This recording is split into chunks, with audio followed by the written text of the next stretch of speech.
apology being given. Speaker, understanding Order 107A1A of the National Assembly Standing Orders, defying the ruling or direction of the Speaker and the House constitutes gross disorderly conduct.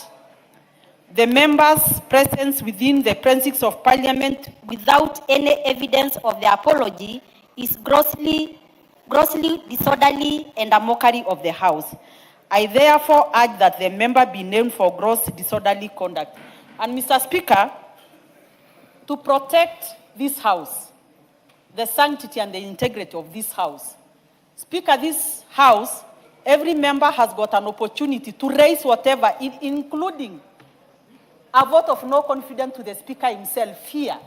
And Mr. Speaker, when we make it our habit to go to the funerals, to malign our own selves, to malign this House, to malign the Speaker, Mr. Speaker, sir, it becomes a gross misconduct on the members who do that.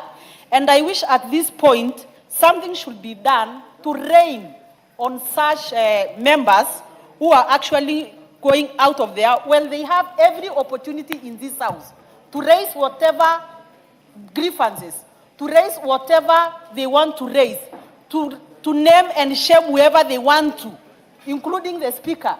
They have made it their habit to go to media houses, to go to funerals, to go to churches. You know that others go and allege that members in this House are being corrupted, they are being bought, I don't know by what. And Mr. Speaker, when they do that, they don't just malign certain people, but they align the integrity of this House. So, Mr. Speaker, upon this, I call the House to name the member for gross misconduct. Thank you, Mr. Speaker. Honorable Sarah Polata Korere, the decision whether or not a member is named is not for the House, but is for me as Speaker now. And so pursuant to Standing Order number 108, subsection 1,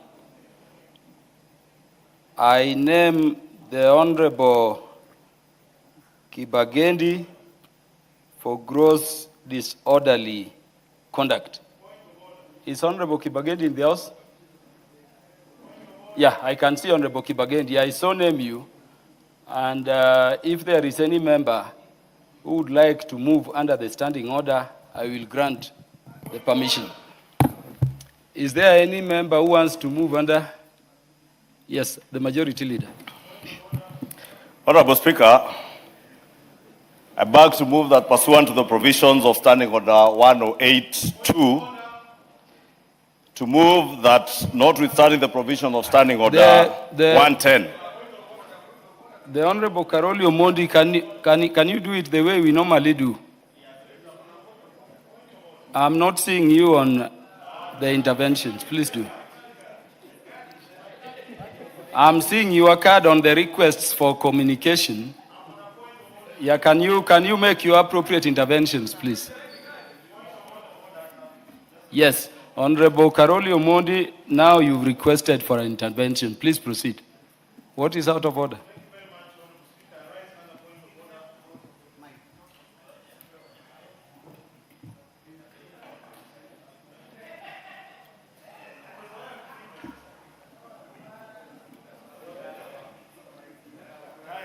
Would you give Honorable Karoli Omondi the microphone?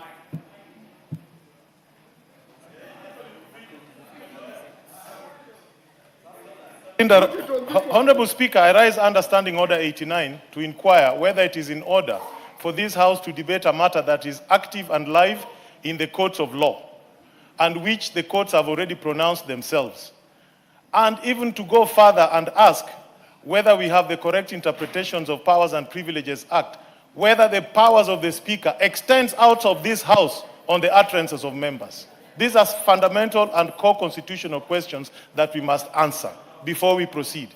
Thank you, Honorable Speaker.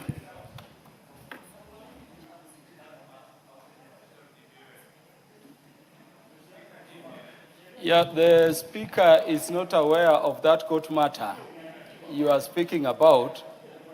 The Speaker is also not aware of the orders, if any, issued in that matter. And the Speaker is not aware of whether or not that matter is active.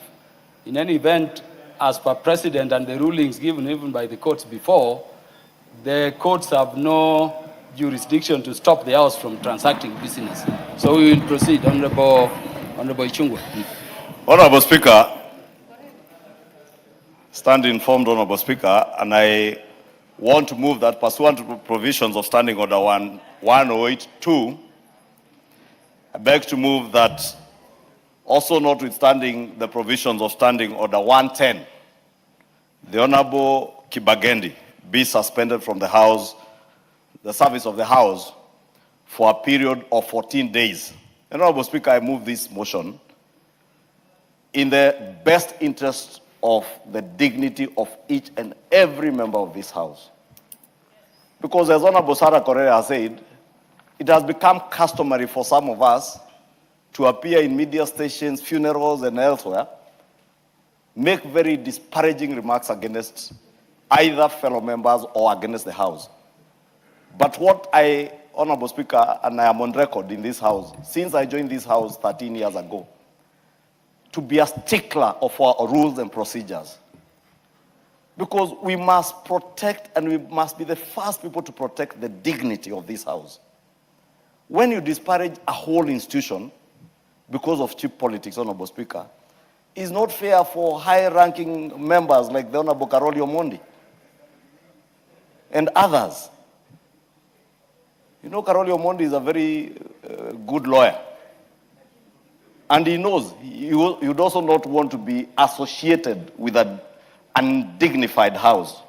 And therefore, I want to beg, Honorable Speaker, that we name the Honorable Anthony Kibagendi, so that we protect the dignity of all of us collectively, and more importantly, the institution of Parliament.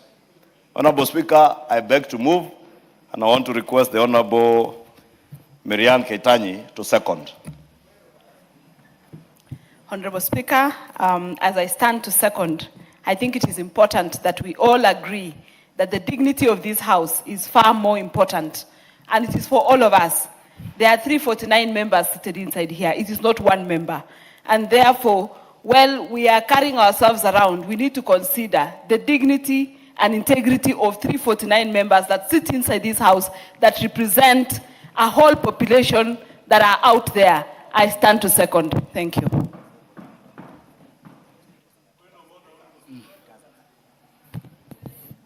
Yeah, honorable members, I beg you look at the provisions of Standing Order number 108. No debate is allowed on such a motion. It cannot be, adjourned. In fact, let me read it to you for those who have not looked at it.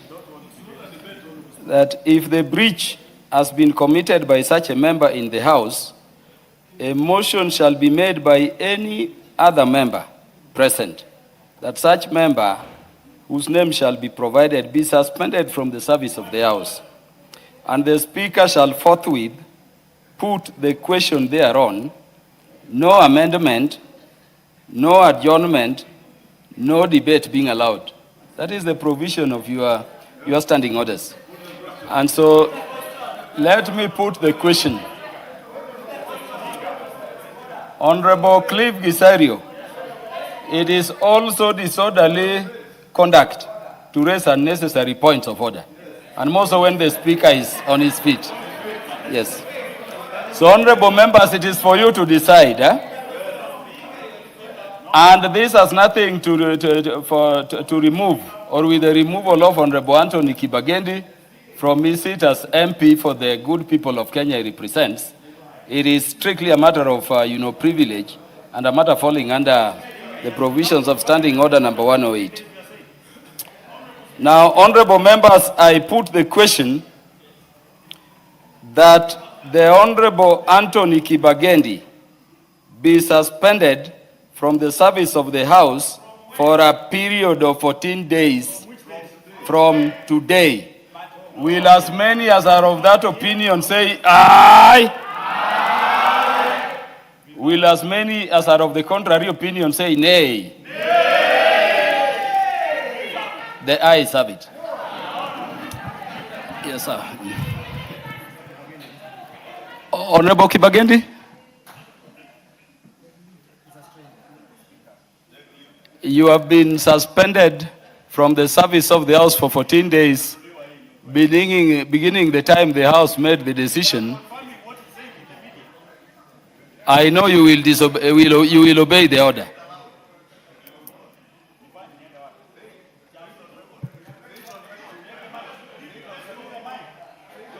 Honorable Kibagendi, you will leave the House. You are for now a stranger in the House. Please leave. Take leave.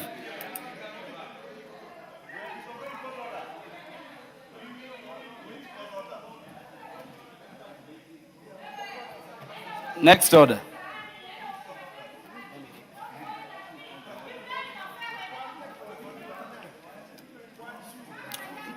Next order. Order number 3, messages. Yeah, let the members who are standing take their seats. Honorable Catherine Omanyo, the Secretary General of the ODM Party. Honorable members, pursuant to the provisions of Standing Order 41, subsection 4, I wish to report to the House that I have received 4 messages from the Senate regarding its consideration of 3 Senate bills and 1 National Assembly bill. Honorable members, the messages convey that on 3rd March 2026, the Senate considered and passed 3 Senate bills with amendments. The first message is on the County Government's Election Laws Amendment Bill, Senate Bill number 2 of 2024, which seeks to amend the Elections Act, Chapter 7, and the County Governments Act, Chapter 265, to provide for nomination of members of a county assembly to represent marginalized groups. The second message is on the Tobacco Control Amendment Bill, Senate Bill number 35 of 2024, which seeks to amend the Tobacco Control Act, Chapter 245A, to regulate electronic nicotine delivery systems, including electronic cigarettes and related products. The third message is on the Labor, Migration and Management number 2 bill, Senate Bill number 42 of 2024, which seeks to provide for the regulation of private. Honorable Carolium.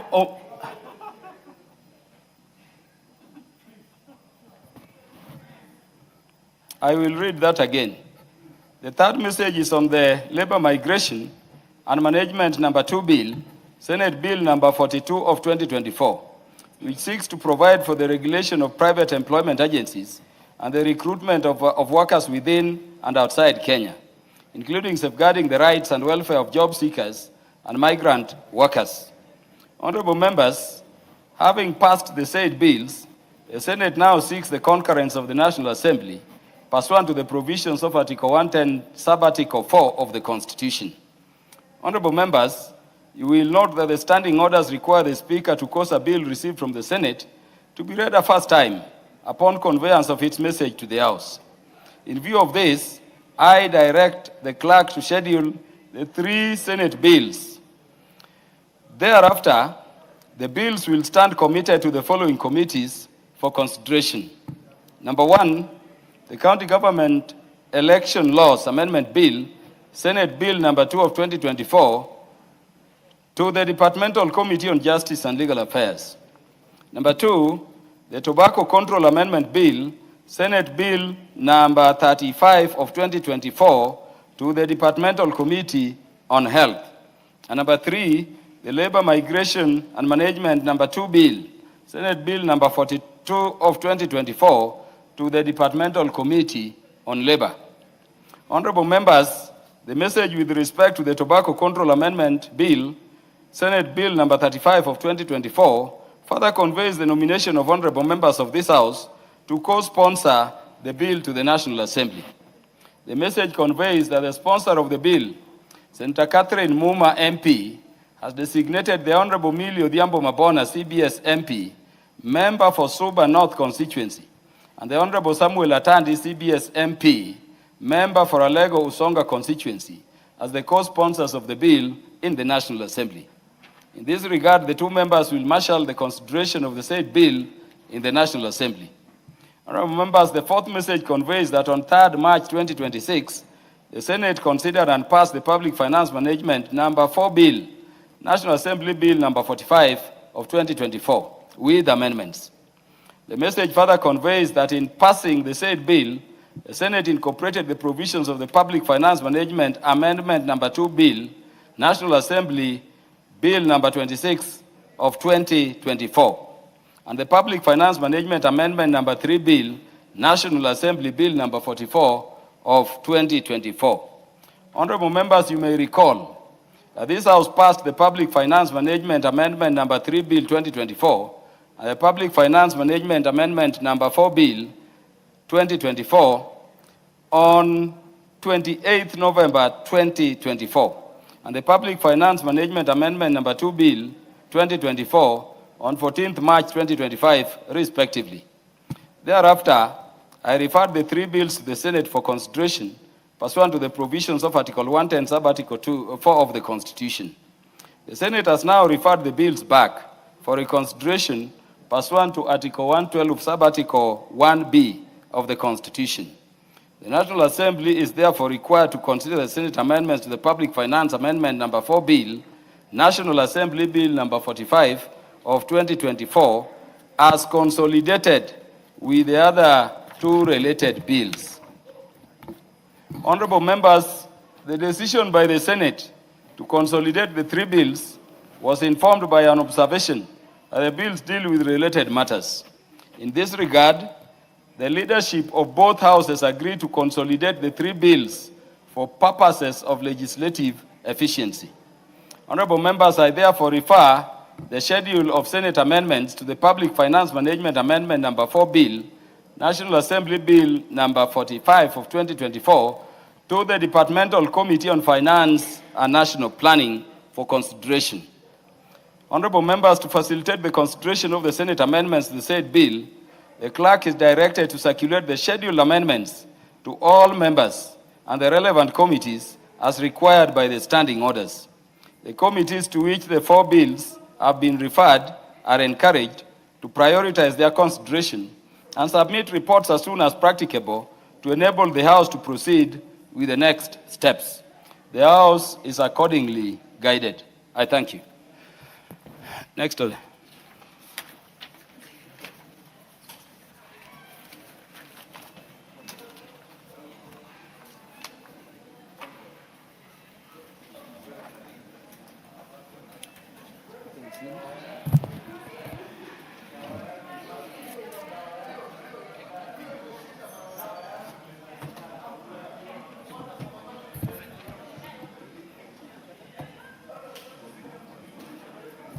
Next order.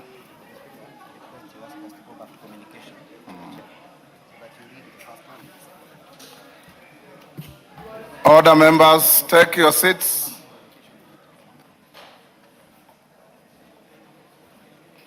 Members on their feet, take your seats.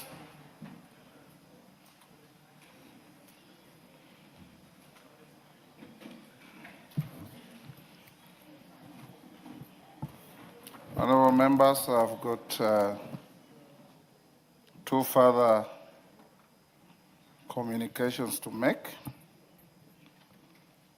The first one is on the demise of the member for Olkalau constituency, the late Honorable David Njuguna Kiarao, and former Senator for Kirinyaga, the late Honorable Daniel Karaba. Honorable members, as I welcome you back from the short recess, you may recall that on Sunday, 29th March 2026, I notified you and the general public of the untimely demise of the member for Olkalau constituency, the late Honorable David Njuguna Kiarao, MP, who passed away earlier that morning while receiving treatment at the Nairobi hospital.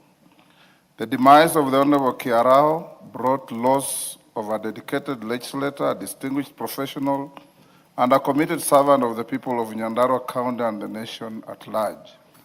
The late Honorable Kiarao was born on 2nd October 1963 in Olkalau, Nyandarua County. He began his education at Munyeki Primary School before proceeding to the Alliance High School for his O-level studies.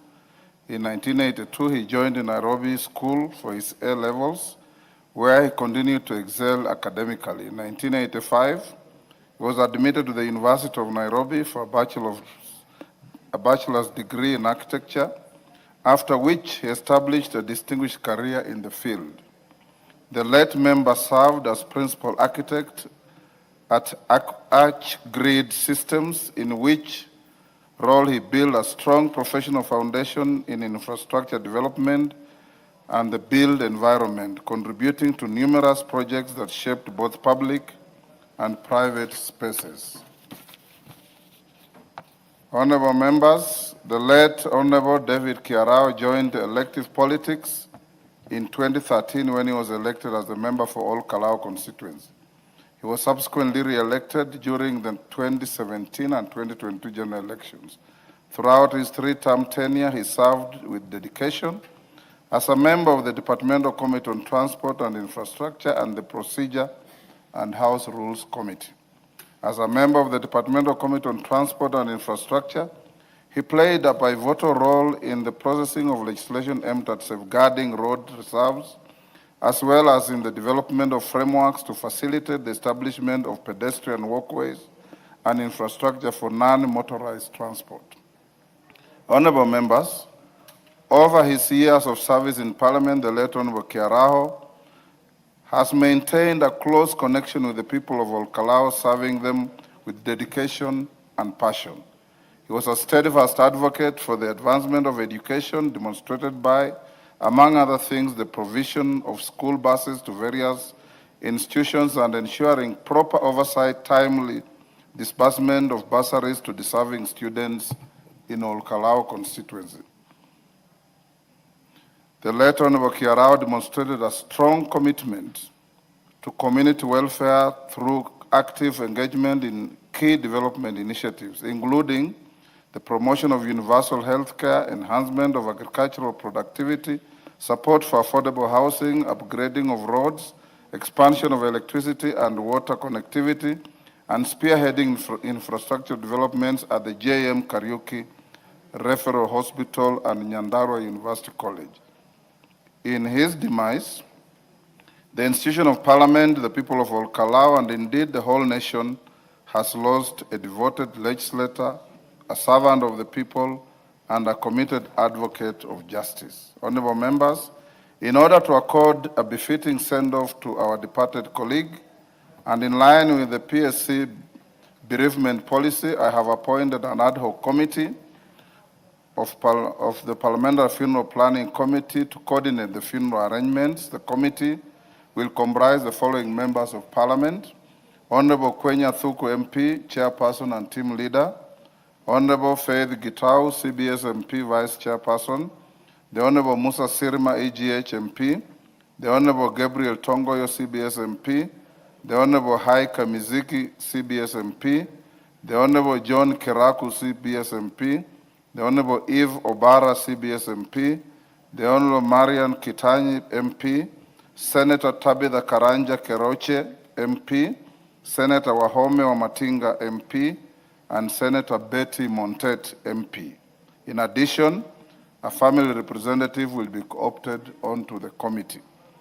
Honorable members, to celebrate the life and legacy of the late Kiarao, a requiem service will be held on Tuesday, 7th April 2026 at Olkalau Stadium, Nyandarua County. The funeral service will thereafter take place at PCEA St. Andrew's Church, Nairobi, followed by interment at his family farm in Tigoni, Kiambu County on Friday, 10th April 2026. Honorable members, I also wish to report to the House the demise of the late former Senator for Kirinyaga County, Senator Daniel Karaba, who passed away on 23rd March 2026. The Honorable Karaba was born on 22nd June 1948 in Kirinyaga.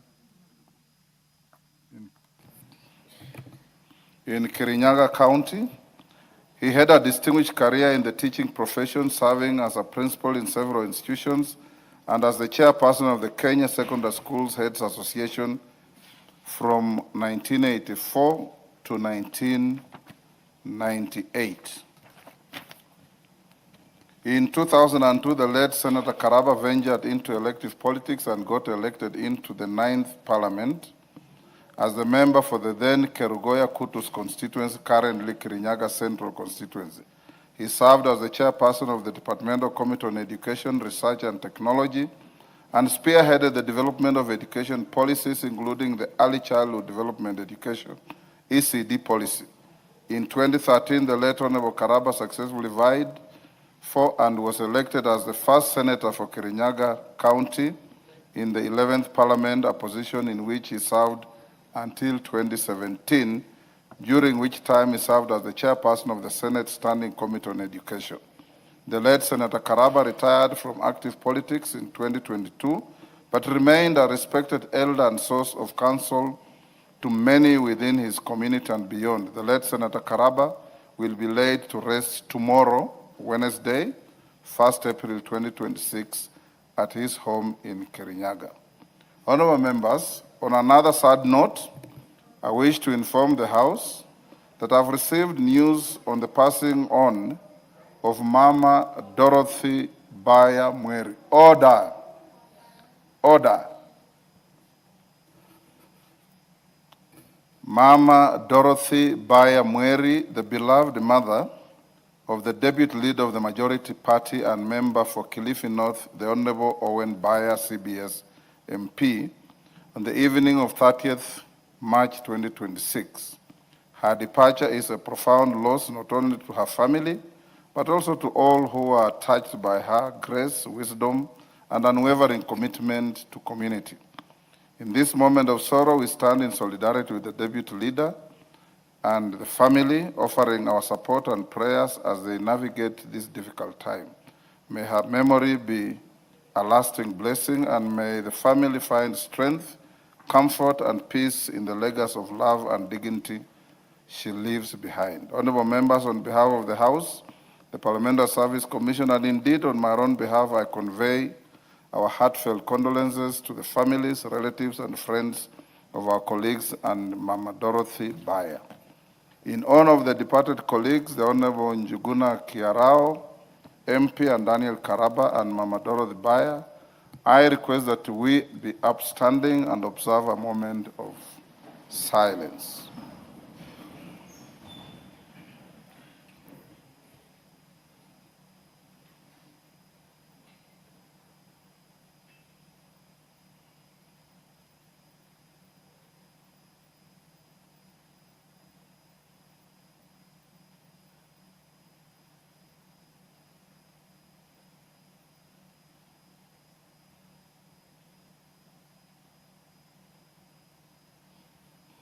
May their souls rest in eternal peace. Amen. Thank you.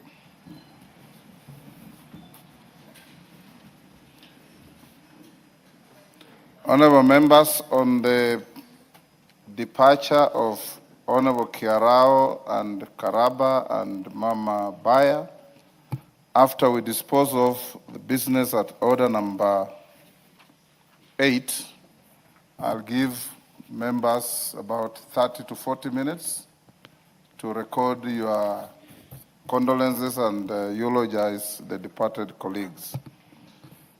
My other communication is on the purported changes to House leadership. Honorable members, I would ordinarily not have made this short communication, save that it has attracted a lot of media publicity and debate, and it's good that the House is notified accordingly. I wish to convey to the House that my office received a letter dated 9th March 2026, purportedly from the Azimio la Umoja One Kenya Coalition Party. On the verse of it, the letter is purportedly signed by my good friend, the Honorable Kalonzo Musyoka, Senior Counsel, EGH, as the leader of the party. and 6, to appoint the member for Suba South, the Honorable Karoli Omondi, to the position of leader of Coalition Party Parliamentary Group. A cursory review of the document casts serious doubt as to its authenticity. First, it does not bear the original signature of its purported author and is littered with several grammatical and topographical errors, including the duplication of one of the names of its purported author. Specifically, the document is signed by His Excellency Kalonzo Musyoka. We don't know of anybody called Kalonzo Musyoka in this country. We know Stephen Kalonzo Musyoka. Secondly, and most importantly, the letter lacks any forwarding address to which any exchange of correspondence, including seeking of clarification or making a response, may be directed.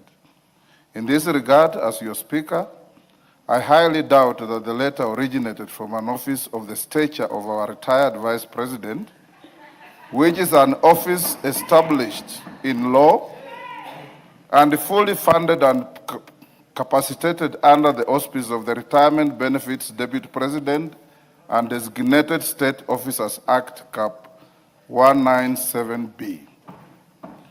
There being no address to which a clarification may be sought or a reply directed, and noting that information of purported changes to the leadership of the minority has been circulated in the public domain, I wish to clarify, for the benefit of the House and the public record, that 1, the position of leader of Coalition Party Parliamentary Group does not exist in the Constitution, statute law, or our standing orders.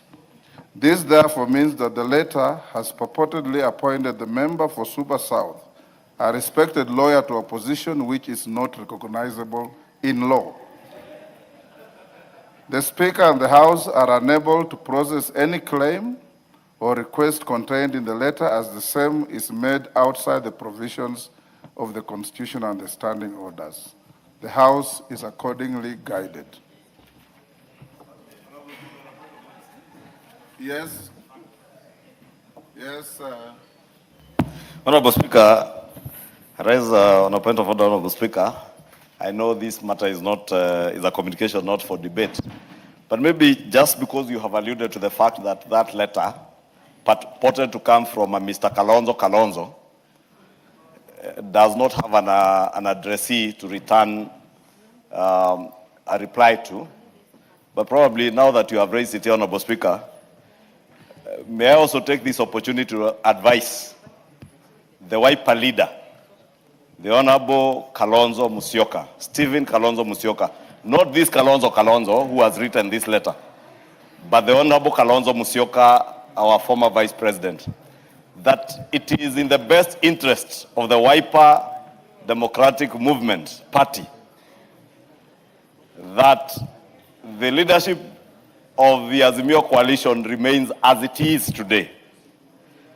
For reasons, Honorable Speaker, that when we finished our elections in 2022, the numbers in this House were not as they are today.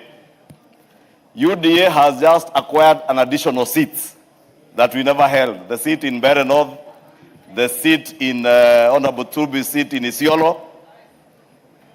ODM has maintained their numbers, Honorable Speaker.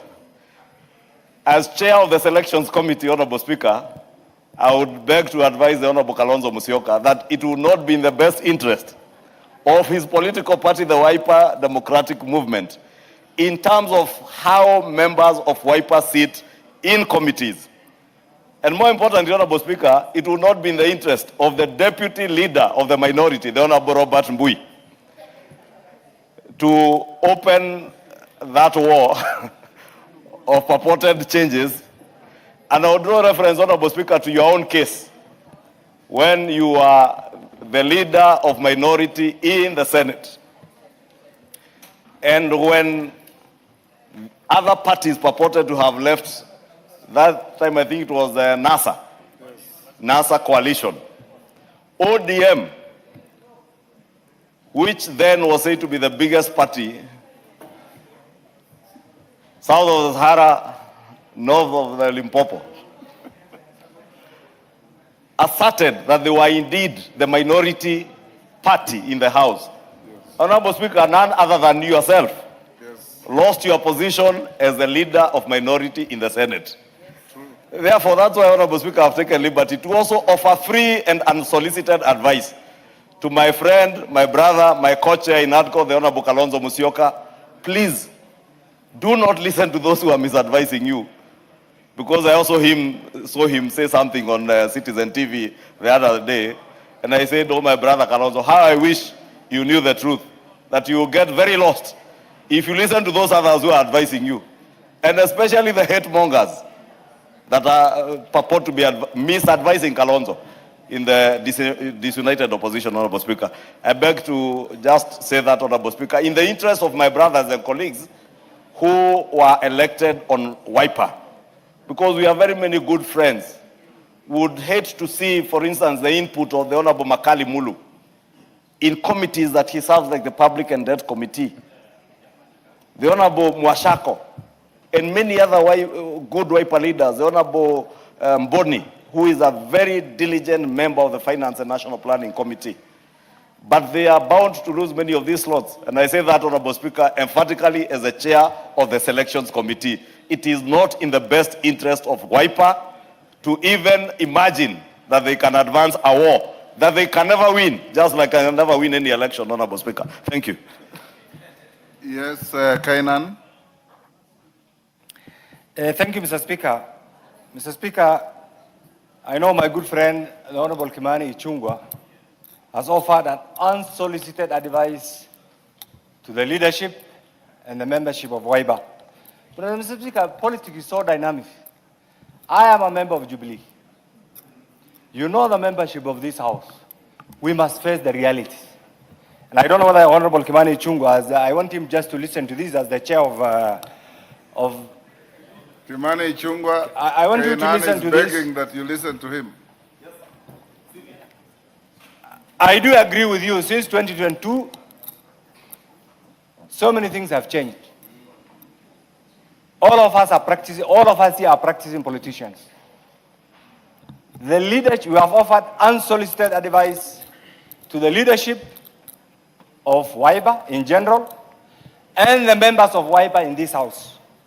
I have been elected on Jubilee. Mr. Speaker, you know, taking into account the numbers, if you calculate, UDA is number 1, followed by ODM. The third party is Jubilee. We were shortchanged, and Mr. Speaker, I am on record to have complained to you. We wrote to you. We were shortchanged. All our slots, courtesy of the political gerrymandering that took place immediately after the election, we lost, or our members lost, some of the key slots that they ought to have occupied. So I will disagree with Honorable Kimani. That unsolicited advice is not granted. The truth of the matter is, I was the national deputy chairman of Azimio. Azimio is dead. Yes, Wanjala, what is the point of order? Thank you, Honorable Speaker. Honorable Speaker, you have just told the House that the letter before you, you even doubt it. You don't know even, there is nobody called Kalonzo. Why wasting precious time for this parliament to debate serious things? And then some people are forcing us to concentrate on debating the letter that is fake. Already the letter has been discredited by the Speaker. We even ignored it. Why don't we concentrate on serious issues? You have a that this House point. needs to debate? Let him finish, then we move on. Mr. Speaker, you know, you have been around and I have been around. At times you say power is transient. Power is sweet. I want the chairman of the selection committee to listen to this, because you presided over an illegality that should change the membership of Jubilee, and this must be put on record. Thank you. You've made your point. No, Mr. Speaker, one more, slightly. The point is this. The leadership of, purported leadership of Azimio have made a decision that does not warrant anything. It is good we allow them to go with what they want. Let ODM claim their rightful position of being the official opposition, and Jubilee takes its rightful position. And that's what you are trying to stop. And therefore, Mr. Speaker, if they bring their communication through the right channel, I want to beseech you. Just like it happened to you, you know the structure. We're in NASA together. We were in the same party together. You know what happened to you. And that procedure must be allowed. And we, as the members of Jubilee, we are ready to reclaim our positions and function in accordance with the House rules, Mr. Speaker. Point noted. Point noted. Honorable members, I have been advised that the requiem mass for the Honorable Kiarao will be on Wednesday, the 8th, and not Tuesday, the 7th of April, same venue, Kalau Stadium. Honorable members, allow me to acknowledge the following schools in the Speaker's Gallery: the Eagles Way Schools, Utawala, Nairobi; Mutumoni Secondary School from Tinderet, Nandi; Kumuni Secondary School from Tinderet, Nandi. In the public gallery, we have Dawamo Leadership Academy from Kajiado West, Kajiado. And also in the Speaker's Gallery, I wish to acknowledge and welcome 65 students from the Little Mr. and Miss Africa Fraternity, the International School of Modeling, who are seated in the Speaker's Gallery. The students drawn from 15 African countries are on a visit to the National Assembly to learn more about leadership, democracy, and civic responsibility. On my behalf, and on behalf of the House, I welcome all the students to the House of Parliament and wish them a good stay. I've been requested by the Honorable Meli to take a minute to welcome a school from his constituency. It's from Tinderet, yes. Thank Two you. schools. Thank you, Honorable Speaker. Honorable Speaker, I take this opportunity to welcome all students as Chair of Education and as a leadership of this House. I want to welcome them that welcomed the National Assembly, which is one of the three arms of government. And it is in this House that laws of the land are made. It is in this House that we also do what we call, we actually make our budget, and more importantly, it is also in this House that the regulations and statutes of the land are made. I want to put special recognition to all the students, for you have come to know that the leaders who are seated here, members of parliament, were once students. So it is an opportunity for you to know that you can as well rise up the ladder from being a student all the way to be a member of parliament and even to be a speaker of the House. And more importantly, you can be the president. The schools of Mutumon and Kamuny Secondary School, honorable members, are from Tinderet constituency. They are top performers of KCSE 2025. And I took it upon myself to flow them all the way from Kisumu up here as a motivation to the students of this country and of our county and of Kenya to know that if you are a good performer, you will be recognized not only for excellent results, but also by sitting with the elders who are in this House today. I thank you, and I want to say that this is a very good learning environment for our schools. Thank you so much. Thank you, Lea Sangaire. 1 minute. Thank you so much, Mr. Speaker. I also rise to welcome the students that have come to Parliament today, especially students from Dawamo Academy from Kajiado West. I want to congratulate you and I want to welcome you here in Parliament. Dawamo Academy is one of the best schools, private schools that we have in Kajiado West.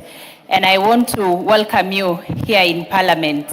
I want to encourage all students here that Parliament is a good place that we legislate on policies, and I want to encourage you to continue studying hard, continue working hard, continue with the focus that you have already, because the sky is not the limit for every one of you. Thank you very much, Mr. Speaker. Thank you, Leah. Next order. Order number 8. Order number 8, motion, consideration of session paper number 3 of 2025 on partial divestiture in Safaricom PLC by the government of Kenya. Mover to reply. Majority Leader.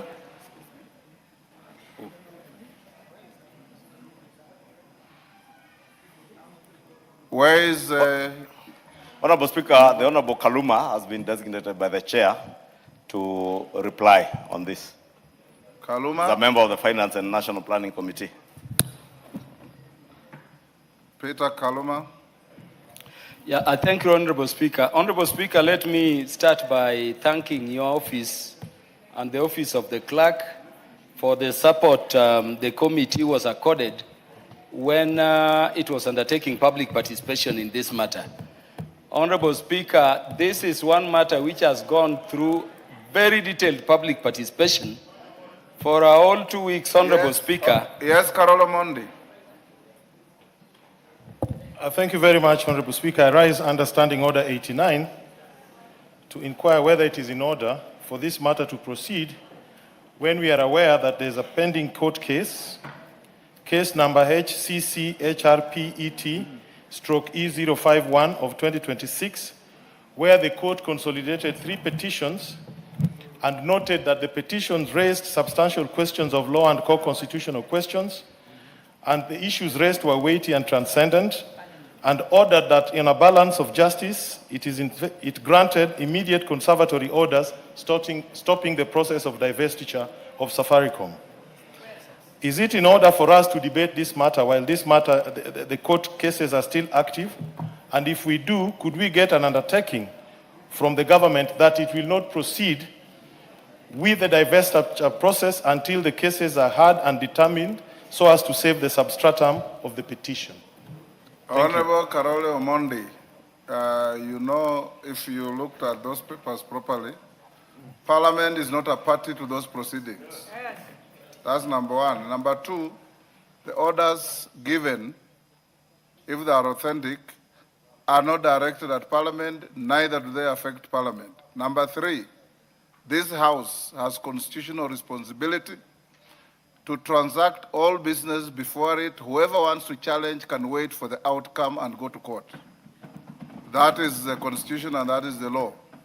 Nobody can injunct Parliament from its discharging its legislative mandate. But anybody, including yourself, can go to court and challenge what Parliament has passed. Number four, the conclusion of this debate is not a divestiture in itself. The divestiture will be done out there. Parliament has no capacity to carry out divestiture of any investment in any public entity. Once we give authority, those who want to stop it can do it out there, and the process will take place outside Parliament. So this matter is properly before the House, and Kaluma, you may proceed to reply. Thank you, Honorable Speaker. Honorable Yes, Speaker. Karoli, what is it? Has clearly stated that we are precluded from discussing such a matter. That is what I was raising. And for the benefit of the House, I'm here ready to table both the court ruling and the court orders so that the House is seized of what the court decided. I don't think we operate outside the rule of law.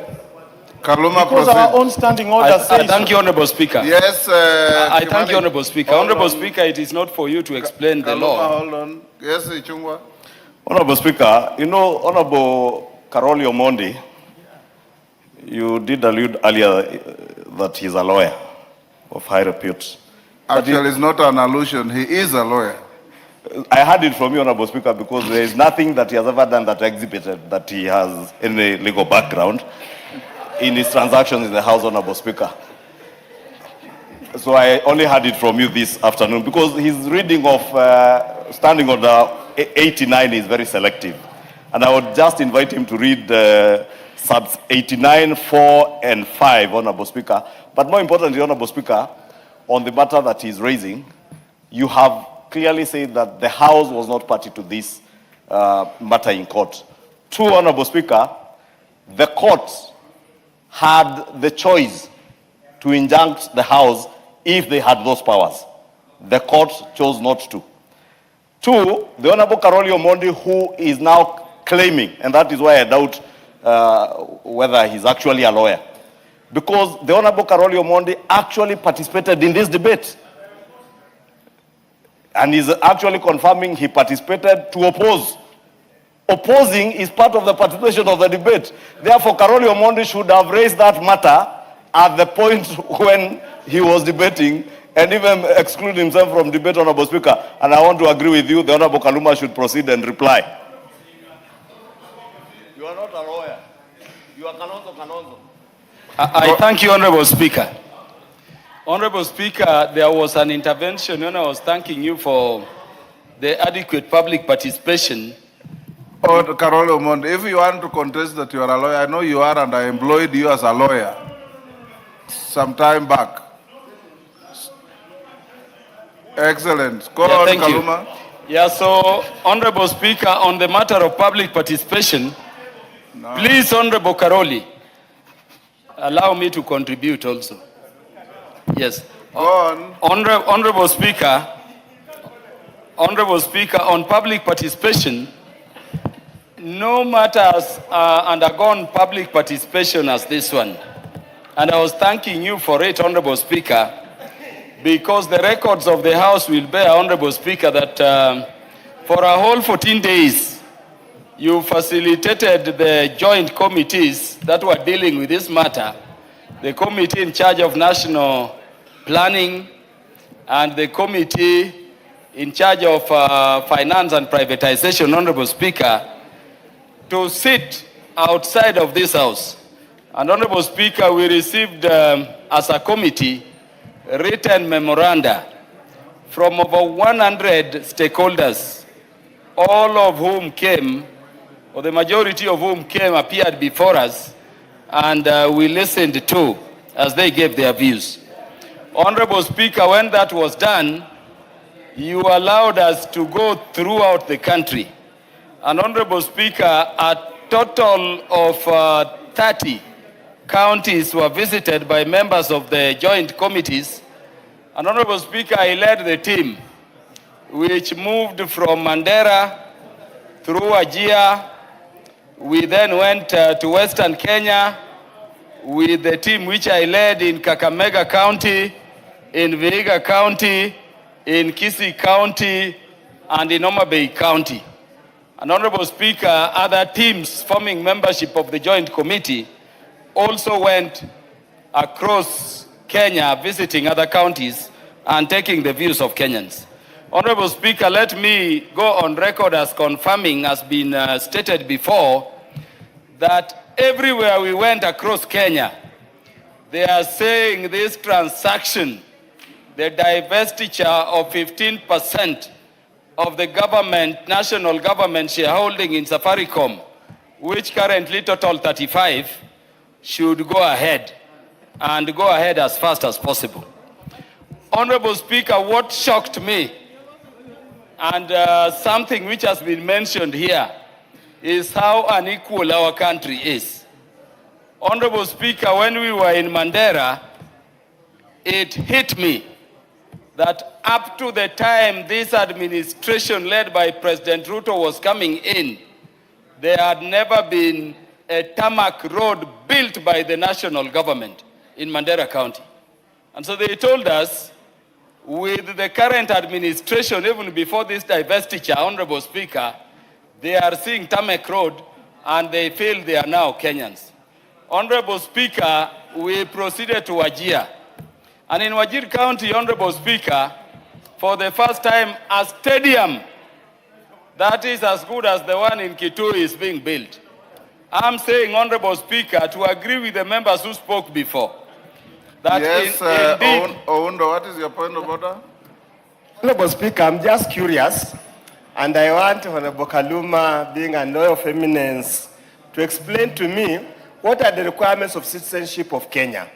Is it being built a road the only requirement for citizenship of Kenya, or the other parameters? Probably to help us so that we know those of us who don't have tarmac roads, then are not Kenyans. It could help us to understand. Thank you, Honorable Speaker. This is not question time. Just Honorable continue. Speaker, I don't know what has become of Dr. Oundo. Just go on. Yes. Yes. Honorable Speaker, I'm speaking to the matter of inequality and the unequal manner in which infrastructure in particular has been developed by the previous government administrations across the country. And I was confirming that it was said here before, and I agree. When we went to Wajir, for the first time, Honorable Speaker, people have been thinking about affordable housing. Do you know the tallest buildings in Wajir are of affordable housing? And I was confirming, pleasantly surprised, Honorable Speaker, that the Madaraka Day for this day will be held in Wajir, and the stadium is better than the one in Mutembei, better than the one in Kitui, better than the several ones we've seen around, and there are over 25 today, Honorable Speaker. Honorable Speaker, I therefore say that the people of Kenya are saying we proceed, and Parliament should approve this sessional paper so that, Honorable Speaker, these funds can go to the National Infrastructure Fund, which by law we have established and the President has assented into, so that we can target those very big projects. The Kenyatta International Airport across here, we can target how we can create dams in areas which have been marginalized. We can target these highly viable projects like the dualling of Rironi Road up to Western Kenya, Malaba border, as we also have expressway on Thika Road, and of course we develop further our infrastructure.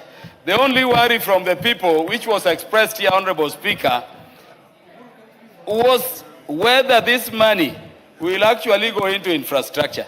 And Honorable Speaker, I want to thank the wisdom of the House for intervening in the proceedings so that we have the National Infrastructure Fund law. And so this money will not go to the consolidated fund account, but it will go straight to the National Infrastructure Fund, and it will be ring-fenced there.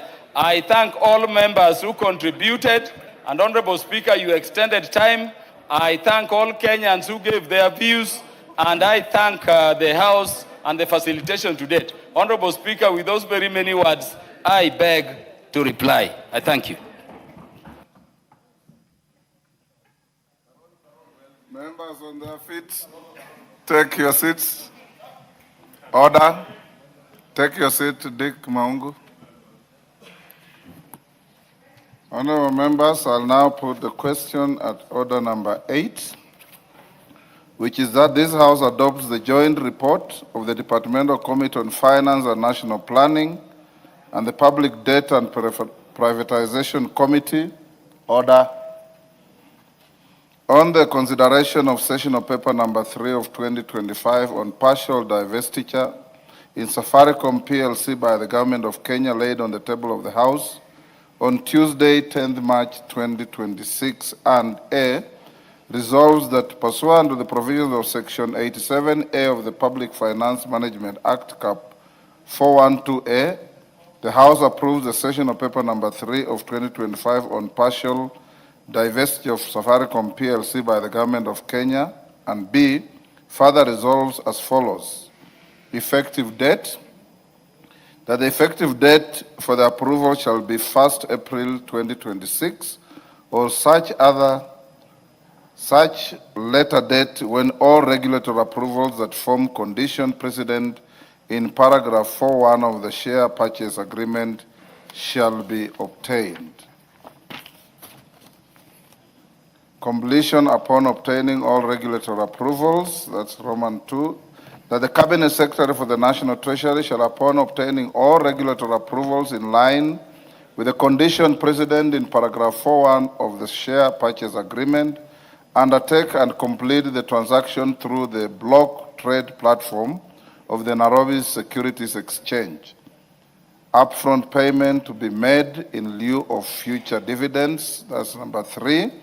That the government of Kenya shall receive Kenya shillings 40 billion and 200 million as upfront payment in lieu of future dividends on the residual 20% shareholding as per the dividend purchase agreement. Proceeds to be paid into the National Infrastructure Fund, as Roman 4. That notwithstanding anything contained in the share purchase agreement and the dividend purchase agreement, the proceeds of the divestiture shall be paid into the National Infrastructure Fund. No redundancy of existing staff, that's Roman 5. That to safeguard against loss of jobs for existing staff, there shall be no acquisition-related redundancies in Safaricom PLC. And Roman 6, preservation of the existing business model with Safaricom PLC dealers, agents, and other business partners. That the Cabinet Secretary for the National Treasury shall ensure that within 10 years of the divestiture, there shall be no material change to the current shared prosperity business model in Safaricom PLC that will prejudice the existing Safaricom PLC dealers, agents, and other business partners. As members of that opinion say aye. Aye. Will those of the contrary opinion say nay? Nay. The ayes have it.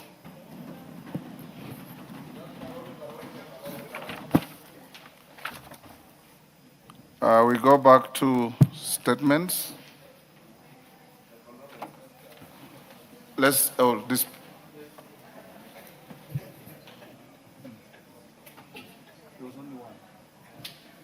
was only one statement. Just call it out and we dispose it off because Honorable Kandie has requested that he will request for it tomorrow. Order number 7, questions and statements. Go on to, now we go back, honorable members, to order number 2, and I now allow you to eulogize your departed colleague, the Honorable Kiarao. Yes, Mark Mwenje. Thank you, Honorable Speaker. Honorable Speaker, on behalf of the people of Embakasi West, I wish to convey my condolences. Can I, hold on, Mwenje. Members, can we do it for 2 minutes each? 2 minutes? Okay, Mwenje, 2 minutes. Thank you, Honorable Speaker. I was just saying that on behalf of the people of Embakasi West, I wish to convey my condolences to the family of Honorable Kiarao, his wife, his children, and the people of Kalau for the loss of the Member of Parliament. Honorable Speaker, I met Honorable Kiarao way before I was elected. We campaigned together. I got to know him even during the BBI process. And for those who knew, Honorable Kiarao was an outgoing person who genuinely intermingled with everyone. While we were campaigning in Jubilee, Honorable Speaker, under the Azimio coalition, it wasn't easy for some of the members, especially who came from that region in central Kenya. But then Honorable Kiarao was bold when we went out campaigning for Raila, who was the late Raila, who was our presidential candidate. And I remember going to his constituency severally during those campaigns, Honorable Speaker. Once elected Honorable Speaker, he was one of those people who I believe in this house, we formed a close bond together with Honorable Mwago and Honorable Kwenya. And we were able to interact severally. Honorable Speaker, for those who knew Honorable Kiarao, when it came to matters, roads and infrastructure, he was an expert on those matters. I consulted him severally on matters to do with his committee, the Transport Committee. And during all those interactions, Honorable Speaker, Honorable Kiarao was one of those people who was willing, even as a third-termer, he never saw those of us who are serving our first term as so junior. He would take his time, sit with us, and engage with us. So this loss, Honorable Speaker, we saw him, we thought he was getting better, Honorable Speaker, and even when he was dealing with his illness, Honorable Speaker, Honorable Kiarao would still come, smile, and interact with members. So for me, I feel we've lost a very good member of this house, and as a party, Jubilee, we've also lost a good member. And with that, Honorable Speaker, once again, I pass my condolences. Thank you. Member for Kikuyu, Majority Leader. Honorable Speaker, allow me also to join the House in condoling with the family of our brother, the Honorable Kiaraho, and also to condole with his wife, Jackie, his children, and the greater people family, the Kiaraho family, including his brother Mwaneki, who is a neighbor. Honorable Speaker, also convey my condolences, mine, my families, and on behalf of the people of Kikuyu constituency, to all the people of all Kalau constituency, for this rather great loss. As Honorable Kiaraho has been described by many people as a great pillar in his family, and by his family I mean not just his immediate family, but the larger Kiaraho or his extended family, because he's a family I've known for many years. He's also an astute businessman, Honorable Speaker, and a very accomplished architect in this country. Honorable Kiaraho leaves behind a retinue of magnificent buildings designed by his firm, architecture firm, and he leaves a very rich legacy, not just to his family, but also to the people of All Kalau. Honorable Speaker, also allow me to condole with my brother and my deputy, the Honorable Owen Baya, following the loss of his mom. And I know, Honorable Speaker, there is nothing as devastating as losing a parent. And we stand with Honorable Owen Baya at a time of loss, and pray for him and the family of Honorable Kiaraho and that of the former Senator for Kirinyaga, the Honorable Karaba. Pray that God will give them the fortitude to be able to move on with life, even with the loss of this great gentleman and the lady. Honorable Speaker, to pray that may the Almighty God comfort these three families. Give him. You're done? Yes, Kipipiri, member.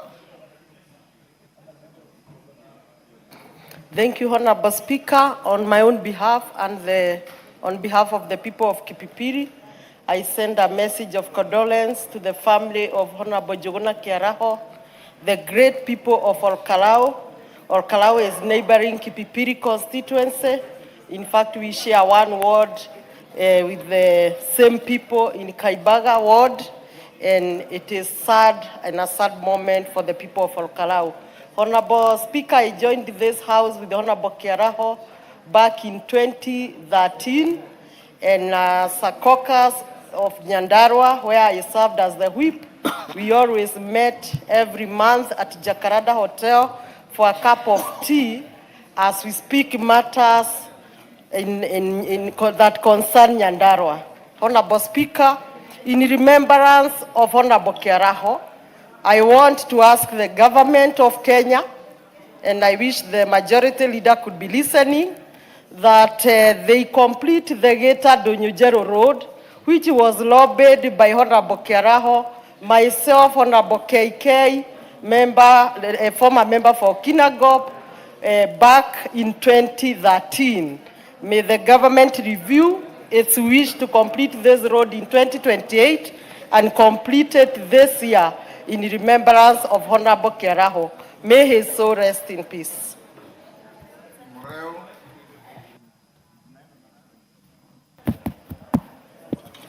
Thank you, Mr. Speaker, for giving me this opportunity to join the Kenyans in this House to condole the family of my good brother, Mr. Honorable Kiaraho. Mr. Speaker, I also wish to pass my condolences to the great people of Korau, the great people of Nyandarua County, and more so, the beautiful family of my brother Kiaraho. Mr. Speaker, we received this news that out of sadness because, again, Mr. Kiaraho has not been feeling very well, but we thought he would come through. And I would like to thank my good brother, Mr. Minor, James Minor, who is a very, very close friend of Mr. Kiaraho, for conveying this message very early to all of us.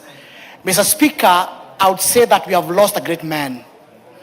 This man was able to balance between politics, family, and business.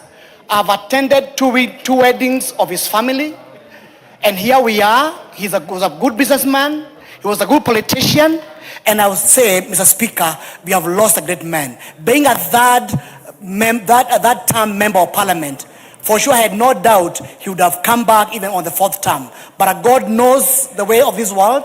He knows when we are born and when we are called upon to back to his tables. And I wish and pray for the goodness of the family. They may have peace and tranquility and accept that a great man we've been loved. Thank you very much, Mr. Speaker. KJ. Honorable Speaker, I thank you, and I take this opportunity to pass my condolences to the family of Honorable Kiaraho, to his friends, and even the constituents of Olkalau, and all the people from Nyandarua County, Mr. Speaker. Mr. Speaker, while Honorable Kiaraho may have been elected in Olkalau, he lives an illustrious career that had an impact in the city of Nairobi. Mr. Speaker, if this House would remember well, the Honorable Kiaraho was an agitator for proper planning in the cities, and his efforts have been felt in areas like Kilimani, Dagoretti North and Dagoretti South, where he has been advocating for proper city planning as a great architect, Mr. Speaker, and also holding back unplanned development in the larger Dagoretti area. And so, Honorable Speaker, even as we mourn with the people of Olkalau, we want to let them know that their member of parliament had a footprint that was larger than their constituency, larger than their county. And so, Honorable Speaker, to the family, we say a big pole, and we pray that that peace that can only be given by God shall be accorded to this family, friends, and all the constituents of Olkalau constituency. Mr. Speaker, I also quickly want to say a big pole to the family of our sergeant, and also say a big pole to the people of Kirinyaga for the loss of Honorable Karava. Mr. Speaker, I thank you for this opportunity. Oundo. Thank you, Honorable Speaker. On my behalf of the people of Funyula constituency, let the people of Olkalau and Kirinyaga receive our condolences following the passing on of Honorable Kiarao and Senator Karaba. Honorable Speaker, it has been a very frightening 13th Parliament, and we do hope and pray. We do just hope and pray the bad hand does not again extend its hand to the remaining members of Parliament. I want to ask the people of Olkalau that your MP has served you well, and let God rest his peace in eternal peace. That's the way to go. Honorable Kiarao, having been a member alumni of ADD at the University of Nairobi, as members of the built environment, join all our colleagues in saying pole to the family and to say goodbye. May we meet again. Thank you, Honorable Speaker. Junet. Mr. Speaker, I also want to take this opportunity to condole on my behalf of my family and behalf of the people of Suna East constituency, with the family of Honorable Kiaraho.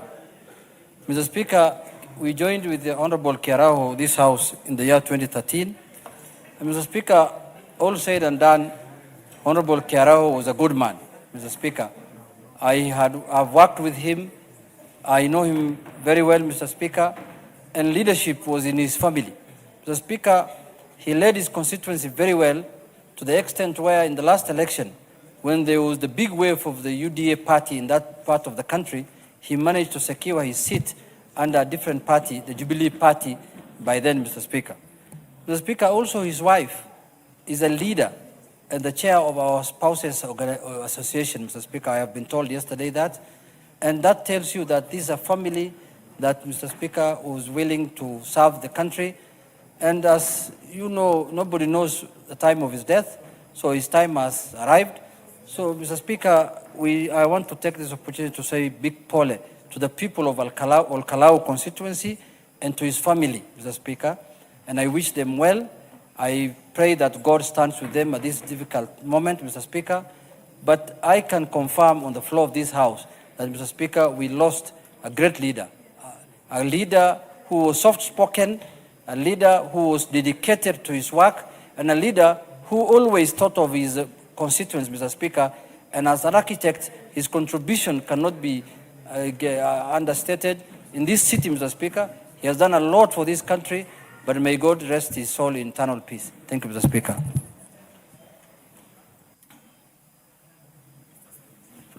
Yes, GK.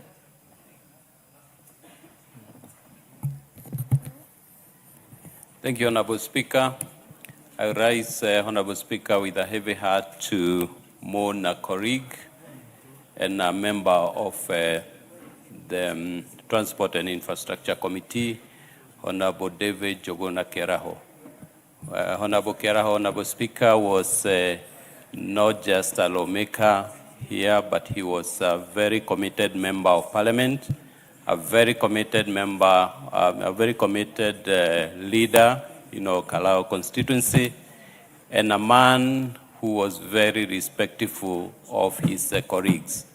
Honorable Speaker, had an opportunity to work with the Honorable Kiraho for the last 3 years, and as his chair, Honorable Kiraho was always a good member of our committee.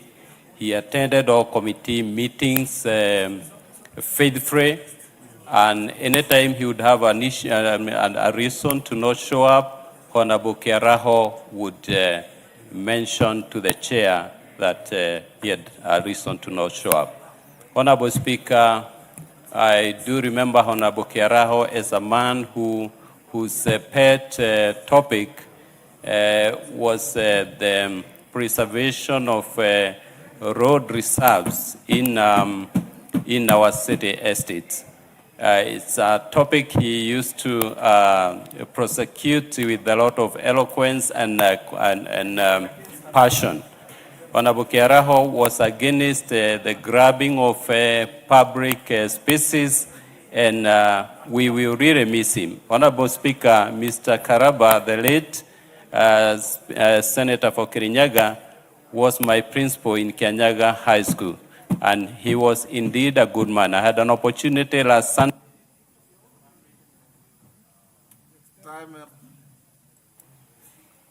Come, Kate.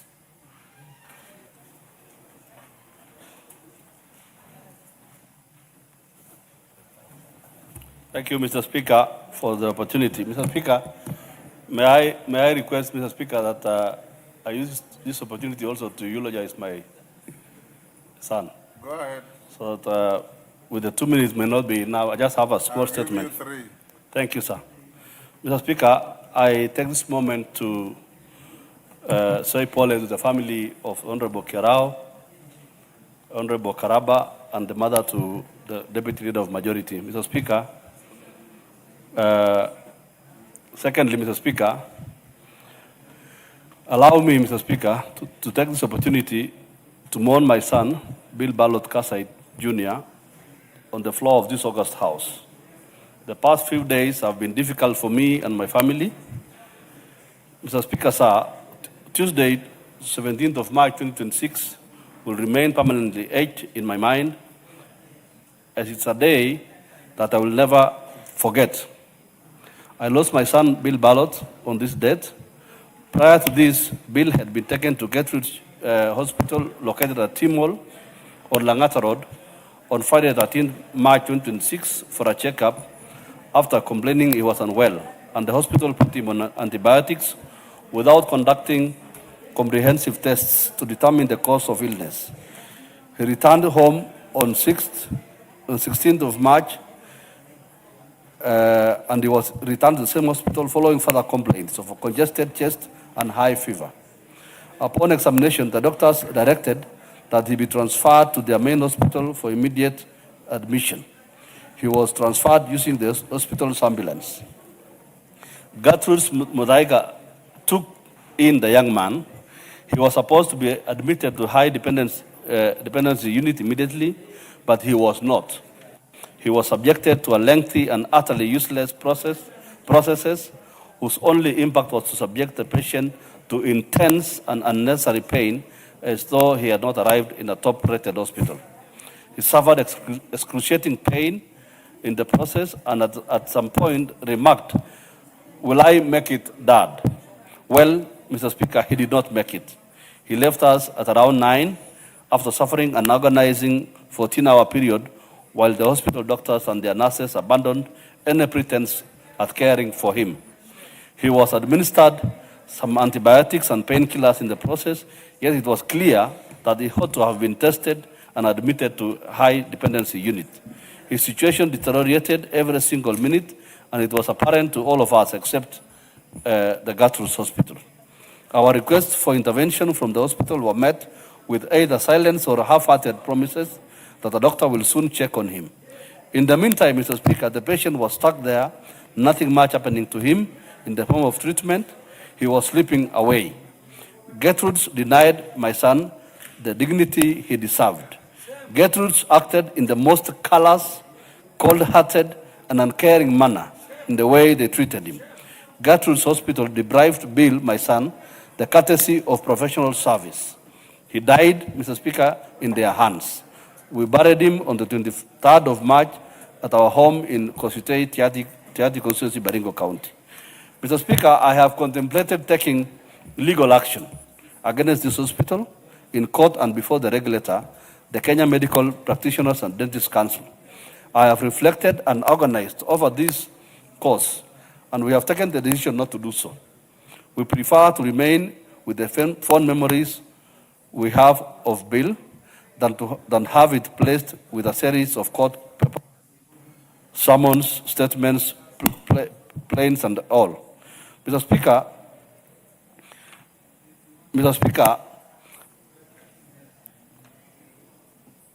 Bill was a bubbly, joyful, fun-loving young man. He brought joy and warmth to those who interacted with, at school, at home, in church. He rarely ever missed church, and he was an active member of this Jumuiya. He was once asked by his sister Mercy to go for confession. His response was rather curt, that I don't sin. He carried with him a legacy of kindness, curiosity, and strength. He was named Ballot because he was born at a point when the Commission, IEBC, was at the height of planning and conducting countrywide by-elections in 2011. My wife was then a director at the IEBC. His name reminded us of our representative democracy, which all of us in this House seek to fulfill. He was also named Bill Kasait after myself.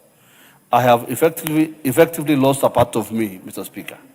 Mr. Speaker, allow me to extend my sincere gratitude to you and your office for standing with us and for joining us at our village home to escort my son to his final resting place. My gratitude also goes to all members of Parliament of this House and the Senate for joining us at this moment of grief. I extend my appreciation, Mr. Speaker, to His Excellency the President, the Deputy President, and all friends who came to eulogize with us. Mr. Speaker, as I conclude, Mr. Speaker, allow me to borrow the words of an anonymous poet who wrote a poem titled, "I Am There Inside Your Heart." The poem reads, Mr. Speaker, right now, I am in a different place, and though we seem, I am closer than I ever was. I am there inside your heart. I am with you when you greet each day, and while the sun shines bright, I am there to share the sunset too. I am with you every night. I am with you when the times are good, to share a love or two, and if a tear should start to fall, I'll still be there for you. And when that day arrives, that we no longer are apart, I'll smile and hold you close to me, forever in my heart. Thank you very much, Mr. Speaker, for this opportunity. Thank you. Yes, Majority Leader. Honorable Speaker, allow me first to once again condole with the Kamket family, and I'm also Honorable Kamket. Honorable Speaker, some of the issues Honorable Kamket raises are pertinent to the manner in which our hospitals conduct themselves. Honorable Speaker, when I visited Kamket's house to condole with him, just hours after you left, Honorable Speaker, I had the opportunity to engage with Honorable Kamket and his dear wife, and you could see the devastation in that family. And it reminded me of something that the Honorable member for Mosop, Honorable Kirwa, had said in this house. Again, regarding his own experience in a hospital here in Nairobi. I want to improve on the chair of the health committee, the Honorable Nyikal, who besides being our chair of the health committee is a medic and a former director of medical services, to move with haste under his committee to inquire the manner in which we are managing our healthcare facilities, Honorable Speaker. Because there are many cases where people are losing lives that look like cases of negligence on part of our hospitals and medical officers running some of these hospitals. And as I sympathize with Honorable Kamket and his family, probably just ask Honorable Nyikal and his committee to look specifically at those hospitals where we have lost Kenyans out of issues that look like issues of or not just having very good nursing care.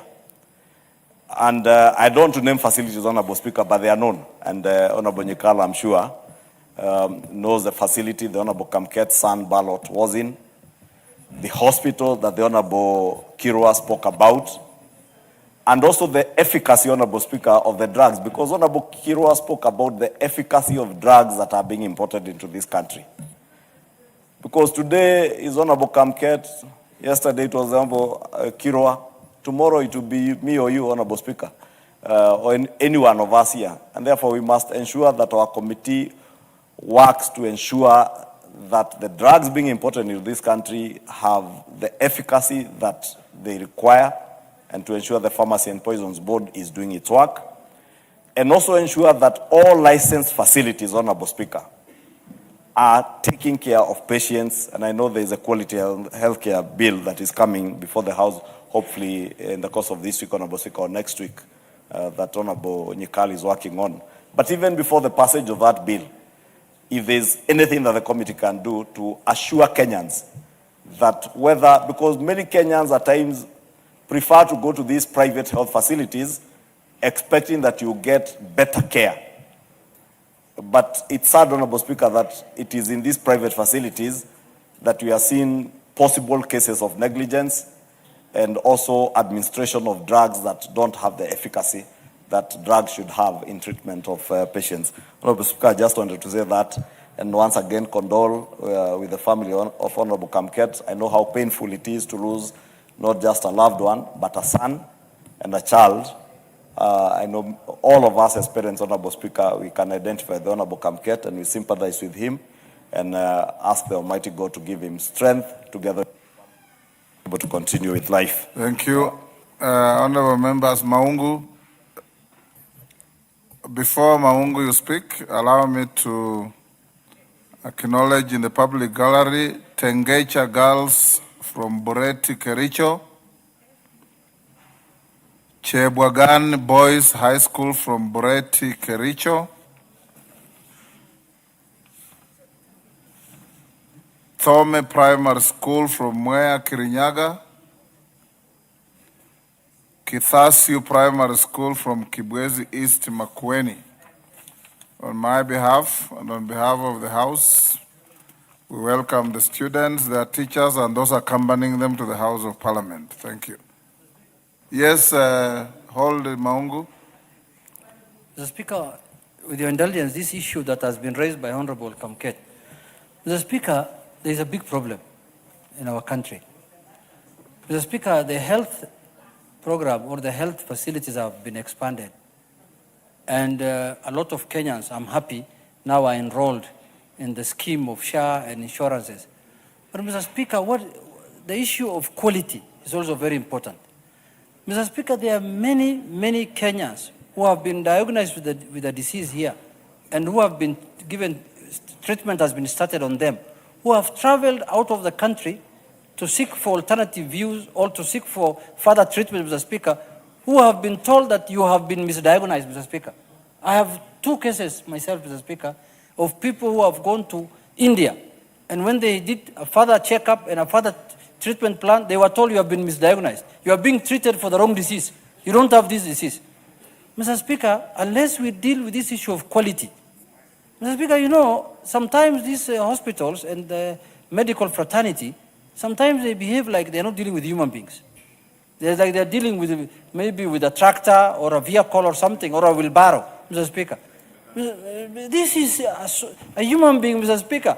And you know how precious a soul is. Once you lose it, you can never get another one. There is no spare for it. So, Mr. Speaker, this issue that has been raised by Honorable Kamket on the quality of medical services that this country is getting, Mr. Speaker, must be relooked into. In other countries, Mr. Speaker, for example, medical professionals are subjected to medical tests after every 3 years. In this country, you could have graduated in 1945 as a medical officer, and that license is good enough until 2027. 65 years, you don't do anything. And then, Mr. Speaker, and then medicine evolves. There are new medications, there are new procedures, there are new machines, there are new equipment that are brought up every day. You are still keeping the certificate of 1945, Mr. Speaker. Mr. Speaker, the quality bill, health quality bill is coming up in this House. Mr. Speaker, that is one bill as a House we must take it very, very serious. And we must recommend that the lives of Kenyans must be taken very serious. Quacks are all over, Mr. Speaker. Quacks who are treating Kenyans and who are, killing Kenyans in small places. So, Mr. Speaker, with those few remarks, I want to say that please, let us take the lives. You remember the guy whose skull was opened in Kenyatta Hospital because he was the wrong person? You remember that case? Thank you, Mr. Speaker. You should read a book called The Imaginary Invalid by Molière. It says many people don't die of the diseases they suffer from, but complications arising out of the treatment they get. Maungu. Thank you, Mr. Speaker. Called The Imaginary Invalid. For the opportunity. Mr. Speaker, on my own behalf, that of my family and the great people of Rwanda constituency, I wish to join my colleagues in passing and giving my condolences to our late brother and friend, Honorable Architect David Kiaraho. Mr. Speaker, David Kiaraho was one such great man. Immediately I joined Parliament some 3 years back, Mr. Speaker. He's one of the few friends I made because of some common interests. He was a man who was quite polite, Mr. Speaker, a man that was humble, and I knew him as a friend, Mr. Speaker, having met him some 3 years ago. And therefore, on my own behalf and that of my colleagues, Mr. Speaker, and that of the great people of Rwanda, I do want to say pole to the family, pole to the great people of all Kalau, Mr. Speaker. I also use that opportunity to say pole to Mheshimiwa Abaya, who lost his mother. Thank you, Mr. Speaker. Wamshomba.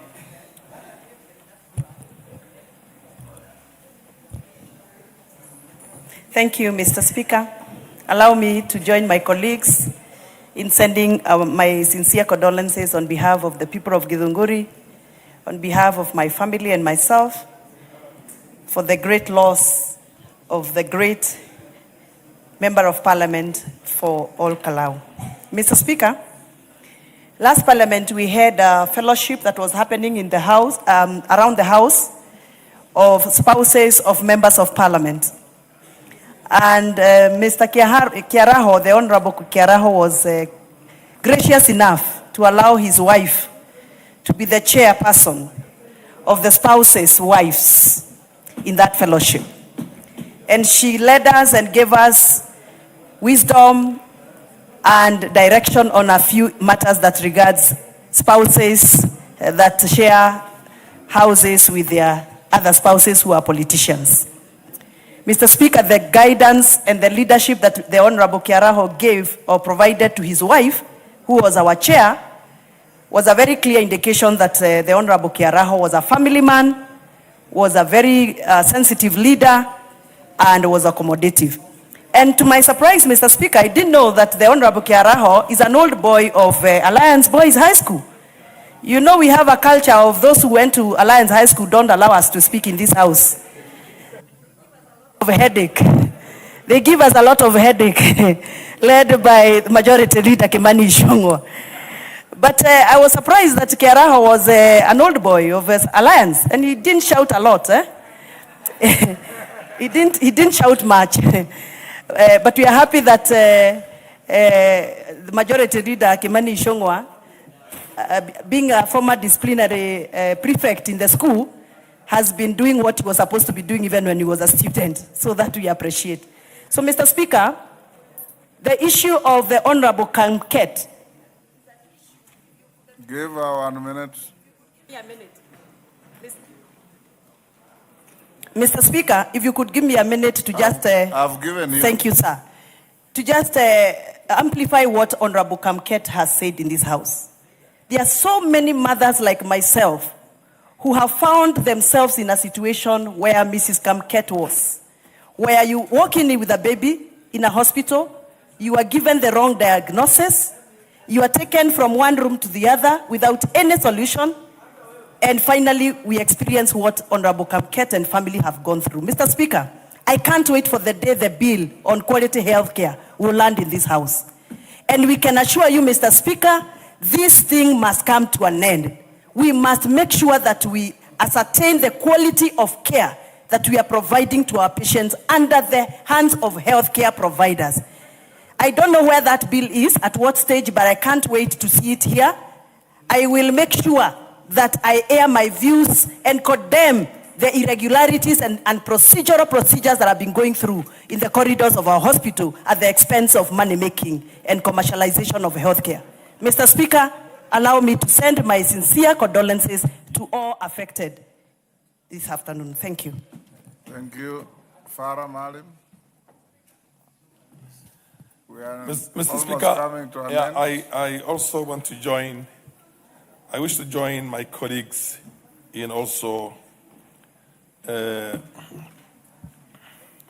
condoling with the nation on the untimely death of our brother, David Kiaraho. Mr. Speaker, there is a serious problem in this country. And I can tell you we have a serious problem because since the devolution, Mr. Speaker, you go to a county which has got a level 4, level 5 hospital. And there's a health sector. And the CEO, the chief officer in the health sector in those places is a nurse. The nurse is supposed to supervise and administer professionals, doctors who are consultants like Professor Nyikal, pediatricians, oncologists, endocrinologists. They are supposed to, there's a problem. There's a serious problem. They feel intimidated, and those nurses have an opportunity now to show their raw power to people who are geniuses in their field. So doctors are not motivated. Skills is not motivated. Education, knowledge is not appreciated. And unless we're able to do something about that, Mr. Speaker, I have a case in my own county in which a brilliant doctor who qualified at the top of his class as a pediatrician was supposed to go back for fellowship. But because he has to apply to a nurse who is his chief officer, or apply to a CEC who has knowledge of what you call medicine itself, what do they do? They frustrate that doctor. Mr. Speaker, the doctor is called Dr. Abdihakim Rono. Mr. Speaker, protect me from... Can I have 2 more minutes? No, you can't have to. Give him 1 minute. Oh, yeah. The doctor is... Can I have the last? Mr. Speaker, they've already taken my 1 minute gone, so give me another minute here. You see, the doctor now was supposed to come back to Kenyatta for a fellowship. A fellowship is literally the pinnacle of his field. But because he did not talk very well to the chief officer, who is a nurse, did not talk very well to the CEC, who is not a medical person, they say they are going to discipline him, and we're losing that opportunity right now. 47 endocrinologists were supposed to be trained as fellows here in Kenyatta by the professors. And I have a letter here which was sent by one of the top lecturers in the country here in medicine, Dr. Lucy Mungai, calling for the county to say, please release him to us. Classes have already started. And if you don't release him by the end of February, then the chance is lost. And they have refused. They said he has to go through a disciplinary medical process that will take months. Mr. Speaker, we need to have a commission. We need to have a team. We need to have an inquiry that essentially looks into the entire medical field in this country.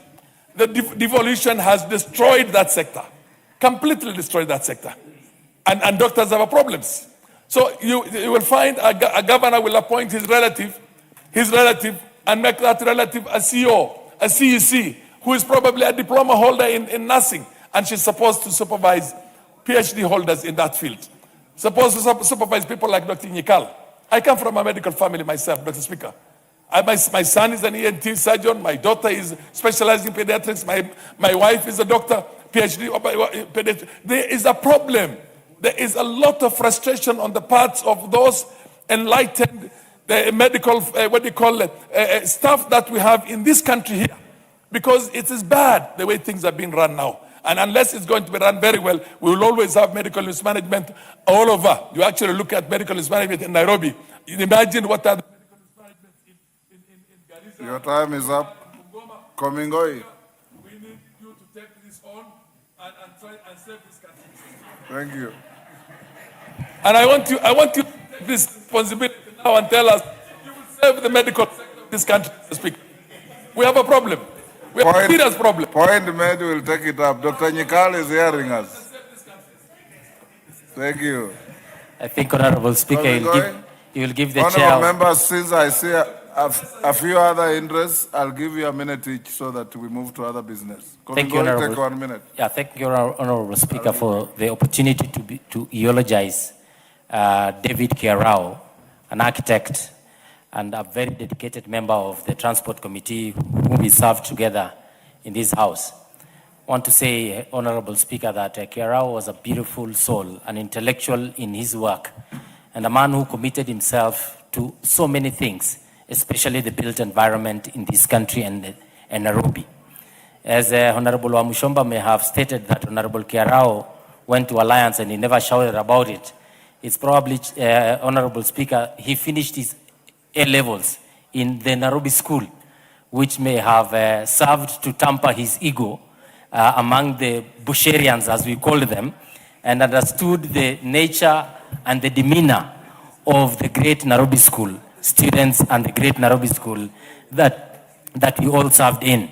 And number two, Honorable Speaker, is that in all this, I think one thing that remains is the legacy to be provided for, and we in the Committee of Roads and Transport, we will be able to further the discussion of pedestrian walks, the exercise that has been started around the redesign of Nairobi to be able to provide commuting easy for all road users in the country. We want to say pole to the family, pole to the people of Olkalau, and to the community of Parliament, and say may the good Lord rest. Member for Mumias West. Mumias West, yes. Thank you, Mr. Speaker. Mr. Speaker, I also want to join my colleagues in sending my condolences to the family of my friend, Honorable Kiarao. Honorable Speaker, just November last year, we traveled with Honorable Kiarao to London, and he did not even show any signs of illness. And from there, I have not seen him much, but we have been meeting in the committee. I didn't know that he was sick. But as fate takes it, it was God's fate, and may his soul rest in eternal peace. Dr. Nyikal, give Nyikal 2 minutes. Thank you, Mr. Speaker. And Kwenya, you'll let me conclude. Also take this opportunity to pass my condolences of those of my constituents to the people of Kalau for the loss of Honorable Kiarao, the people of Kirinyaga for the loss of their former senator, and also to our colleague, Honorable Kamket.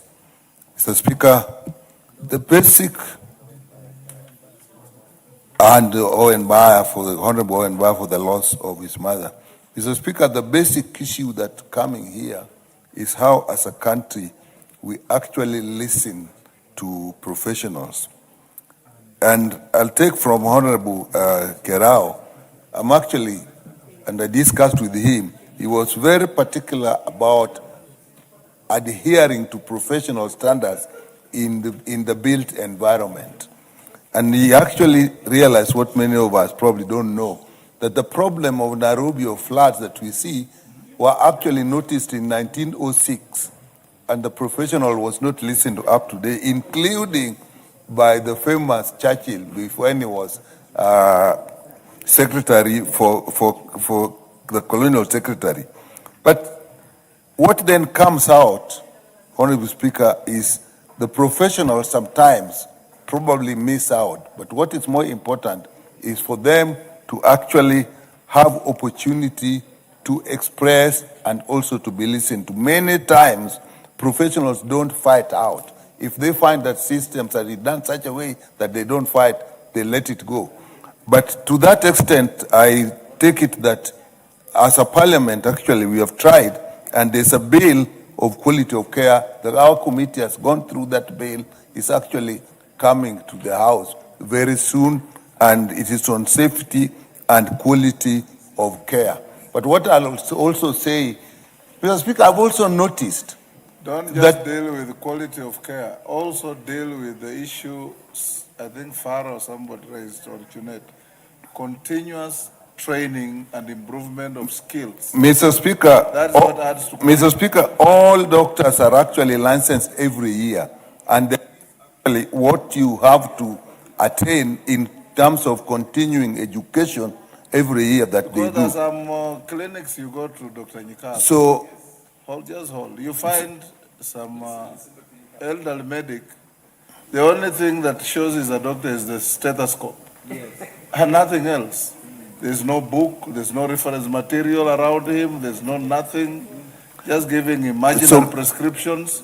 Mr. Speaker, I do... That bill is so important that being a respected medic, I'm ready to give you time to do much more research to make sure that it's all inclusive in terms of medical. Thank you very much, because actually we were looking at that bill.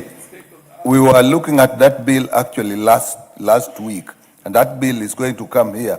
It is actually, that bill is going to be important, and we may actually say need more time to go into details of that bill, even when it comes to the point of discussion. We will look at it. But what I'll also advise our colleagues here is that when matters like this occur, there was the issue of the drugs, there's the issue of Honorable Kamket. It is important to actually take the matter up. Like in this particular case, I really would like him to take it up with the Medical Practitioner Dentist Council. He can even actually petition our committee so that we look at it in more details.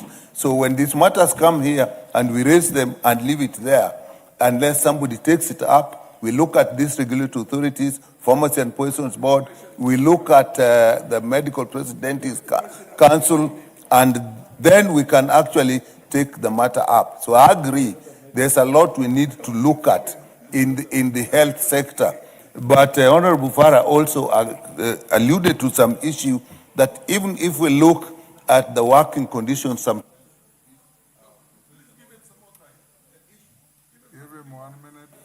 even if you look at the working conditions, Mr. Speaker, you realize that until recently, every time we were passing, there were people demonstrating at the gate. We have actually managed as a committee to actually put some money to actually look at their working conditions, their training and so on, and you don't see them anymore. We still have a bit, but we are working on it. There are many structural issues in the health sector. Looking at the issue of the Health Services Commission, the provision in the Health Act 2017, the relationship with the Council of Governors that I agree we need to look at. But our colleagues who have had issues like this, please do not leave it go, let it pass.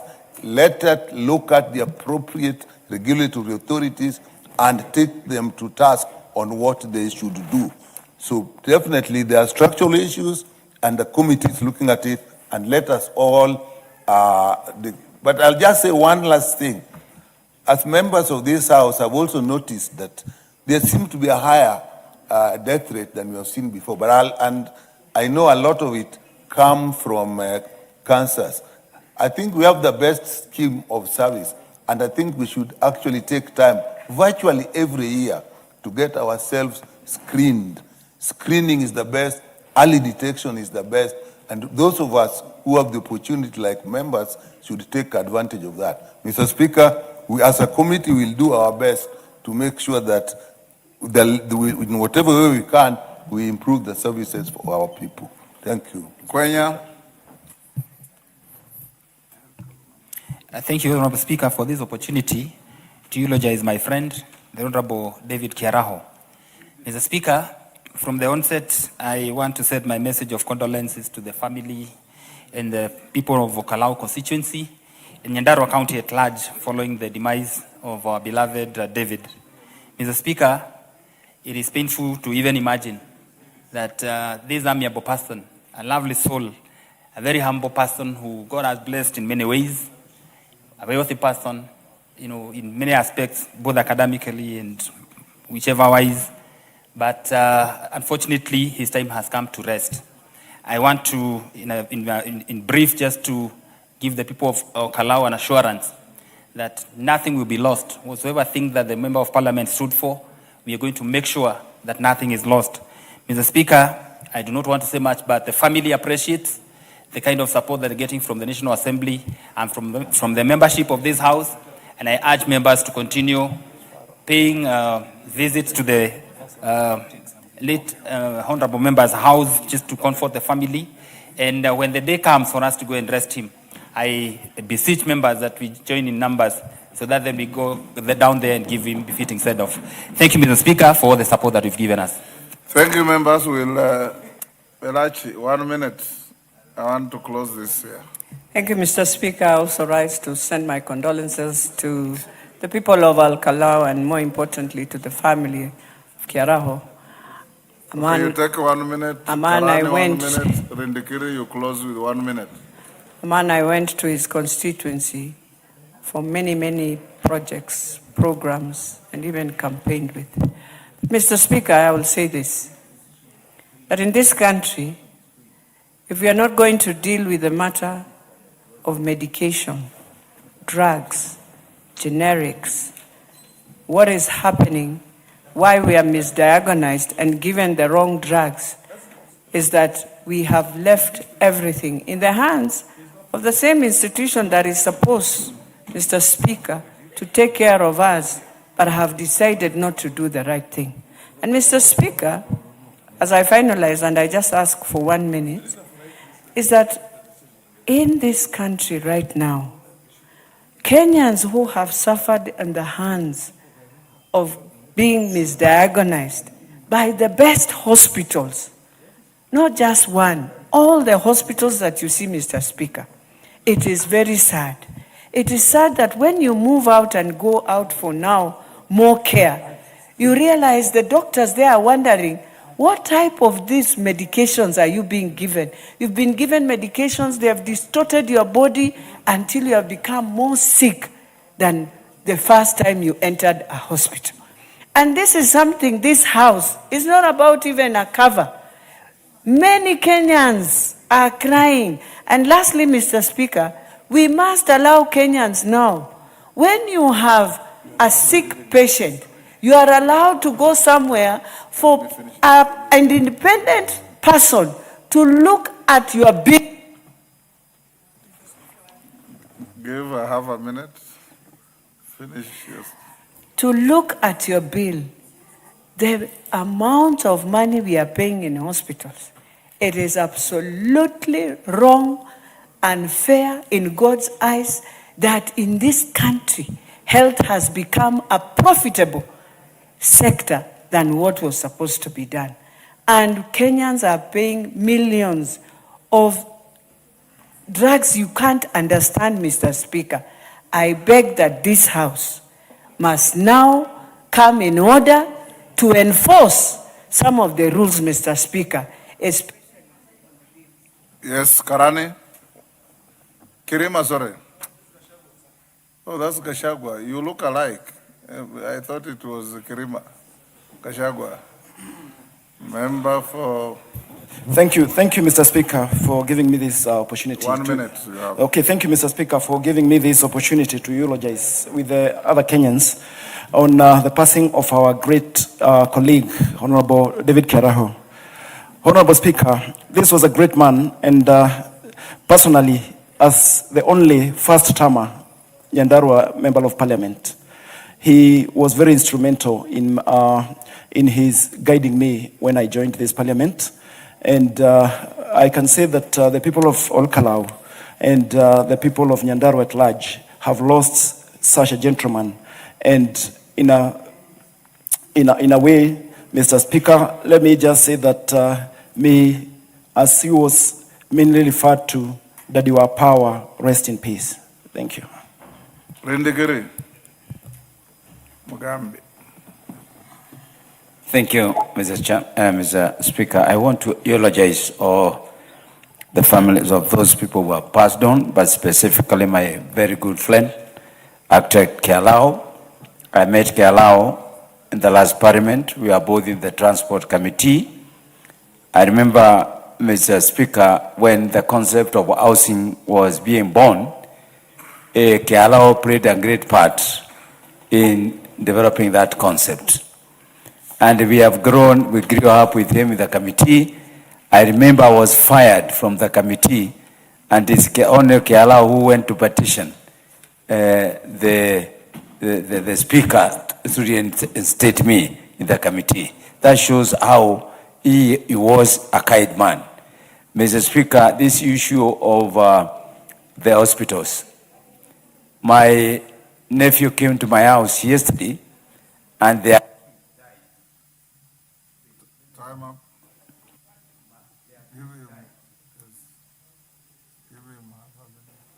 their kid that died at the Gertrude Hospital at day 15. And up to now, nobody knows why that kid died. The medication and the abandonment until the family gave up. I think there is a serious issue of negligence. It's a serious problem of misdiagnosis. It's a serious problem of costings. And there's a serious generally of medication that are being prescribed to our people. I stand to support the feelings of other members that we need a serious an analysis of what is really happening with our hospitals and specifically the medical practitioners, some of them. I thank you, Mr. Speaker. Go back to, I'll not allow you if I want to close this. We've done more than 1.5 hours. I'll now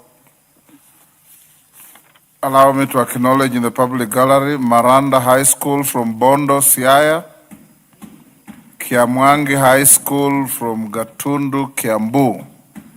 On my behalf and on behalf of the House, we welcome the students, their teachers, and those accompanying them to the House of Parliament.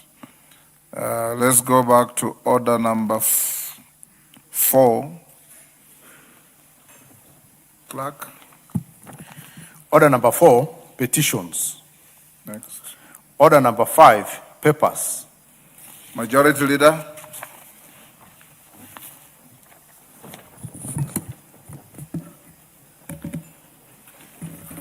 Honorable Speaker, I beg to lay the following papers on the table of the House today, Tuesday 31st March 2026. The following legal notice, explanatory memorandum, evidence of stakeholders, consultation and public participation report of stakeholder on the regulations from the Ministry of Roads and Transport. 1.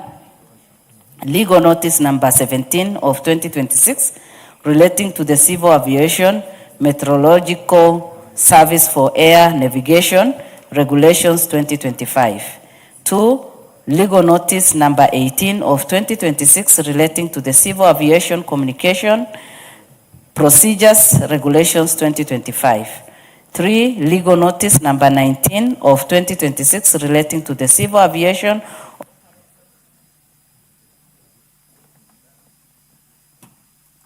Give me the mic, please. Go on. Number 3, legal notice number 19 of 2026 relating to the civil aviation operations of aircraft helicopter regulations 2025. Number 4, legal notice number 20 of 2026 relating to the civil aviation approved maintenance organization regulations 2025. Number 5, legal notice number 21 of 2026 relating to the civil aviation environment protection aircraft noise regulations 2025. Number 6, legal notice number 22 of 2026 relating to the civil aviation licensing of air service regulations 2025. Number 7, legal notice number 23 of 2026 relating to the civil aviation aircraft nationality and registration marks regulations 2025. Number 8, legal notice number 24 of 2026 relating to the civil aviation carbon offsetting and reduction scheme for international aviation regulations 2025. Number 9, legal notice of 2025 of 2026 relating to the civil aviation radio navigation and aids regulations 2025. Number 10, legal notice number 26 of relating to civil aviation construction of visual and instrumental flight procedures regulations 2025. Number 11, legal notice number 27 of 2026 relating to the civil aviation certification of air navigation service providers regulations 2025. Number 12, legal notice number 28 of 2026 relating to the civil aviation units of measurement to be used in air and ground operations regulations 2025. Number 13, legal notice number 29 of 2026 relating to the civil aviation operation of aircraft for commercial air transport, aeroplanes, regulations 2025. Number 14, legal notice of number 30 of 2026 relating to the civil aviation air traffic services regulations 2025. Number 15, legal notice number 31 of 2026 relating to the civil aviation security regulations 2025. Number 16, legal notice number 32 of 2026 relating to the civil aviation safe management regulations 2025. Number 17, legal notice number 33 of 2026 relating to the civil aviation aeronautical search and rescue regulations 2025. Number 18, legal notice number 37 of 2026 relating to the civil aviation airworthiness regulations 2025. Number 19, 2026, legal notice number 38 of 2026 relating to the civil aviation communication system regulations 2025. Number 20, legal notice number 40 of 2026 relating to the civil aviation unnamed aircraft system regulations 2025. And 21, legal notice number 42 of 2026 relating to the civil aviation air operation certification and administration regulations 2025. B, legal notice number 43 of 2026 relating to the public benefits organization regulations 2026, explanatory memorandum, validation report regulations, impact statement and public participation report from the Ministry of Interior and National Administration. C, the agreement establishing the African Legal Support Facility from the Ministry of Foreign and Diaspora Affairs. D, 57th monetary statement from the National Treasury. E, intergovernmental partnership agreement between national government through the Ministry of Education and the county government of Kakamega. F, Auditor General summary report on national government for the financial year 2024-2026. And G, report to Parliament on all new loans contracted by government from 1st September 2025 to 31st December 2025 from the National Treasury. Thank you, Honorable Speaker, and I beg to lay.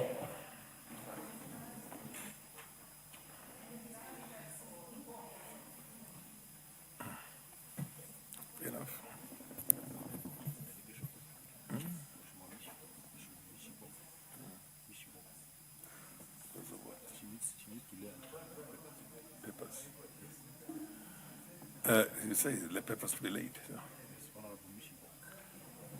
The Honorable Mishimboko, you have some papers to lay. Thank you, Honorable Speaker, sir. Honorable Speaker, I beg to lay the following paper on the table of the House today, Tuesday, 31st March 2026. Report of the Parliament of Kenya delegation to the 68th session of the Commission on the Status of Women held in New York, USA from 11th to 22nd March 2024. I thank you, Honorable Speaker. The next one. Do we have the chairperson for the Departmental Committee on Trade, Industry and Cooperatives? Please, you have papers to lay also. Yeah, proceed, Madam Marianne. Honorable Speaker, I beg to lay the following papers on the table of the House today, Tuesday, 31st March 2026. Reports of the Departmental Committee on Trade, Industry and Cooperatives on its consideration of 1, the Local Content Bill, National Assembly Bill number 45 of 2025, and 2, the Micro and Small Enterprises Amendment Bill, National Assembly Bill number 25 of 2025. Thank you, Honorable Speaker. Fair enough. The chairperson of Public Investments Committee on Governance and Education. Yes, Honorable Menje, proceed. You have some papers to lay. Thank you, Honorable Speaker. Honorable Speaker, I beg to lay the following paper on the table of the House today, Tuesday, 31st March 2026. There is report of the Public Investments Committee on Governance and Education on its examination of the audited financial statements of institutions of higher learning, Eastern Region, for the financial years 2018 to 2019, 2019 to 2020, 2020 to 2021, 2021 to 2022, 2022 to 2023, and finally 2023-2024. Thank you, Honorable Speaker. Fair enough. I would again require chairpersons.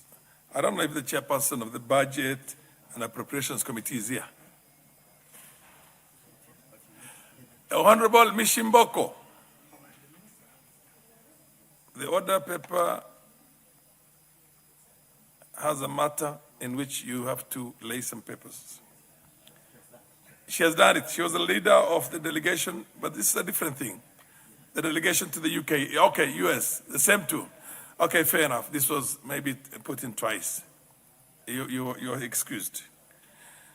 The chairperson, public investments, that one has also been done. Committee on delegated, fair enough. Next. The Committee on Delegated Legislation. Who is there? Who is here? Proceed, the Honorable. I thank you, Honorable Speaker. Honorable Speaker, I beg to lay the following papers on the table of the House today, Tuesday, 31st March 2026. Reports of the Committee on Delegated Legislation on its consideration of 1, the Public Finance Management, State Officers and Public Officers, Motor Car Loan Scheme Fund, Amendment Regulations published as Legal Notice number 7 of 2026, and 2, the Public Finance Management Wildlife Conservation Trust Fund, Regulations published as Legal Notice number 190 of 2025. Fair enough. I think we have only one question, and the member who had filed the question has requested for it to be deferred to another date. So next order. Order number 6, notices of motion.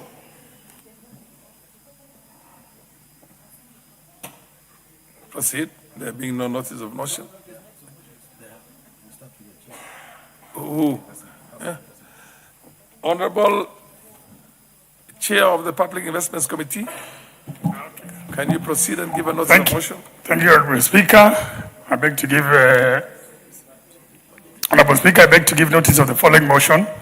That this House adopts the report of the Public Investments Committee on Governance and Education on its examination of audited financial statements of institutions of higher learning, Eastern Region, for the financial years 2018-2019, 2019-2020, 2020-2021, 2021-2022, 2022-2023, and 2023-2024, laid on the table of the House on Tuesday, 31st March 2026. Thank you, Honorable Speaker. Yeah, I can see in the order paper, the Chairperson of Budget and Appropriations Committee, he has not given a notice of motion. He has not laid the papers on the table, and under the circumstances, he cannot give a notice of a motion. And that same also goes to Madame Mboko. She's supposed to give a notice of motion. She has left. I think I was right when I drew her attention not to leave. Yes. I now need the Chairperson Committee on Delegated Legislation on the reports. Yeah, thank you, The Honourable committee Speaker. on its consideration. Yeah, thank you, Honourable Speaker. I have 2 notices of motion to move. Honourable Speaker, I beg to give notice of the following motion. That this House adopts the report of the Committee on Delegated Legislation on its consideration of the Public Finance Management State Officers and Public Officers Motor Car Loan Scheme Fund, Amendment Regulations 2025. Is it motor card or motor car? Motor car. Card. Car. Car, then you have a D there. No, there is, I There's think a somebody, topographic error. No, it is very popular now. There's something called uko na kadi. So I think the person, mine was thinking in that manner. That should be corrected. It's motor car. Is motor car, Mr. Speaker. Mr. Speaker, as Amendment Regulation 2025 laid on the table of the House on Tuesday, 31st March 2026, and pursuant to the provisions of Section 24, Subsection 4 of the Public Finance Management Act, Cap 412A, this House approves the Public Finance Management State Officers and Public Officers Scheme Fund Amendment Regulations 2025, published as legal notice number 7 of 2026. The second notice of motion I would like to give, Mr. Speaker, is this. Honorable Speaker, I beg to give notice of the following motion.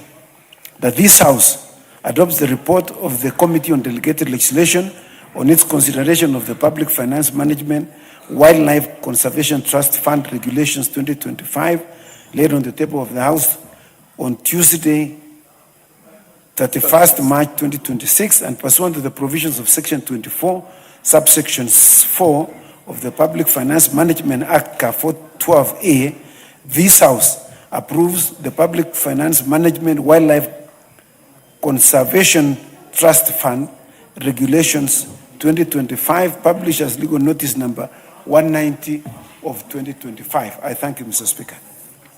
Fair enough. Next order. Order number 7, questions and statements. There is only one question, and I understand the question. The questioner has did seek the indulgence of the chair to defer to another date, and it's so directed. Next order. Order number 9, motion. Consideration of the Public Finance Management Public Prosecution Fund Regulations. Chairperson on the Committee on Delegated Legislation should still take up the chair. Yeah, I thank you, Mr. Speaker. The floor, yeah. I thank you very much, Mr. Speaker. Mr. Speaker, I beg to move that this House approves the Public Finance Management Public Prosecution Fund Regulations 2025, legal notice number. Sorry, Mr. Speaker.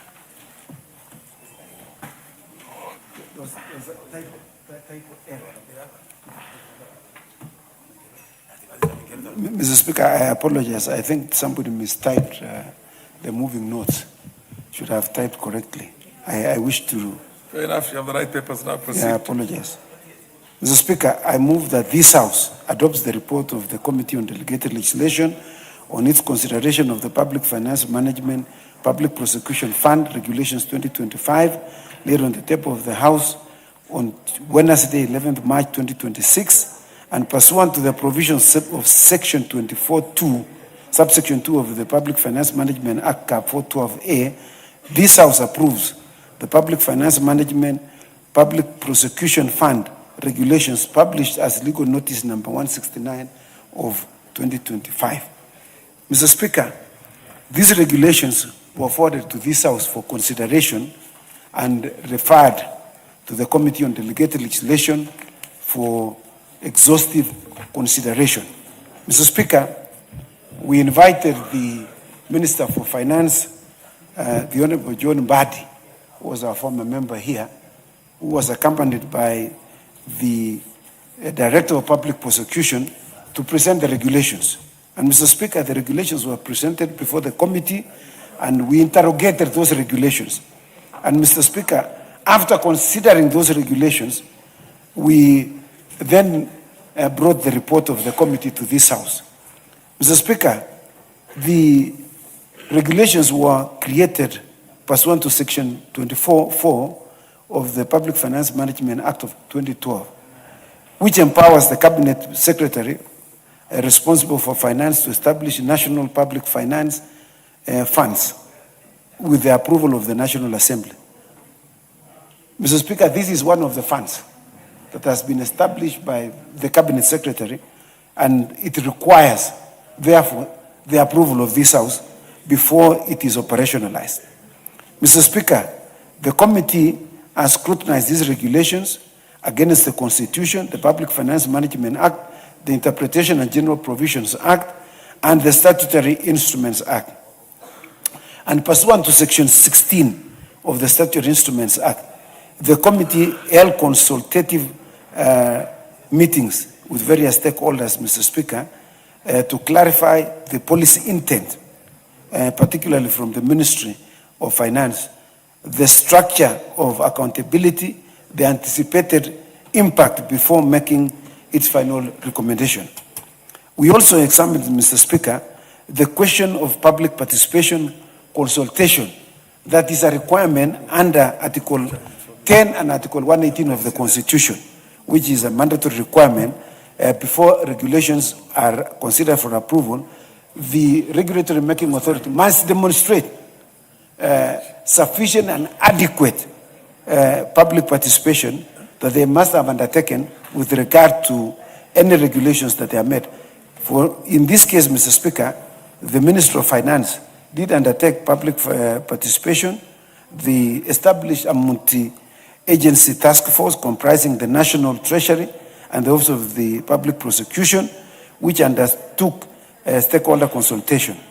Public participation was conducted through notices published in the National Treasury website and in the MyGov newspaper of 8th October 2024, in line with the Constitution and the Statutory Instruments Act, Mr. Speaker.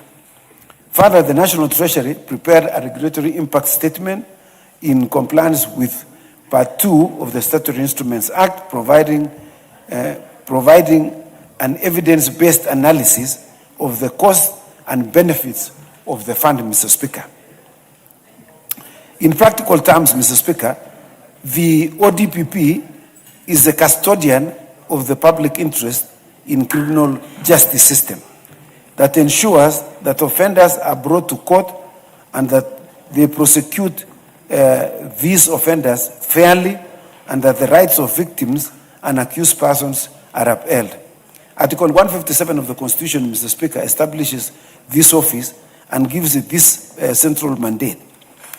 Mr. Speaker, the nature of crimes in our country and generally globally has changed dramatically that the ODPP now confronts. As you know, Mr. Speaker, crime has become viral. Become viral in the sense that it is now been operationalized through IT systems.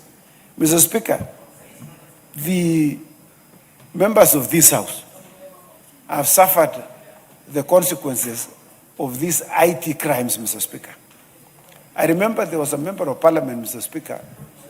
He traveled out of this country, and since he had an eSIM in their mobile, the criminals in this country, Mr. Speaker, what they have done is when they know that you have traveled out of this country, they go and apply for a physical SIM, when they know that you have a mobile which has an eSIM.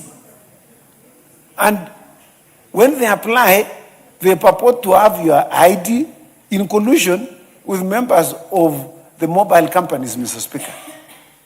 And they would use your SIM, now the physical SIM,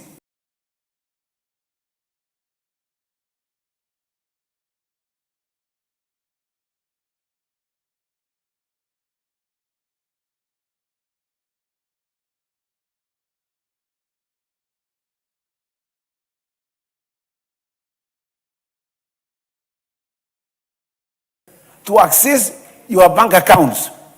The circles, in 1 minute, when this dispersed to you. Indeed, this money was dispersed to these criminal gangs who were waiting for the money. And Mr. Speaker, if you can see how crime has percolated into our society, Mr. Speaker, because sometimes the ODPP does not have sufficient resources to investigate some of these crimes and to prosecute them adequately and effectively in our courts, Mr. Speaker.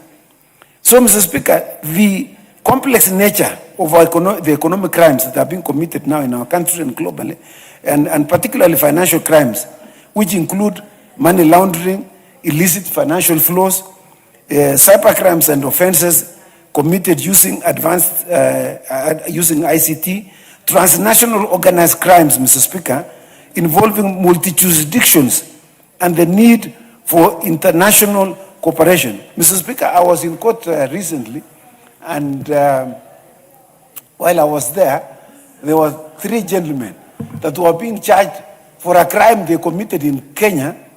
They committed in the US, but based in Kenya. And they were seeking extradition proceedings to extradite these Kenyans so that they can be charged in the US, because they used ICT systems to remove money from the US to Kenya, Mr. Speaker.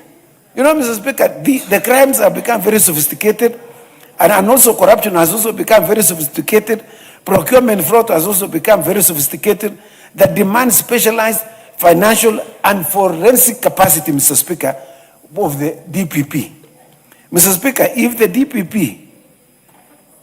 ODPP and investigative agencies, Mr. Speaker, do not have predictable ring-fence resources for such cases, we risk a situation where complex criminal enterprises are better financed than the state agencies tasked with dismantling them, Mr. Speaker. Mr. Speaker, justice is then not only delayed, but, Mr. Speaker, is diluted and in some cases, Mr. Speaker, defeated. Not because our laws are weak, but because our institutions lack sufficient finances to enforce them, Mr. Speaker. Mr. Speaker, these regulations seek to provide sufficient safeguards against misuse and abuse of public funds, Mr. Speaker, so that any money that will be put into this fund, Mr. Speaker, will be adequately used and will be used in a manner that will have value for what we Kenyans expect them to do. It's important, Mr. Speaker, that this House appreciates that what we are doing through these regulations are consistent with global practices in asset recovery and criminal justice financing. In the United States, in the United Kingdom, Mr. Speaker, the Crown Prosecution Services, this popularly called CPS, and other agencies participate in the Asset Recovery Incentivization Scheme, what is popularly known as ARIs. ARIs, Mr. Speaker, share the assets confiscated under the Proceeds of Crime Act, Mr. Speaker, and is returned to the police forces, prosecutors, and courts to support further crime fighting activities. CPS in the UK, Mr. Speaker, provides guidance on proceeds of crime and emphasizes the confiscation is not just punitive, it deters crime and deprives offenders of their gains and reduces the funds availability that is available for further crime enterprises, Mr. Speaker. In South Africa has the Criminal Assets Recovery Account, what is popularly known as CARA, not our CARA, the one for the County Allocation of Revenue Act, Mr. Speaker. This is CARA, the Criminal Assets Recovery Account, which is established under the Prevention of Organized Crimes Act of 1998, operates as a special account within the National Revenue Fund into which money and property forfeited to the state are paid into, Mr. Speaker, for purposes of being used by the criminal system itself to ward off those that are seeking to destabilize the country, Mr. Speaker. These regulations, Mr. Speaker, ensures that crime will not pay, that our prosecutors will be properly equipped to match the sophistication of modern criminal enterprises. And finally, Mr. Speaker, the asset recovery is not a mere statistics. It is a tangible investment in the justice system. Mr. Speaker, the establishment of this fund, in fact, is much delayed, Mr. Speaker, and it behoves this House that we move with the necessary speed to ensure that we approve this so that the proceeds of crime are placed into this fund to assist the ODPP in fighting crime in this nation.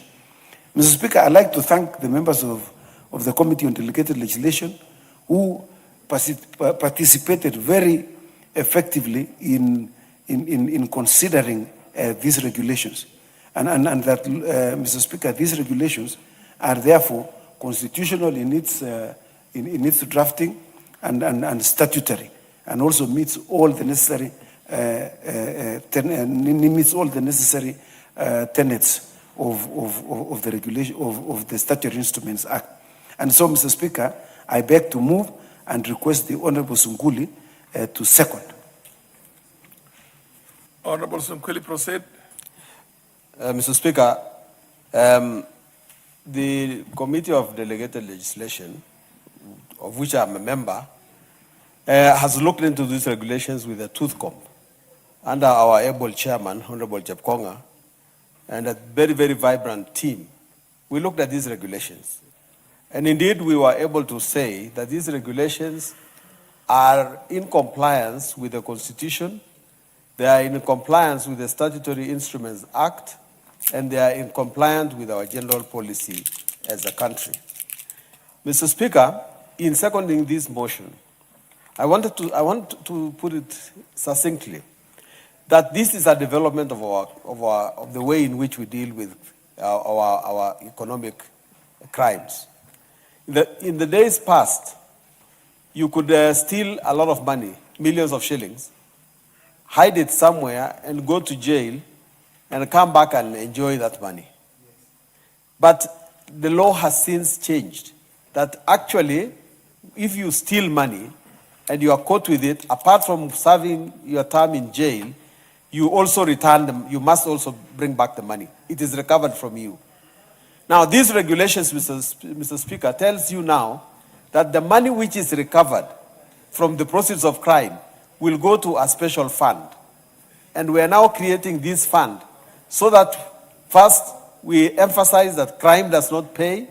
Secondly, that the money that you took will now be used to develop the same criminal system, the same criminal anti-criminal system that caught you.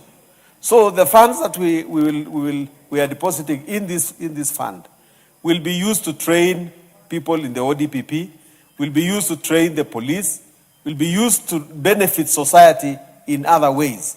So this is a very essential development in how we deal with our economic crimes. So these are regulations which have been waited for a long time. As a delegated legislation committee, we have on behalf of Parliament, looked at them, and can say that they are good for this House to pass. Mr. Speaker, I beg to second.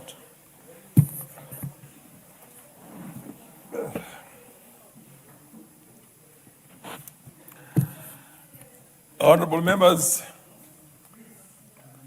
Honorable Kaluma, take a seat, Honorable Kaluma.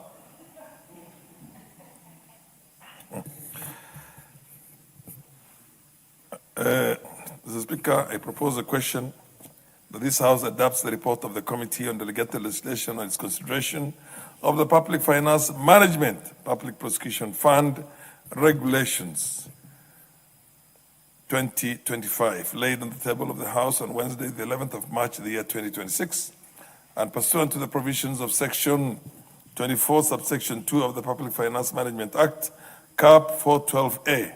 This House approves the Public Finance Management, Public Prosecution Fund Regulations published as legal notice number 169 of 2025.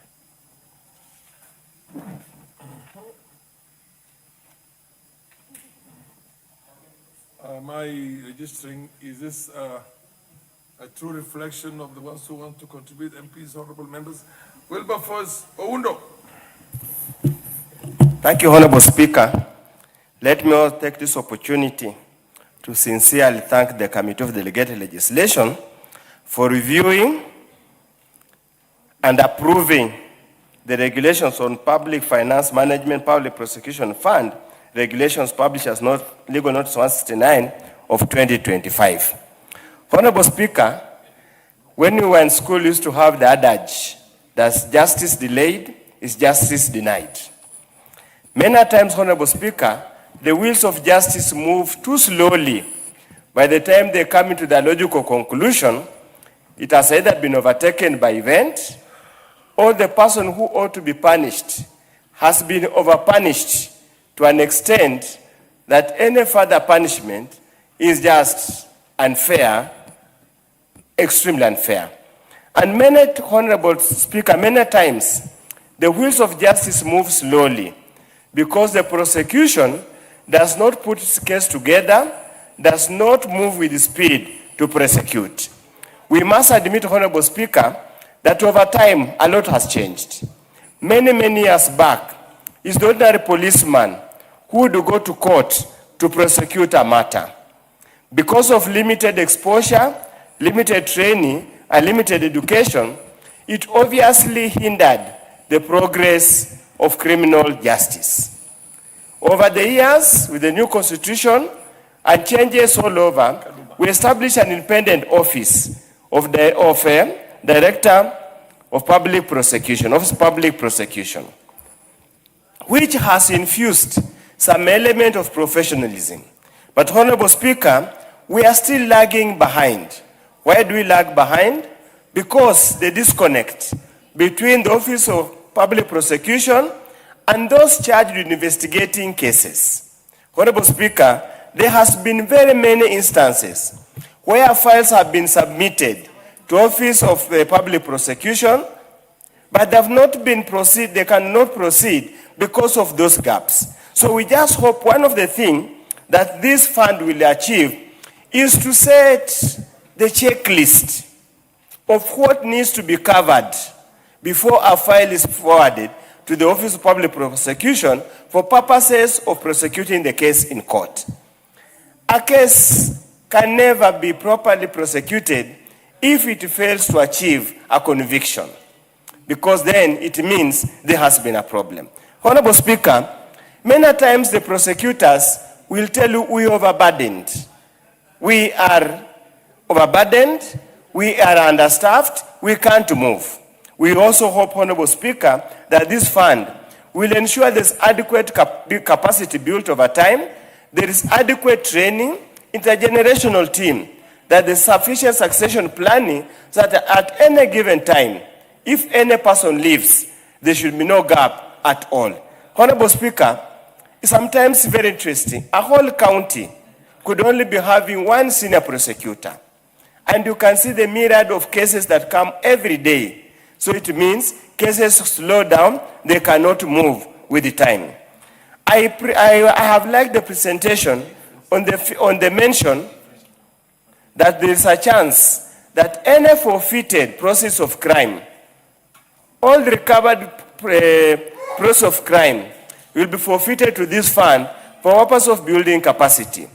But Honorable Speaker, remember, the funds that have been stolen are public funds that cannot only be ring-fenced to one particular department. I would probably over time, if procedures allow, we must amend so that there's a share on the percent that can be retained and percent that goes back to the consolidated fund or the national treasury for purposes of continuing to undertake all the issues at hand. We just hope, Honorable Speaker, again for many years, there has always been this joke that why bother with the prosecutor if you can buy a judge? Why bother with the prosecutor if you can buy a magistrate?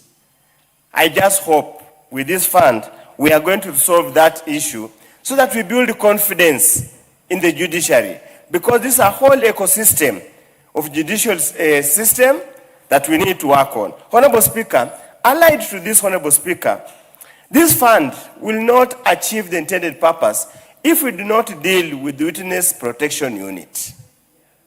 Because without the witnesses being protected elsewhere, Honorable Speaker, again, the work of a prosecutor comes to naught. There has been so many cases, Honorable Speaker.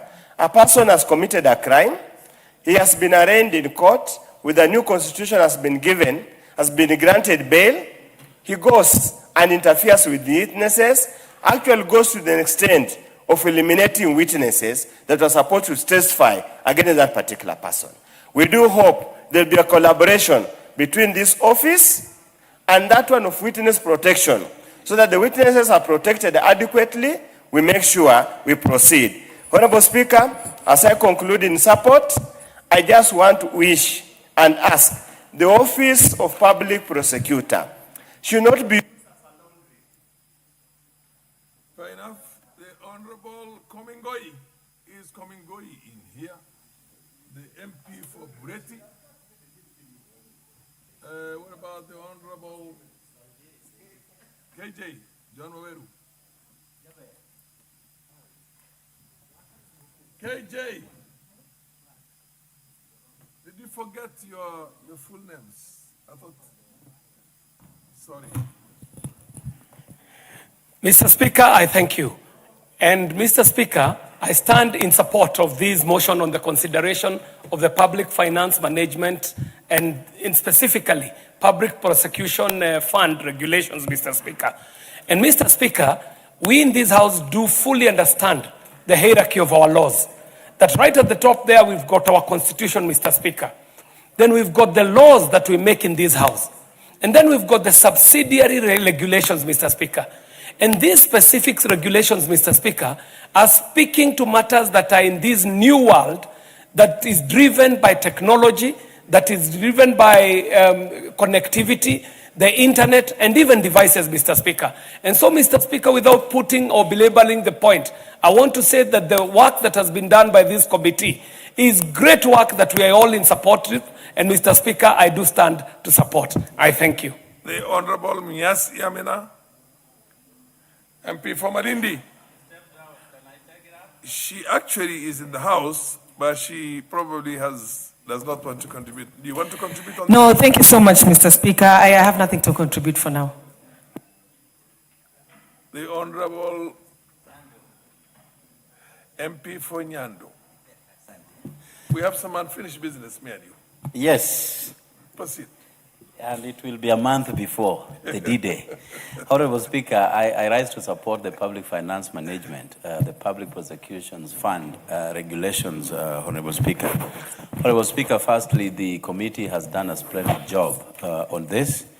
There is an urgent need to empower the Office of Public Prosecutions, Honorable Speaker.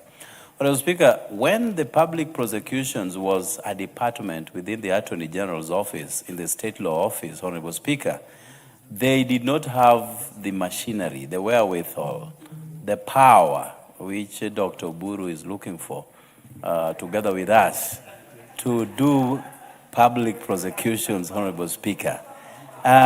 When the new constitution delineated the office of the public prosecutions as a standalone department, Honorable Speaker, we have seen a lot of movements, a lot of good work being done by the public prosecutions. What they now lack is the adequate funding to capacity build so that they can quicken the pace of delivering justice to Kenyans, Honorable Speaker.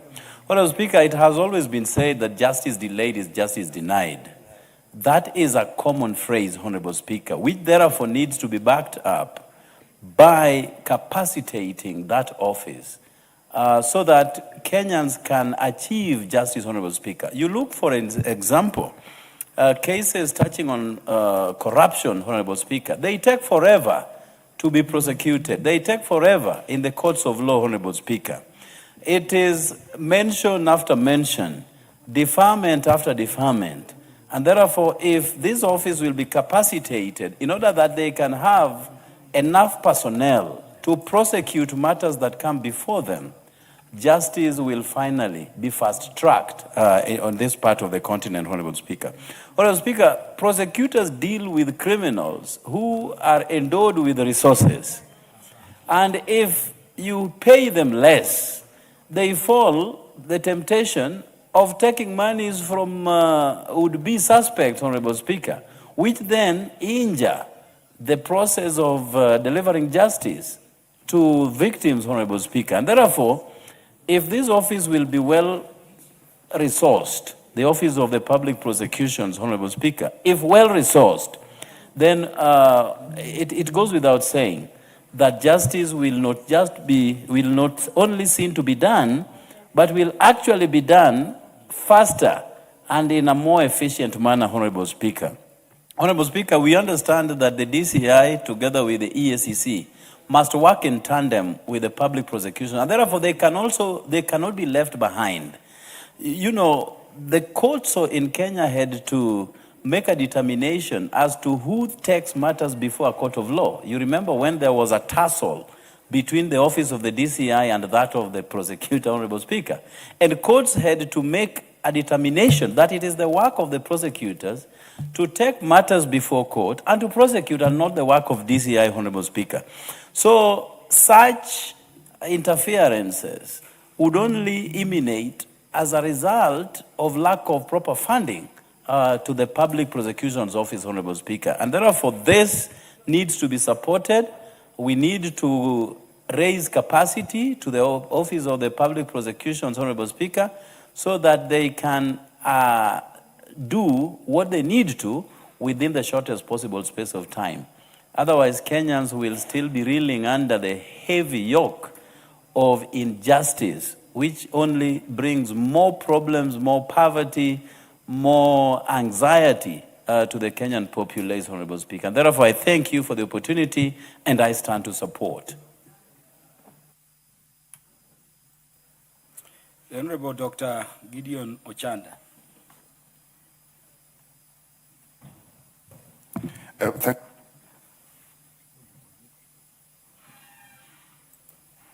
Thank you, Mr. Speaker. Mr. Speaker, we always say that independence of functions, once you are tied to functions that are made clear, what needs to follow is the ability to do those functions, and that is financing. There's no need of a clear office, public office that is given some good latitude in terms of independence of its functions, not to be with funds. So I really come up to support this, Mr. Speaker, and it's one thing that may help us in terms of the prosecution process that we're having in this country. There's generally a big problem. If you look at the line of prosecution, all the way from the smallest courts to the highest court, public prosecution is something that really has to be looked at. And there's a general problem as at now, Mr. Speaker, particularly in the criminal justice system. We don't look at it adequately. And one of the ways of trying to look at it adequately is financing the prosecution office is critical. Because at the moment, there are many things that are happening at the local levels, particularly the lower courts. Legal counsels, for example, in the name of the prosecution, are trying to exhaust cases as though they are the magistrates or the judges, because there's a firm instruction that they must only take cases that they are able to win or they have to win in court. So there's a general problem that if we don't look at the criminal justice system as it is at the moment, definitely there are big challenges. So you get our councils or our prosecutors at local level dealing with, they have to appear like they are magistrates first. They must make sure that they look at those who are brought in as suspects. They must see due diligence in terms of this. So what's happening in the process, Mr. Speaker, is that the suspects are in the end working with the police and with the prosecutors, so that their cases are sorted out before they get to court. And the best way to handle this is that if the public prosecution office has funds, has money, that they are able to run their systems independent of the police and independent of the judiciary. I think this is where things may be working right for this country. So I start supporting the Speaker.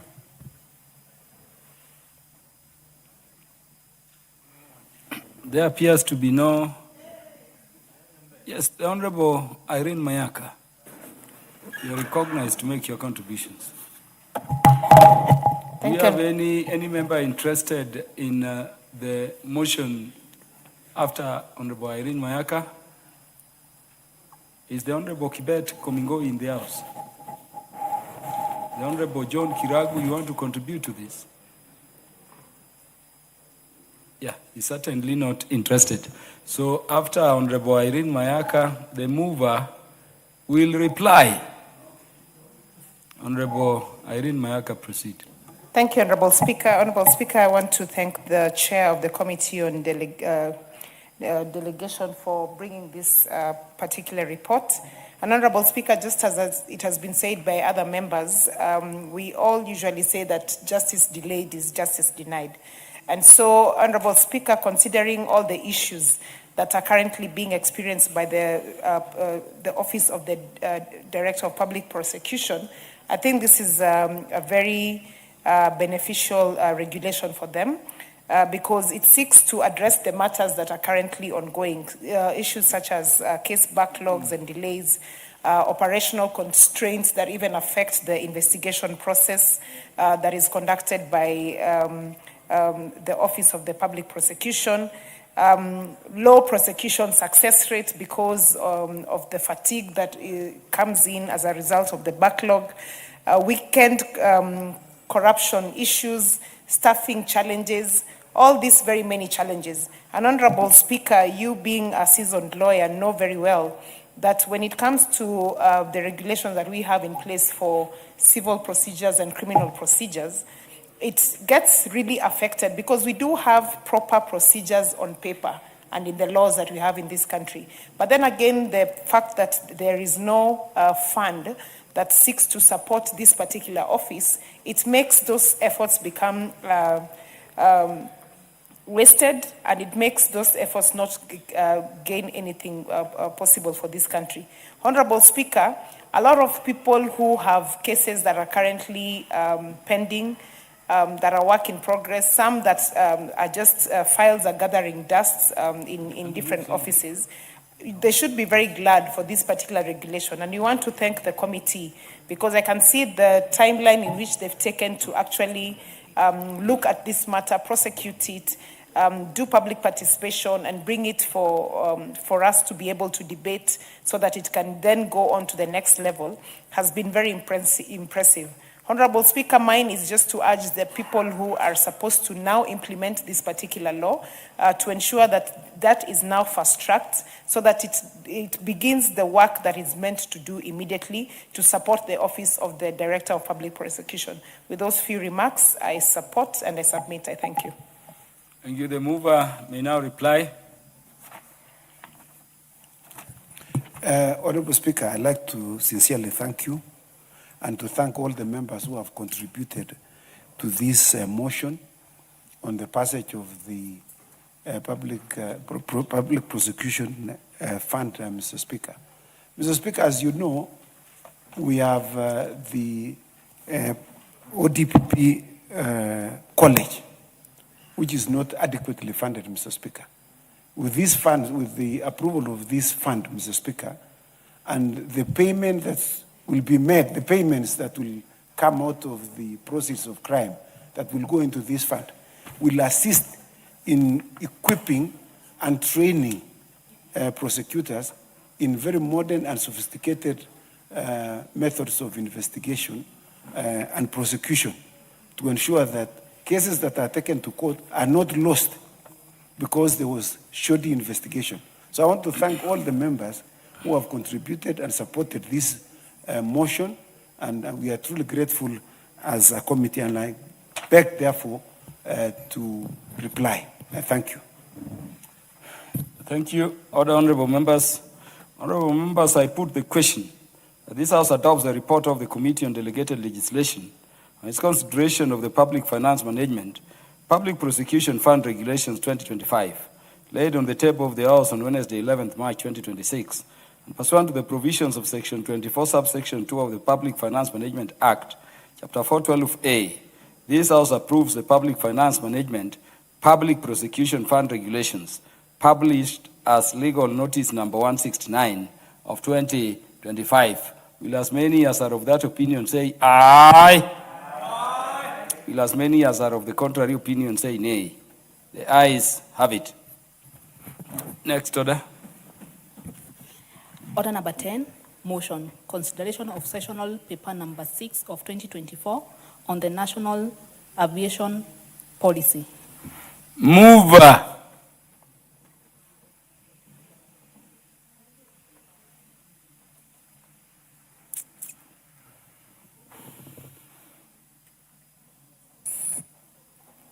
Thank you, Honorable Speaker.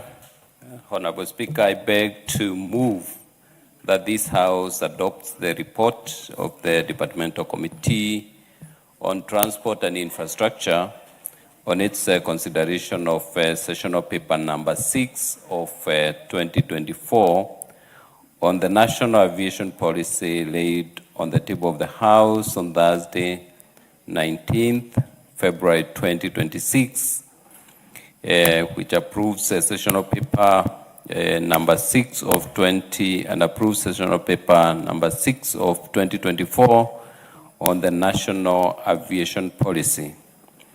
Honorable Speaker, this sessional policy number 6 on the national aviation policy outlines the government's intent to address challenges in Kenya's aviation sector, positioning the sector as a key enabler for economic growth and achievement of Vision 2030. Honorable Speaker, the policy is intended to provide a primary framework for the future actions of the government in the aviation industry of the country, involving the formulation of the national strategy as a guideline to the entire sector development. And Honorable Speaker, the main objectives of this aviation are, number one, to foster growth of the aviation business in Kenya and to support job creation by positioning Kenya as a recognized regional leader in the aviation. Because, Honorable Speaker, this is a sector that has a great potential to provide job opportunities for our young people in countries that are a little more developed than Kenya. This sector employs millions of people or citizens in their countries, directly and indirectly. So it's a sector that needs a lot of support, and Honorable Speaker can help address our issues of unemployment.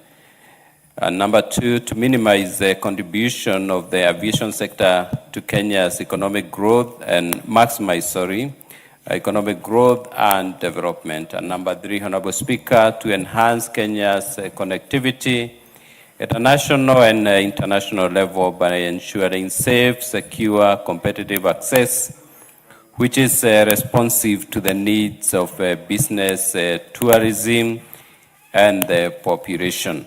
What we call, in other words, Honorable Speaker, positive externalities.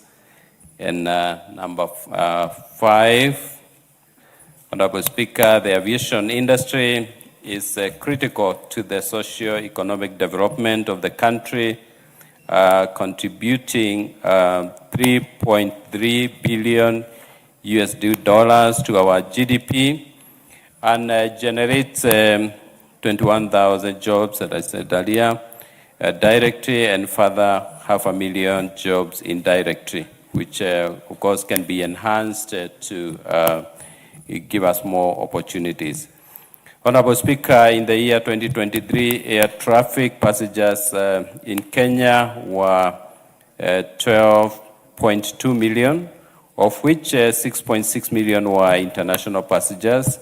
The volume of commercial cargo handled was 372.2 thousand tons, and total aircraft movement was 357,093 thousand, which signals the great potential that this sector has in supporting tourism, supporting manufacturing, supporting agriculture, and supporting the other related commercial activities. Honorable Speaker, Kenya aspires to be one of the leading aviation economies, which will only be achieved if the policy environment achieves its goals and the right incentives are given to attract the necessary investment. Kenya has the potential to be the leading regional aviation hub because of its ideal geographical location, a growing middle class, and rapidly growing economy. At the moment, Honorable Speaker, we know that Ethiopian Airline has overtaken us, and there is no really good reason why they should be ahead of us, considering that Kenya's economy is more vibrant than Ethiopians.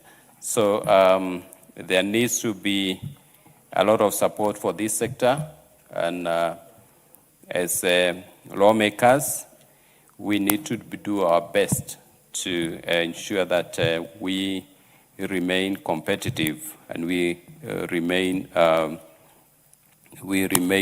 active in the sector.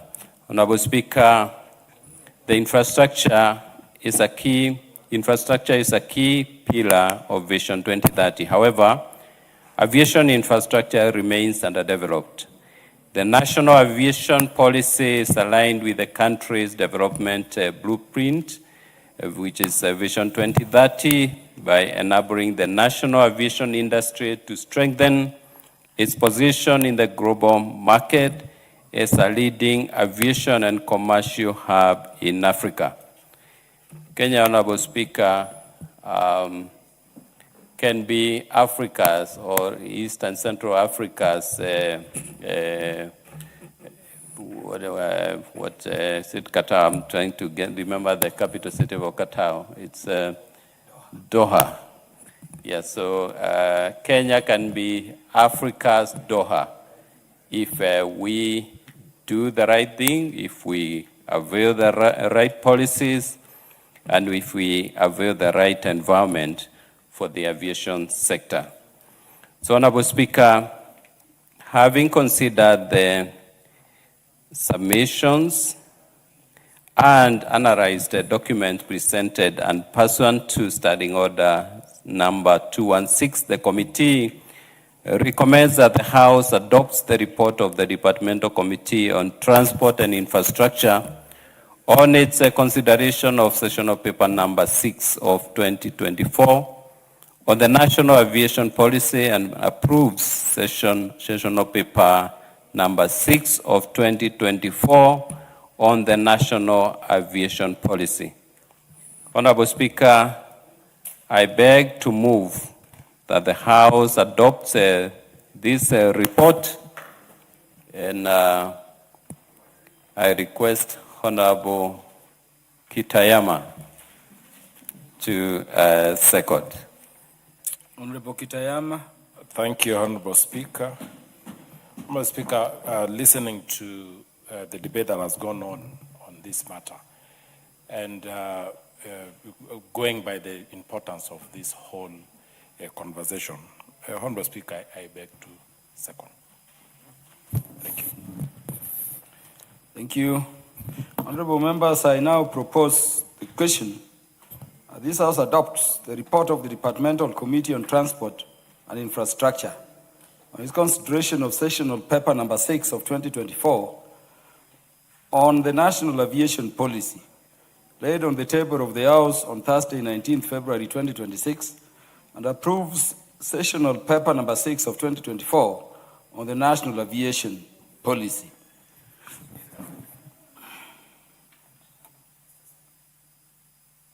Yes, Honorable Jared Okello. Honorable Speaker, I rise to support the sessional paper number 6 of 2024 on the aviation policy, Honorable Speaker. Honorable Speaker, the air industry is the safest in comparison to all others, Honorable Speaker. Once a flight has perched on air, it is very safe, unless there are very extraneous mechanical issues surrounding it. It is usually the best, Honorable Speaker. Honorable Speaker, if you look at, for instance, the Kenya Airways, our pride of Africa, Honorable Speaker, which ought to have dominated the African market, Honorable Speaker, that now needs a lot of input in order to make it viable. You understand that just a while back, a week ago, Kenya Airways posted a 17 billion loss, Honorable Speaker, yet it is the most expensive airline on this part of the continent, Honorable Speaker. Where did we lose the mark? That now Ethiopian Airways controls the African market, Honorable Speaker. We need to put a lot of emphasis on our aviation industry so that we can attract a lot of revenue into the Kenyan economy, Honorable Speaker. Honorable Speaker, for instance, you look at the Emirates Air, which takes all the passengers to Dubai. It is much cheaper in comparison to what Kenya Airways offers here. Now, the intention of the aviation industry is not to make so much profit by just concentrating on the airline itself. It is meant to bring people to a destination whereby, as a result, they will spend much more money and put that money into that country's economy. That is why places like Dubai have thrived, Honorable Speaker. Had it not been for the Iranian-US-Israel conflict, Honorable Speaker, that also affected the Dubai International Airport, that is an airline that was on a rapid flight to growth, Honorable Speaker, and it has demonstrated so. It has over 250 aircrafts in the air, Honorable Speaker, over 250. I don't know how many we have with Kenya Airways, most of which are also leased from other providers, service providers, Honorable Speaker. So and I'm happy that the government of Kenya is now going to expand the Jomo Kenyatta International Airport so that it can cope up with the many passengers that will be coming in. But we cannot put a lot of emphasis on the airports to the detriment of the airlines, Honorable Speaker. We ought to put a lot of managerial expertise into Kenya Airways, make it so professional that people will now come, land in Kenya, even if they have to connect to other countries. Let us have them come into Kenya first. Just the same way Ethiopian Airline puts people into Ethiopia before they connect to other destinations. Just like you have Etihad, Or you have Lufthansa that takes people to Germany before they make their trips to other destinations, Honorable Speaker. So Kenya needs to focus more on this industry because it is the best revenue earner for any other country. Honorable Speaker, time is long gone when agriculture was our #1 earner. Agriculture is so labor intensive, so capital intensive, that many people are running away from it. And therefore, we have to be innovative enough, concentrate on our aviation industry, so that we can patch up the gap that now exists from the adversity that come with our agricultural input, Honorable Speaker. So we need to also put a lot of emphasis on servicing these aircrafts, Honorable Speaker. Just under 2 weeks ago, we lost our colleague here in an aircraft accident, Honorable Speaker. So these are things that can affect an entire industry. Therefore, servicing of those aircraft, whether they go international or they are local, must be at the core of an integral part of an aviation industry, Honorable Speaker. And in cases where accidents have occurred, we need to get deep into investigations, have that report come out so that the airline industry in general can use.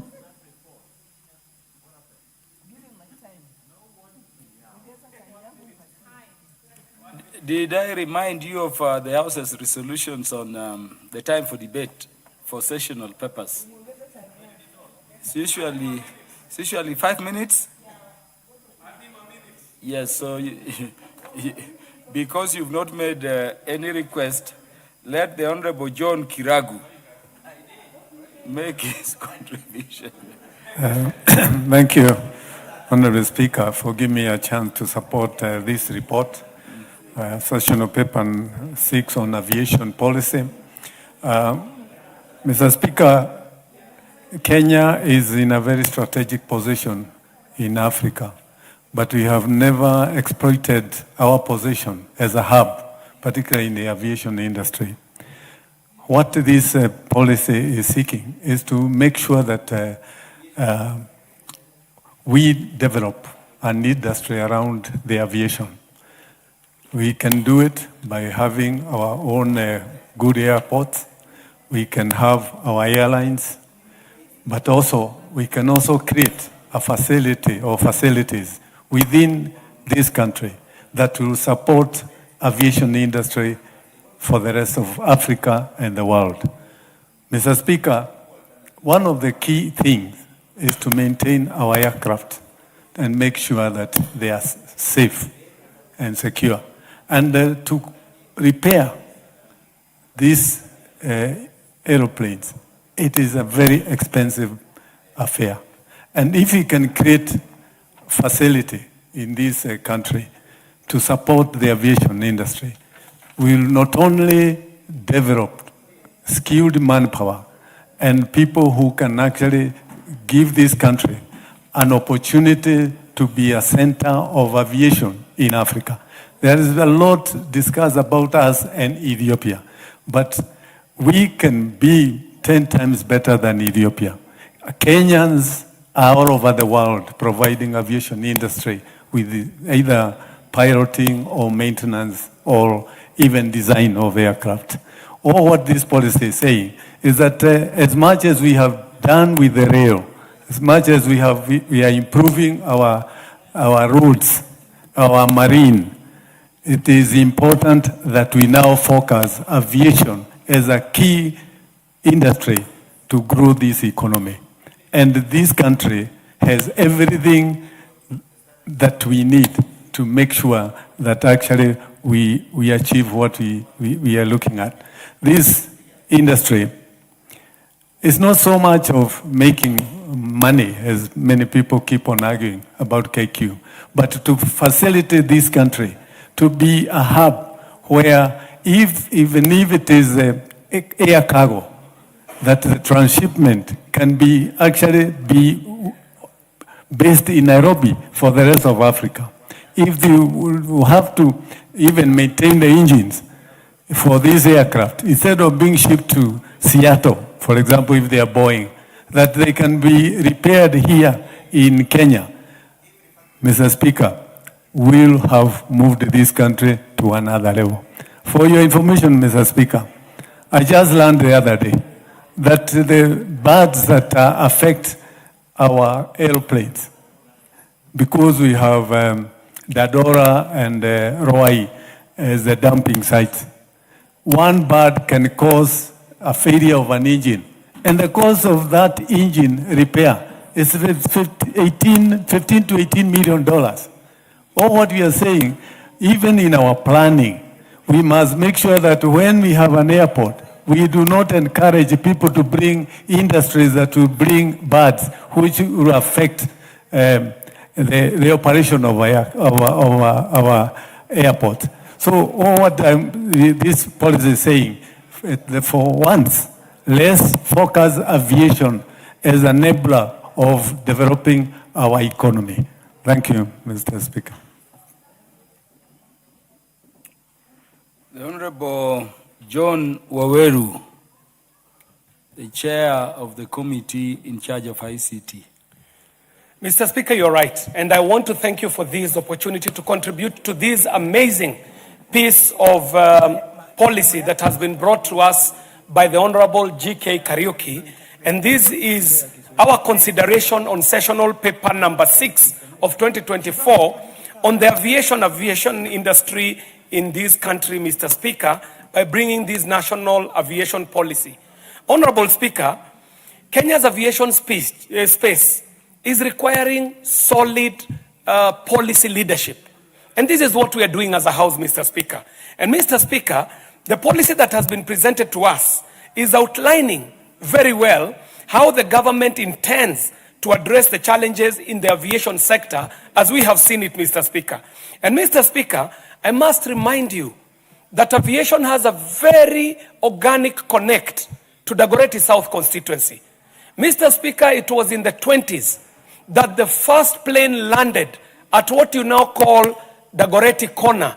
This was Karandine, in what you call the Dagoretti Corner Junction, where the first civil plane landed, which was being aviated by a pilot called Captain T.A. Gladstone. And so, Mr. Speaker, my constituency is intrinsically connected to the aviation history of this country, long before the airport was transported to... I know he has something to say about Taita Taveta, but that was a military plane, Do you Mr. want Speaker. to be informed? I can be informed by honorable member. Yeah, please proceed. Please preserve my time, Mr. Speaker.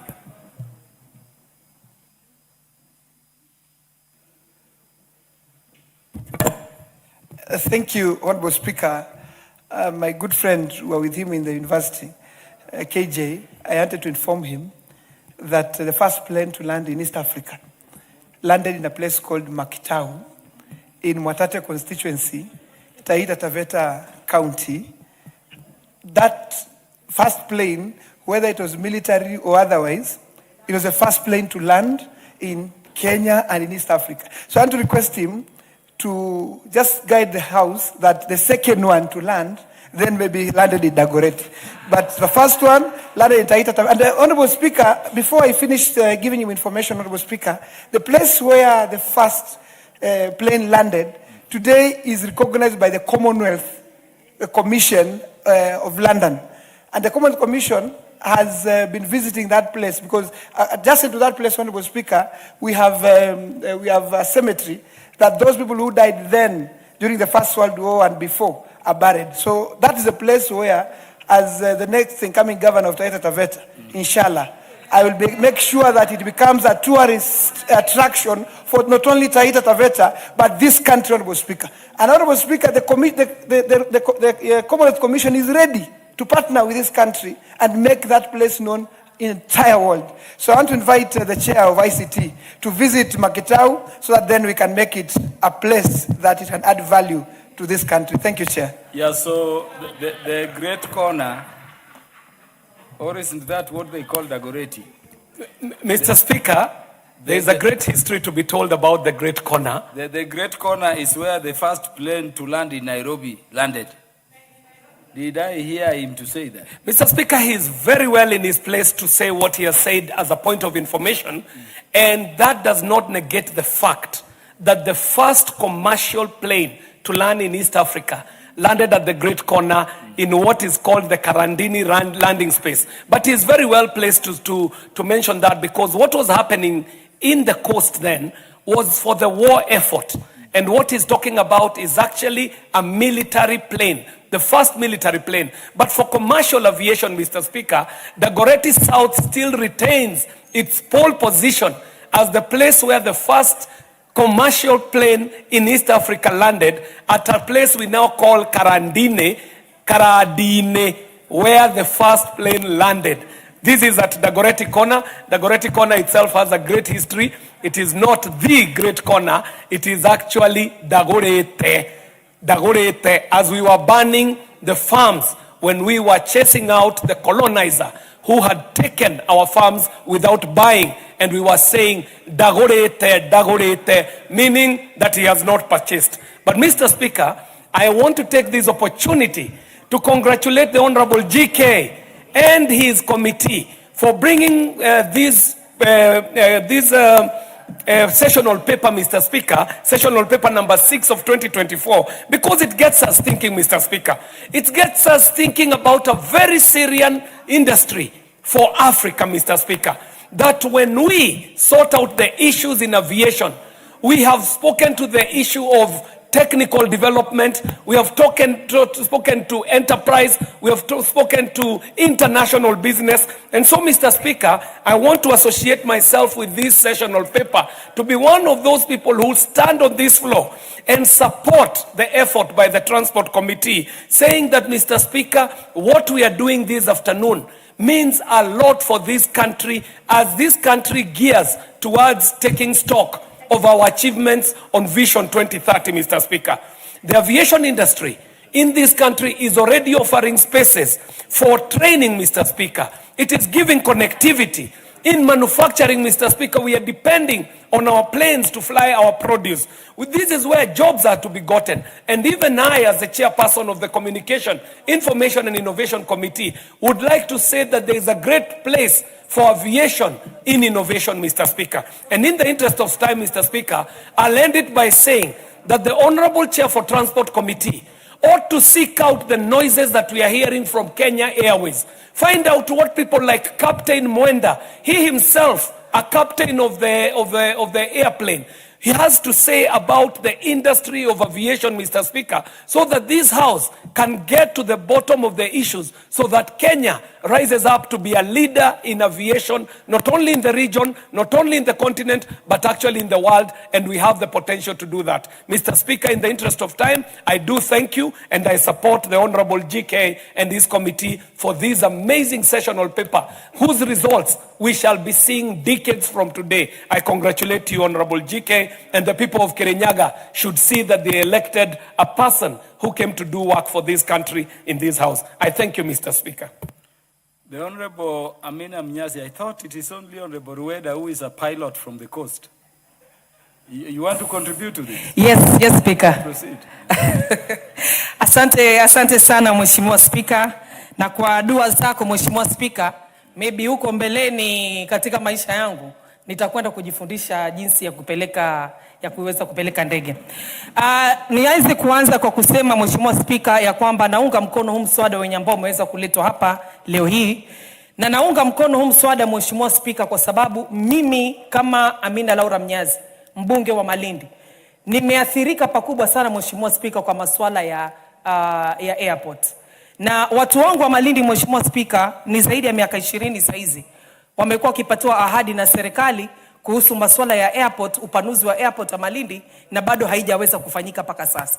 Mheshimiwa Speaker, hiyo inanisikitisha sana kwa sababu kama sisi tumetegemea masuala ya utalii ndani ya Malindi, ndani ya pwani, na kama airport zetu sisi haziwezi kuwa sawasawa, hiyo ni shimo moja lenye ambalo nchi yetu ama taifa yetu ya Kenya inapoteza zile pesa Mheshimiwa Speaker. Na ndio maana leo hii nimesimama na kusema naunga mkono huu mswada. Jambo la kwanza, ni kuhusu masuala ya kudumisha usalama na kuhakikisha kanuni zake zote ziko bora. Mheshimiwa Spika, tukiweza kuzungumza kuhusu huu mswada, tunataka tuweze kuangazia masuala mengi Mheshimiwa Spika. Mbali na ile ndege peke yake, lazima tuangalie pia masuala ya wafanyikazi wanaofanya kazi katika zile airport Mheshimiwa Spika. Lazima tuangalie masuala ya usalama yenye ambayo iko pale katika uwanja wa ndege Mheshimiwa Spika. Na kama tunazungumza kuhusu masuala ya uwanja wa ndege Mheshimiwa Spika, ni vizuri iweze kueleweka ya kwamba uwanja wa ndege Kenya nzima si Jomo Kenyatta peke yake Mheshimiwa Spika. Kama ni masuala ya uwanja wa ndege iweze kuboreshwa Mheshimiwa Spika, wacha tuangalie uwanja wa ndege wote nchi nzima ya Kenya. Nikianza na yale matatizo ya kwangu Mheshimiwa Spika ya masuala ya usalama ndani ya Malindi. Mheshimiwa Spika, mswada huu lazima tugongelee msumari kwa sababu kuna airport ama uwanja wa ndege mwingine Mheshimiwa Spika ambayo kuna police station na hakuna magari ya polisi pale ndani Mheshimiwa Spika. So hiyo ni swala moja hususan kwa upande wa usalama. Kukitokezea jambo lolote la usalama Mheshimiwa Spika, na kama hakuna magari ya usalama ndani ya airport, hiyo inakuwa ni matatizo makubwa. Mheshimiwa Spika, jambo lingine ambalo tunafaa tuliangazie ni wale wafanyikazi ambao wanafanya kazi pale ndani ya airport. Na Mheshimiwa Spika, hawa wana include hata pia wale marubani wenye ambao wanapeleka hizi ndege. Na tumeona katika miaka iliyopita Mheshimiwa Spika, kuna marubani kadhaa na kumekuwa na accidents za hapa na pale Mheshimiwa Spika. Tumeweza kupoteza watu muhimu na watu wenye vyeo vikubwa Mheshimiwa Spika. Tukianza na ndugu yetu Ogola aliyetuacha, tukienda kwa Mheshimiwa Saitoti, tukienda kwa Mheshimiwa hivi wajuzi Mheshimiwa Ngeno, wote hawa ni watu wenye ambao wamepoteza maisha yao kwa sababu ya ajali za ndege Mheshimiwa Spika. Na mbali na hawa watu kuna wengi ambao si watu ambao wako na vyeo vya kisiasa Mheshimiwa Spika. Kama tarehe 10 mwaka jana, mwaka 2025 Mheshimiwa Spika, kuna ndege ya Skyhawk iliyosajiliwa nambari 5Y CDC inayoendeshwa na shirika la ndege la KSC ilihusika na ajali. Na mpaka leo hii Mheshimiwa Spika, nimeweza kuulizia kuhusu statement tuweze kuelezewa wale watu waliweza kupata ile ajali, wale watu waliweza kufariki. Hakuna jambo lolote na hakuna majibu yote ambayo yameweza kutoka Mheshimiwa Spika. Sasa masuala kama haya Mheshimiwa Spika lazima tuweze kuyapigia msasa na tuweze kuweka sawa ili Wakenya waweze kuelewa pale ambapo wako. Kama kuna ajali zenye ambazo zinatendeka, lazima familia iweze kupatiwa pole, lazima familia iweze kusaidiwa katika mazishi, na lazima fidia tuweze kuipata pia vile Mheshimiwa Spika. Mheshimiwa Spika, ni maajabu kwa sababu ukitoka nje ya nchi ukirudi huwa niko na raha ya kuona familia, lakini ukifika pale airport roho yangu huwa inatoka kwa roho inafika kwa magoti. Na ndio maana naunga mkono huu mswada kwa sababu nataka nikirudi Kenya kwetu, jambo la kwanza ambalo tunaona iwe ni uwanja wa ndege muafaka mzuri yenye ambayo itazungumza kuhusu Kenya nzima. Na sisi tunasema ya kwamba tuko na safari ya kwenda Singapore. Mheshimiwa Spika, hizo airports za huko Singapore jamani tumeshaziona kweli? Zile airports za kule Tokyo tumeshaziona. So sisi lazima tujiweke katika level yenye ambao tutakuwa tunaweza kushindana na wenzetu katika dunia nzima. Na ndio maana leo hii nimesimama hapa Mheshimiwa Spika kuweza kuunga mkono mswada huu, kuweza kuboresha infrastructure za uwanja wetu wa ndege, kuweza kuboresha masuala ya wafanyikazi wetu.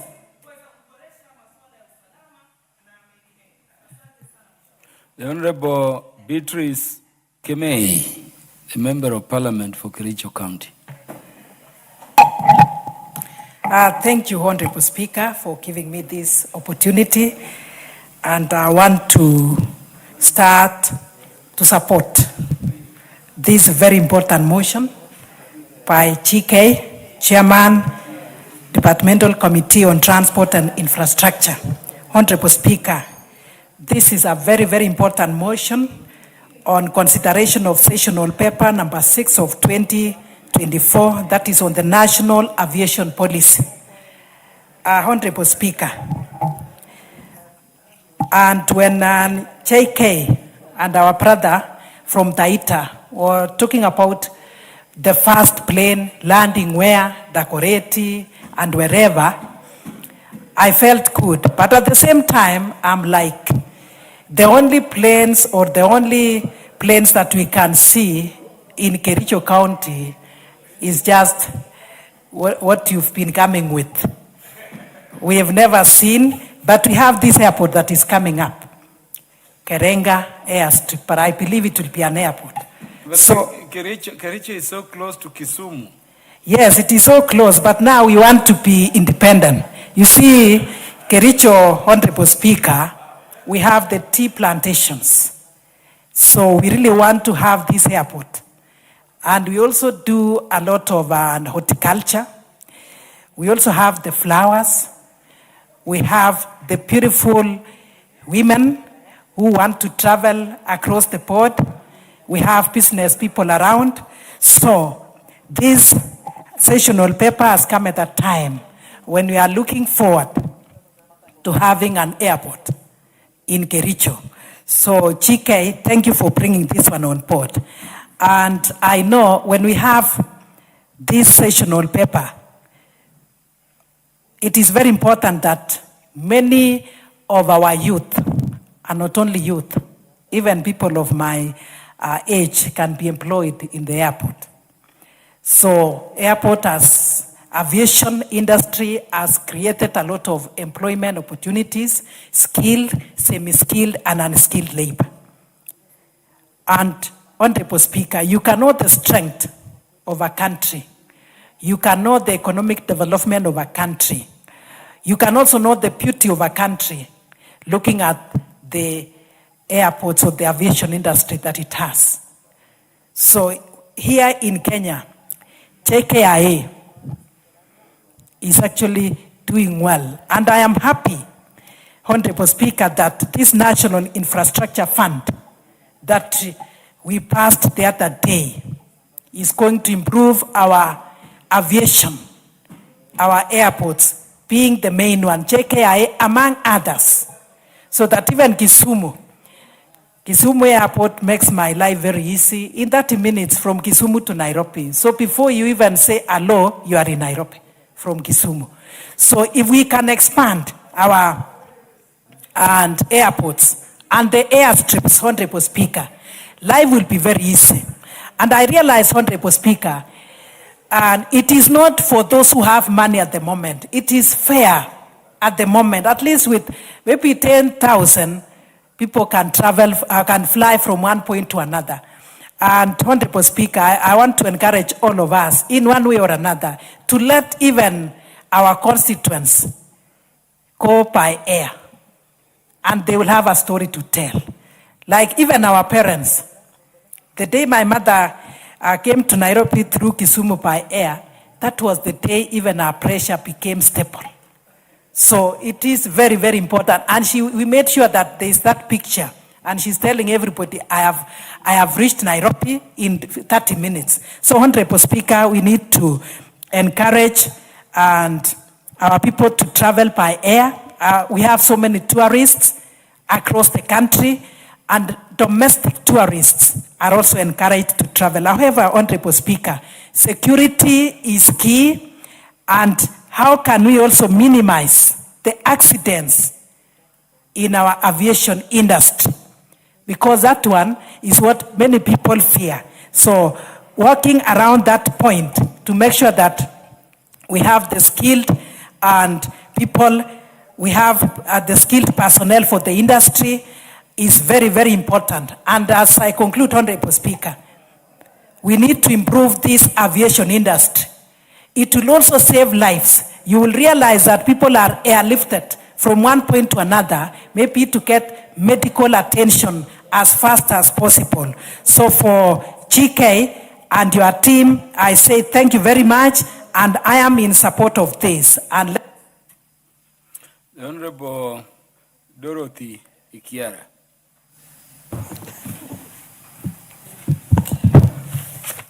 So this is too short.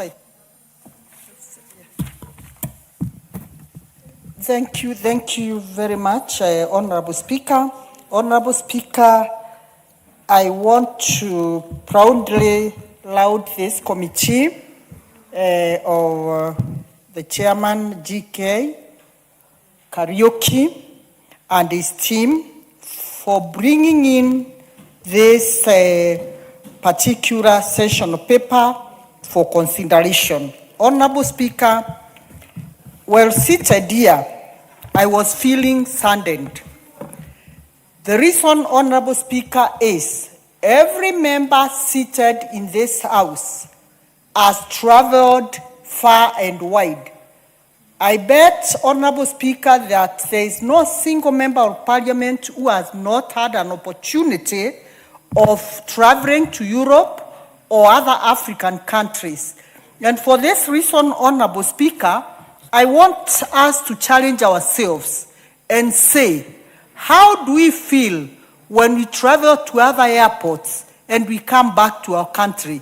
But having said that, Honorable Speaker, I want to, Honorable Speaker, say the JKIA, Jomo Kenyatta International Airport, at the moment, I am seeing significant improvement in the way of services. And when I tried to find out what is happening, I was told there is a new CEO.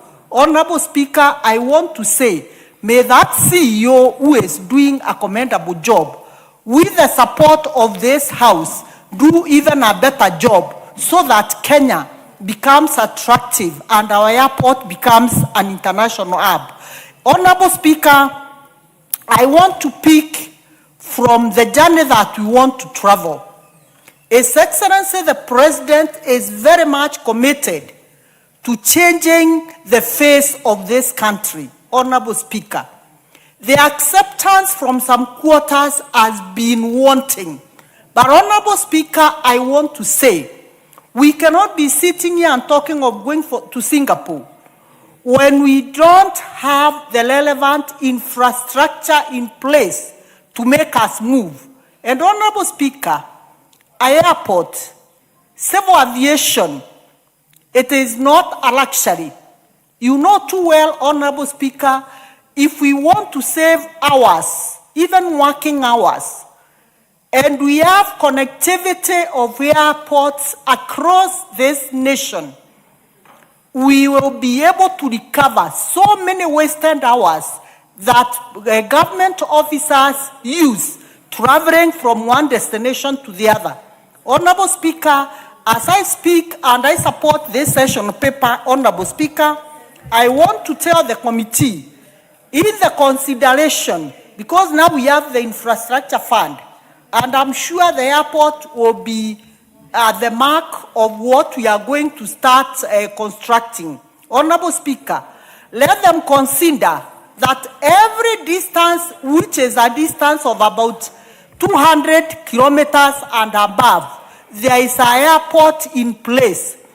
And Honorable Speaker, I'm saying this because I feel ashamed when I travel from Meru, where I come from, and I spent 4 hours coming to Nairobi, knowing too well, Honorable Speaker, that if we had an airport in Meru, and we have a lot of space, and all the way from 1963, independence to date, we have no single airport. Honorable Speaker, I know you don't know how it feels, sitting at my age, with a back that is aching, traveling to come to work. I already waste 4 hours on the road. Honorable Speaker, I want to say this committee is doing a commendable job, and I want to say this session of paper will make sure, we will ensure that Kenya gets proper connectivity. Kenya will stand as a hub among the African countries. And at the same time, Honorable Speaker, I want to add by saying improvement of our aviation industry is a necessity. It is not something that we should be debating about. It is something that should be done like yesterday. Thank you, Honorable Speaker. I support this session paper. The Honorable Sabina Chege. Thank you, Mr. Speaker. Mr. Speaker, I stand to support this report from the Transport Committee that is led by one and only GK Karaoke, and a chairman who is doing great work in this country. And as my colleague said, the people from Dia constituency, they made the right choice. And I hope also Kirinyaga people are watching. Mr. Speaker, aviation industry is an industry that determines the economy of any country. And so, Mr. Speaker, once we focus and we have a plan, and I know His Excellency the President William Ruto is one of the leaders and great leaders of this nation who has a great plan of Kenya becoming Singapore. One of the issues that we should focus on is aviation. I am happy because in the recent past, Mr. Speaker, we have seen some improvement, and especially when we are trying to hire the CEOs, that the local people can make it, the people who are within the industries and who have grown through the ranks can be able to become serious leaders, and they can steer the aviation industry to the next level. Let me declare my interest, Mr. Speaker, because my second daughter is a pilot. And today she did her exams, Mr. Speaker. So as I congratulate her today, I want to say, Mr. Speaker, that we are looking forward to seeing well-improved airports. And Mr. Speaker, I know there was a plan to improve and expand Jomo Kenyatta International Airport. I want to urge members of this House that this should be done now, not tomorrow. And we should focus. And I also want to request Kenyans, because everything that is suggested that is new, we always have opposition. It is good to oppose, but let's ask what is good for this nation. Mr. Speaker, I am looking forward when Jomo Kenyatta can have a second runway. That can become a hub, actually African hub. People love this country, but we must make sure that our infrastructure is well structured, Mr. Speaker. And I also want to urge, as they improve the small airports, the airstrips, that, Mr. Speaker, just to let this House know that Murang'a, we have an airstrip in a place called Canberra, and famously known as Lokotwedi. You know, that is how our initially the colonialists named Murang'a County. And so that every time I pass there, I see the cows grazing. I want to urge the Airports Authority, aviation sector, let us improve and make sure that that airstrip, Canberra airstrip, in Kiharo constituency in Murang'a County, that it is improved. It has some beautiful spaces. I would also want to see one time I land there, you know, Mr. Speaker. And so we urge that let's embrace airspace, and air safety is very important. You know, we have lost a colleague through the aircraft, and as we remember him, and several colleagues, Mr. Speaker. So the issue of air safety, we need, Mr. Speaker, to be very serious as a nation. We have seen growth and increase of aircrafts that have been bought, including individuals, including the number of choppers. And almost every weekend, Mr. Speaker, we have members of this House and Kenyans using these aircraft. So we need to make sure that they are safe and they are not afraid to use these vessels. And Mr. Speaker, when it comes to terms of the people who are benefiting, directly or indirectly from aviation, there are many. So let's expand this space. Let us make sure that we adopt the report of the Transport Committee. And I just want to tell GK as a chair that he should go on, he should not be deterred, and he needs to get focused. I've seen, Mr. Speaker, he's even reminding Kenyans to drive safely. I've seen his beautiful billboards all over the country, and he's doing a good job, Mr. Speaker, and I can only tell him to go on. Thank you, Mr. Speaker, for the opportunity, and I support the report. Honorable Sabina Chege, your daughter is the daughter of Parliament, and we wish her well in her aviation career. The Honorable Indikiri Mugambi. Thank you, Mr. Speaker. I stand to support this session of paper because it is addressing one of the key pillars of economic development in this country. Mr. Speaker, the importance of aviation industry in this country can be found in its promotion of import and export that come or go out of the country. Specifically, Mr. Speaker, the cargo handling. Mr. Speaker, aviation sector is a great employment sector. Mr. Speaker, it promotes international and local tourism. Mr. Speaker, it is part of the industry that is geared towards training of various technicals, technicians, engineers, pilots, etc., etc. Mr. Speaker, a successful aviation sector must have adequate aerodromes. And aerodromes, I mean here, are airstrips.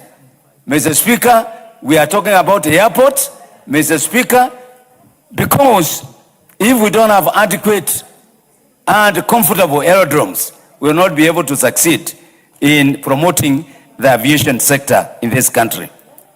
Mr. Speaker, we need well-trained pilots. We need engineers. We need customer service, Mr. Speaker. This sector requires adequate aeroplanes, both passenger and cargo. And there is one aspect of aviation which we tend to forget. Aviation is key to territorial protection, which means that we must have adequate aviation instrument that will keep surveillance to our territories, and also to be part of the international aviation sector. Because, Mr. Speaker, we cannot exist without having connectivity and agreement with the international aviation sector. Mr. Speaker, what am I saying? This is a very important session of paper because it is going to now to determine what we shall do for the next 20 or 50 years. Mr. Speaker, we have to deal with the competition. Mr. Speaker, we have to deal with the competition. There are so many organizations and countries that are putting their energy and effort in the aviation sector. Look at Ethiopia, look at Rwanda, Uganda is coming up. Look at what is happening in Dubai, Saudi Arabia, all the countries in the world, they are really competing on this sector. And Kenya stands to lose if something is not done. And it must be done through the intervention of the government and the people who are interested in this sector. Mr. Speaker, I would like to say the quoted Mr. Captain Mwenda. That's my nephew. That's my nephew. I educated that young man, 43 years school in South Africa. So I know him. He chose to go to flying and refused to go to attend his university engineering at the University of Nairobi. That shows the passion that the young man has and he continues to have. And he became a captain. Unfortunately, he fell victim of saying the truth. Kenya Airways, we need to speak the truth. I had the advantage of being the transport committee, the other parliament. And the initiative that was brought for PIIP, which wanted to take over the landing of Kenya Airways, Kenya Airport Authority, it did not meet the standards. So really we can't put our head under the sand. We have a problem, we have infrastructure problem, we have equipment problem, we have planes problem, and then there is a competition, which we must be prepared as a country. Mr. Speaker, what am I saying? This is a very important session of paper. Is going to put up the framework for the way this sector should run, and we need really to support the committee, and more specifically, our road to Singapore, which is headed by His Excellency the President. We must now say, Mr. Speaker, only 1 minute. 1 minute. Time is tight for session of papers. Only 1 minute. 1 minute. Give him 1 minute. Yeah, 1 minute. Yes, Mr. Speaker, I was saying, we have now the infrastructure fund. We have the infrastructure fund, and this is one of the sectors that is going to benefit from the infrastructure fund. So those opposing this new economic pathway, the His Excellency is championing, they don't know what they are doing to this country. Mr. Speaker, the infrastructure fund, a greater percentage of it should go towards aerodrome development, towards rescuing.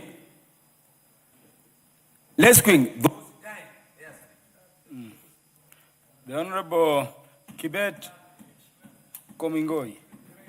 Thank you so much, Honorable Speaker, for the opportunity to be a part of the discourse in supporting the sessional paper number 6 that has been presented by the chair, our able chairman, GK Kariuki, the honorable member from DIA.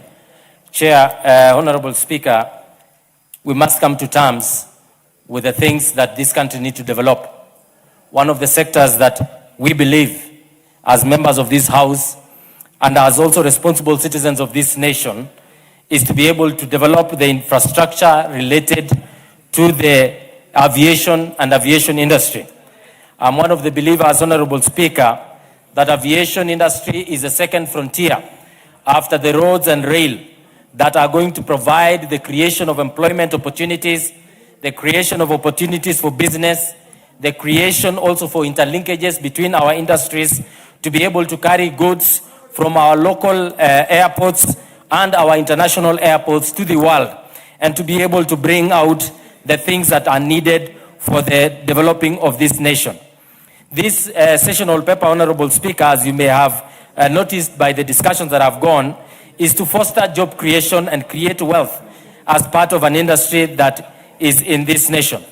Honorable Speaker, you may be aware that we passed the Railway Development Levy that is seeking to raise capital for the development of the SGR and the extension of the SGR within the nation from Narok to Kisumu and to Malaba and probably also to Congo. The creation and the sector of aviation portends greater benefits to this nation if we were to invest. We are investing probably $4 billion in the SGR and in the connections. But if you were to invest only a fraction of that amount to modernize our airport, to create linkages within the airports, within the land within which we have, and to create zones through which business and private enterprises may be able to participate in the aviation industry, we will be looking to a great space for our citizens. But we will know, Honorable Speaker, that there is no point of creating the framework and not being willing to invest in the industry itself. One of the great investments that we already have within the aviation industry is Kenya Airways. As many may say that Kenya Airways is a sleeping giant, I personally believe that Kenya Airways remains the most important asset that we have in our aviation industry.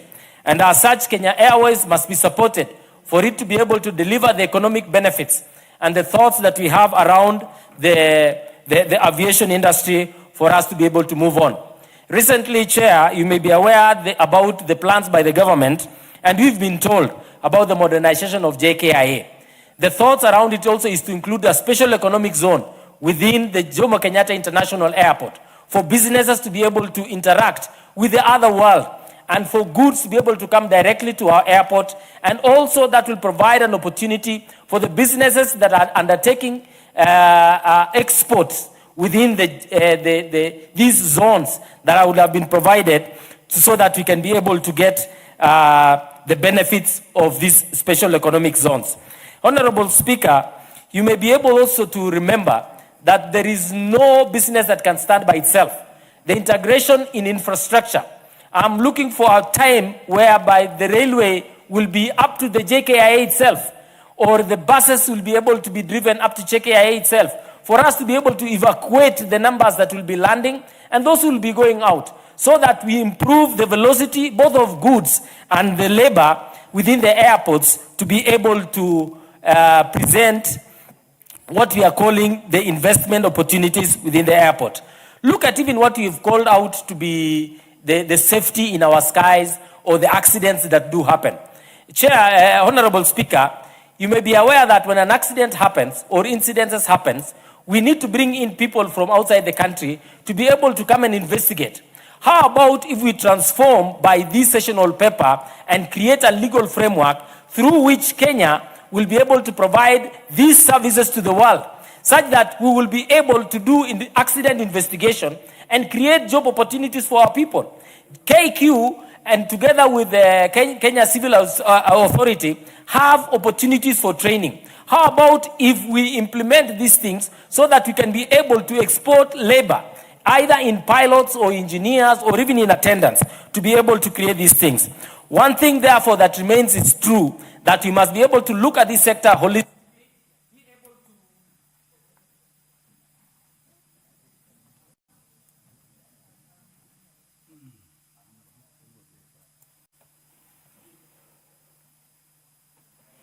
No more interest. Mover. The mover to reply.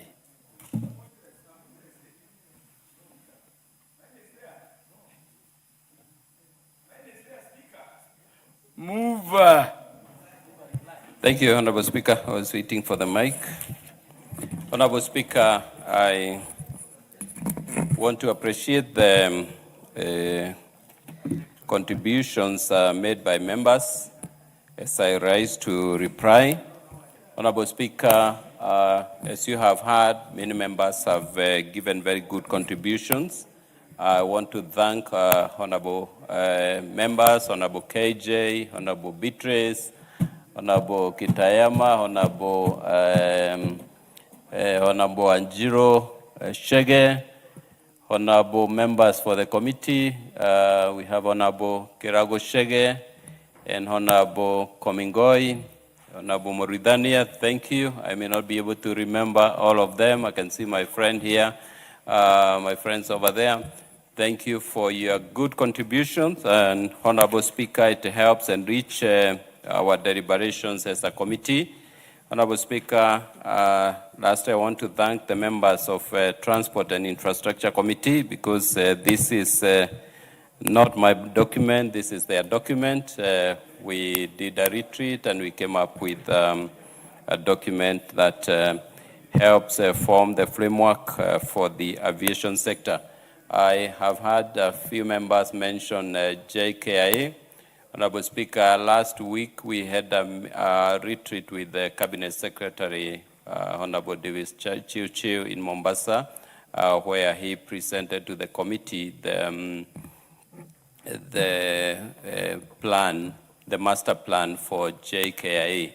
And we were informed that the site will be handed over to the contractor before June this year.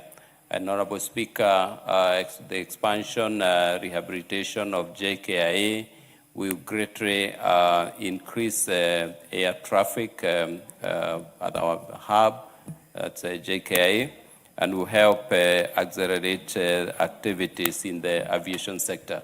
So, Honorable Speaker, I appreciate the great contributions made by members, and I want to assure my colleagues and Kenyans at large that we will do everything possible as lawmakers to ensure that our country remains a top destination, and Kenya Airways, JKIA, and other airports in the country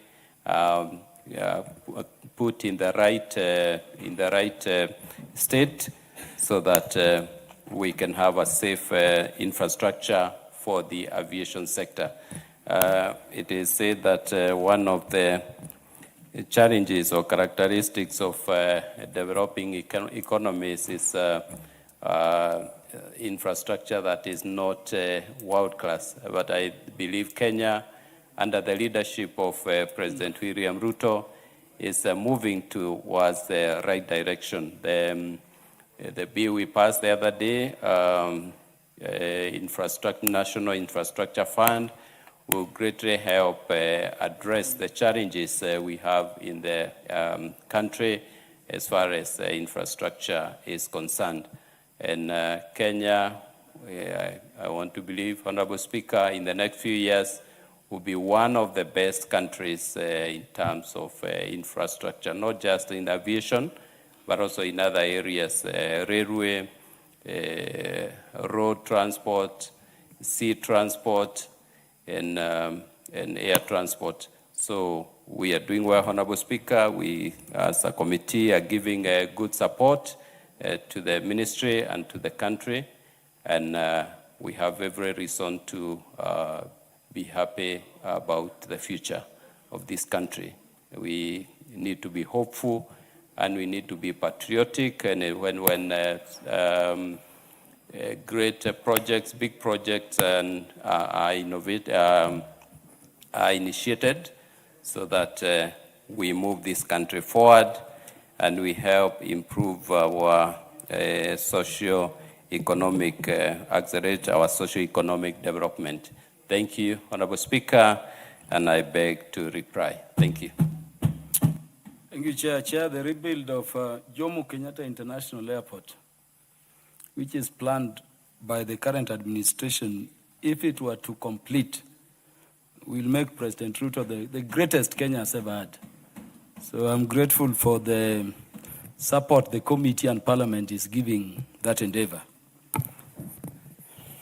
Honorable members, I now put the question that this House adopts the report of the Departmental Committee on Transport and Infrastructure on its consideration of sessional paper number 6 of 2024 on the National Aviation Policy, laid on the table of the House on Thursday, 19 February 2026, and approves sessional paper number 6 of 2024 on the National Aviation Policy. Will as many as are of that opinion say aye? Will as many as are of the contrary opinion say nay? The ayes have it. Next order. The chair budget. You want to lay some paper, proceed. Yes, thank you, Honorable Speaker. Honorable Speaker, I beg to lay the following paper on the table of the House today, Tuesday, 31st March 2026. Report of the Budget and Appropriations Committee on its consideration of the supplementary estimates for the year 2025-2026 and the compendium of departmental committee reports on their consideration of the supplementary estimates.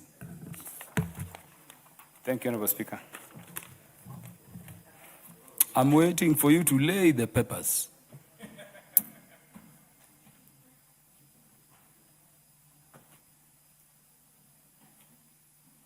You want to give notice? Please proceed. Honorable Speaker, notice of motion that this House adopts the report of the Budget and Appropriations Committee on its consideration of the supplementary estimates for the financial year 2025-2026, laid on the table of the House on Tuesday, 31st March 2026, and pursuant to the provisions of Article 223 of the Constitution, Section 39 of the Public Finance Management Act, Cap 412A, and the Standing Order 239. 1. Approves an increase of the gross expenditure, of the gross current expenditure for the financial year 2025-2026 by Kenya shillings 232 billion, 27 million, 326,355 in respect of the votes contained in the first schedule. 2. Approves an increase of the gross capital expenditure for the financial year 2025-2026 by Kenya shillings 131 billion, 851 million, 269,596 in respect of the votes contained in the first schedule. 3. Approves an overall increase in the total budget for the financial year 2025-2026 by Kenya shillings 363 billion, 882 million, 595,951 in respect to the votes contained in the first schedule, subject to paragraph 4, Committee of Supply. 4.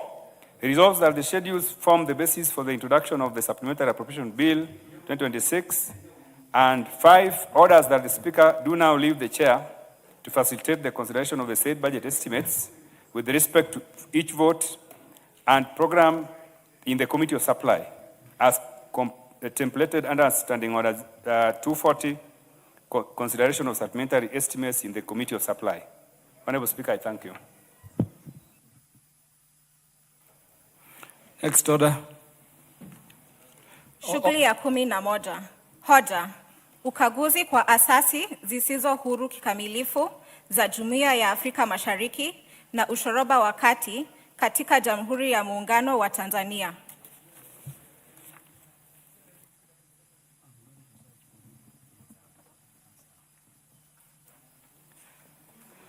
Mwenyekiti kamati ya utangamano wa kikanda. Asante sana Mheshimiwa Spika. Mheshimiwa Spika, hii ni ripoti ya kamati ya utangamano wa kikanda kuhusu ziara katika Jamhuri ya Muungano wa Tanzania ya ukaguzi wa asasi zisizojitegemea kikamilifu za Jumuiya ya Afrika Mashariki na ukanda wa kati.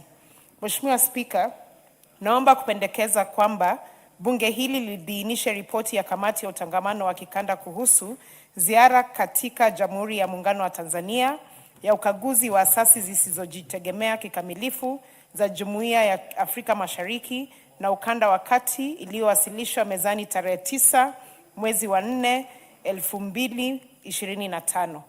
Mheshimiwa Spika, kwa mujibu wa kanuni 212 ya kanuni ya kudumu Bunge la Taifa, kamati hii inawajibika kusimamia masuala yanayohusu utangamano wa kikanda ikiwemo asasi za Jumuiya ya Afrika Mashariki.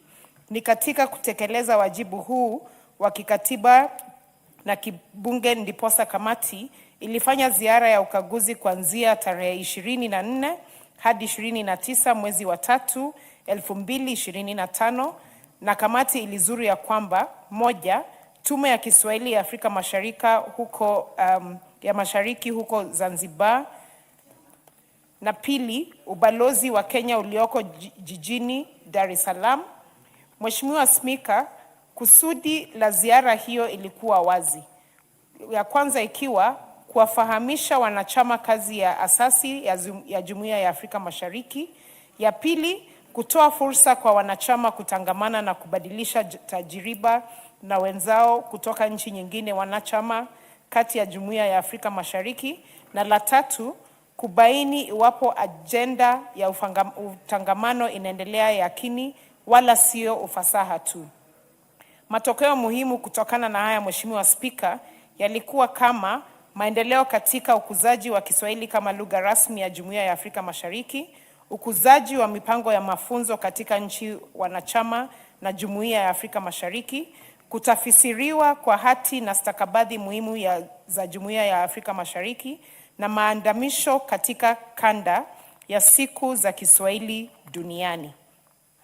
Mheshimiwa Spika, kuhusu upitishaji huru na vikwazo vya biashara, kamati hii iliandaa yafuatayo: ya kwamba Wakenya wanaofanya kazi Tanzania waliibua wasiwasi kuhusu adha ghali za visa vya biashara ambavyo inatozwa kila baada ya miezi 3, ada ya vibali vya kazi ambayo inatozwa wataalamu wa Kenya, gharama ya juu ya mtaji wa hisa kwa usajili wa biashara, vikwazo visivyo vya ushuru vya mara kwa mara.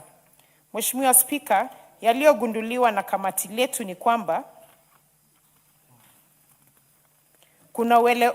kuna uelewa mdogo kuhusu mipango ya Tume ya Kiswahili ya Afrika Mashariki miongoni mwa wananchi, ufadhili wa asasi za Jumuiya ya Afrika Mashariki hauendani na majukumu yao, vikwazo visivyo vya ushuru vya mara kwa mara vinaodhoifisha mafanikio yaliyopatikana na utengamano wa kikamilifu. Mapendekezo kutokana na kamiti letu, Mheshimiwa Spika, ni kwamba Tume ya Kiswahili ya Afrika Mashariki ifadhiliwe kifedha pia kwa wafanyakazi, bunge liunge mkono mafunzo ya Kiswahili kwa wabunge na wafanyakazi wa bunge, wizara inayohusika na masuala ya Jumuiya ya Afrika Mashariki ijihusishe kidiplomasia kushughulikia changamoto za vibali vya kazi na visa vya biashara, mifumo ipaswe kuimarisha ili kuondoka vikwazo visivyo vya ushuru, Kenya na Tanzania ziendelee kushirikiana ili kuboresha biashara na uwekezaji. Mheshimiwa Spika, ninapotamatisha utangamano wa kikanda na ubakiwa kuwa msingi wa ukuzaji wa uchumi, upanuzi wa biashara, ushirikiano wa kitamaduni na utulivu wa kisiasa ndani ya Jumuiya ya Afrika Mashariki. Mheshimiwa Spika, tunavyokumbuka ya kwamba mwezi uliopita pale Arusha tulikuwa na mkutano wa kilele cha marais, yani Summit of Heads of State, ambayo Jumuiya ya Afrika Mashariki ilitisha mkutano, ambapo rais wetu wa Kenya alikuwa kwa hotuba yake ya mwisho kama mwenyekiti katika chama cha Jumuiya ya Afrika Mashariki, aliwashauri wanachama hao marais wenzake ya kuwa ni lazima sisi kama wanajumuiya ya Afrika Mashariki tushirikiane katika bunge, tushirikiane katika uraisi na tushirikiane hata na kana kwamba na mawaziri wetu kuhakikisha ya kwamba tunahimiza Kiswahili kuwa lugha ambayo ni fasaha katika jumuiya yetu ya Afrika Mashariki, na pia tuzidi kufanya kazi tukiwa pamoja. Mwisho, ningependa kushukuru ofisi yako na ile ya katibu wa Bunge la Taifa kwa kuipatia kamati hii usaidizi uliohitajika ili kutekeleza wajibu wake. Mheshimiwa Spika, sasa namuita Mheshimiwa Dan Mwashako kuunga mkono hoja hii na kushukuru. Mwafiki. Asante sana Mheshimiwa Spika kwa nafasi nzuri ulionipa ya kuunga mkono ripoti ya kamati ya utangamano wa jumuiya yetu ya Afrika Mashariki ulioleta kwetu na mwenyekiti wetu ambaye ameongea Kiswahili safi sana. Unajua Mheshimiwa Spika, Kiswahili mara nyingi watu wanakiogopa kukiongea. Lakini nataka kuambia bunge hili la kitaifa, Kiswahili kinazungumzwa na watu wasiopungua milioni 300 kwenda mpaka milioni 500 katika ulimwengu huu. Na kina asili ya hapa kwetu Mheshimiwa Spika, Afrika Mashariki. Kwa hivyo Kiswahili, wale wachache ambao mara nyingi wanafikiria kwamba Kiswahili ni lugha tu ya pwani, ni lugha pengine ya taifa la Tanzania, nataka kuwajulisha kwamba Kiswahili kinafunzwa mpaka katika vyuo vikuu kule Marekani. Kiswahili kinafunzwa katika vyuo vikuu Ulaya. Ukienda Japani Mheshimiwa Spika, utakuta watu wanajifunza Kiswahili. Sasa hizi ukienda Uchina utashangaa kwamba wamechukua walimu kutoka hapa Afrika Mashariki kufundisha Kiswahili kule kwao. Kwa hivyo Mheshimiwa Spika, ile kazi kamati ninayoketi inayoongozwa na Mheshimiwa mwenyekiti aliyeongea hapa Mheshimiwa Irene Mayaka ni kamati ambayo ina umuhimu sana katika Afrika Mashariki yetu. Tulitembea Afrika Mashariki Mheshimiwa Spika, na sana sana tukaangazia asasi ambazo zinasimamiwa na jumuiya yetu. Na tukakuta Mheshimiwa Spika, changamoto tele ambazo marais wa Afrika Mashariki inastahili wayazungumzie katika ile meza ya marais. Lakini pia kuna yale majukumu ambayo yamepewa mashirika hayo ama asasi hizo ambazo haitakikani watendekeze kazi zao. Mheshimiwa Spika, tukiongea sana masuala ya uwiano, masuala ya kusafirisha vifaa, bidhaa na wafanyikazi Mheshimiwa Spika, kizungu anaita free movement of labor and goods Mheshimiwa Spika, ibainike kwamba Afrika Mashariki kwanza kwa biashara, nchi hizi ambazo ziko katika jumuiya hii zinafanya kazi ama zinafanya biashara kubwa. Ndio tunategemea mashirika ama nchi za nje, nchi za mbali, lakini tutambue kwamba biashara kubwa inayofanywa ndani ya Afrika ya Kenya hii ni biashara tunayofanya na watu wa Uganda, tunayofanya na watu wa hapa Tanzania, tunayofanya na watu wa DRC Mheshimiwa Spika, tunayofanya na watu wa Rwanda, tunayofanya na watu wa Burundi, tunayofanya na watu wa Somalia na nchi zile zote ambazo ziko katika Afrika Mashariki. Mheshimiwa Spika, naomba serikali zote ziajibike kutoa utaji wao katika mashirika haya ambayo asasi hizi ambazo ziko katika Afrika Mashariki. Ukienda Mheshimiwa, kama hii asasi ya Kiswahili Mheshimiwa Spika, mara nyingi utakuta haina pesa hata ya kulipa wafanyikazi Mheshimiwa Spika. Ukiangazia kwamba hawana pesa ya kufanya kile kizungu wanaita research, Kiswahili ni utafiti. Wana pesa ya kuendelea kufanya utafiti, manake lugha Mheshimiwa Spika huwa si lugha tu. Lugha huwa inakolea na lugha huwa inatoholewa. Sasa unakuta Mheshimiwa Spika, utafiti unahitajika. So nchi za Afrika Mashariki zinastahili kuendelea kutoa utaji wao katika East Africa Mheshimiwa Spika. Mheshimiwa Spika, nimalize. Wakenya walioko Tanzania wanalalamika. Sisi wengine ambao kaunti zetu zinashikamana na nchi jirani ya Tanzania, kuna kuwa na changamoto. Watu wetu wameenda kufanya kazi Moshi, wameenda kufanya kazi Arusha, wameenda kufanya kazi Dar. Mheshimiwa Spika, watu wetu wale ambao wanatoka Busia na Malaba wanaenda kufanya kazi pande ile ya Uganda Mheshimiwa Spika. Na Wakenya wamejisatiti, wametembea nchi zote. Ukienda Kigali leo Mheshimiwa Spika, nilikuwa huko juzi. Wakenya wako pale. Lakini kile kinachotuudhi kidogo Mheshimiwa Spika ni kwamba vile Kenya tunavyowakumbatia wenzetu wa East Africa, wenzetu ambao wanatoka nchi hizo za karibu, sivyo vile sisi wa Kenya tunavyokumbatiwa sana kule Tanzania. So tunaomba kwamba tunapoongea katika bunge la kitaifa, tuseme kwamba kila nchi ikuwe na kile kizungu ama katika diplomasia wanaita diplomatic reciprocation Mheshimiwa Spika. Yaani vile tunavyokutendea tutendee vivyo pia. Ndio manake tunasema kwamba watu wetu kule Tanzania kila miezi 3 wanatemekana walipe sijui nini, wafanye vipi, hawapewi nafasi ya kufanya biashara vile inavyostahili. Tumeomba sana nchi hizi na vile tunavyoimba katika wimbo wa East Africa, Mheshimiwa Speaker. Wimbo ule ni mtamu sana. Tunakubaliana wengi tukiimba ule wimbo tunasikia kuchangamka. Ni wimbo ambao umebuniwa na katika hali ya juu. Tuimarishe jumuiya yetu. Mheshimiwa Speaker, nasimamia hapo kusema kwamba hebu nchi zetu za Afrika Mashariki zijisatiti ili tupate kuendeleza umoja wa Afrika Mashariki. Nasimama kuunga mkono hoja hii, nasimama kuunga report hoja hii na kusema kwamba mimi ni wa pili wa kusema kwamba iko sawa. Asante Mheshimiwa Speaker. Umefikisha au umeunga mkono?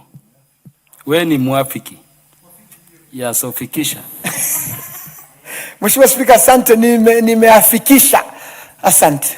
Asante Mheshimiwa.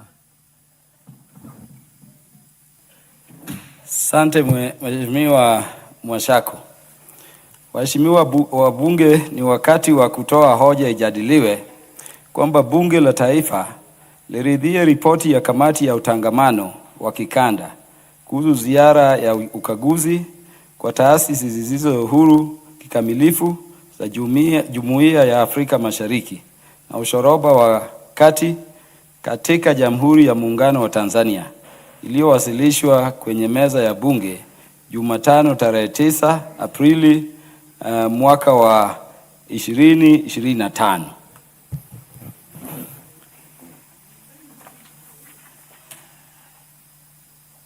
Mheshimiwa Naomi wako.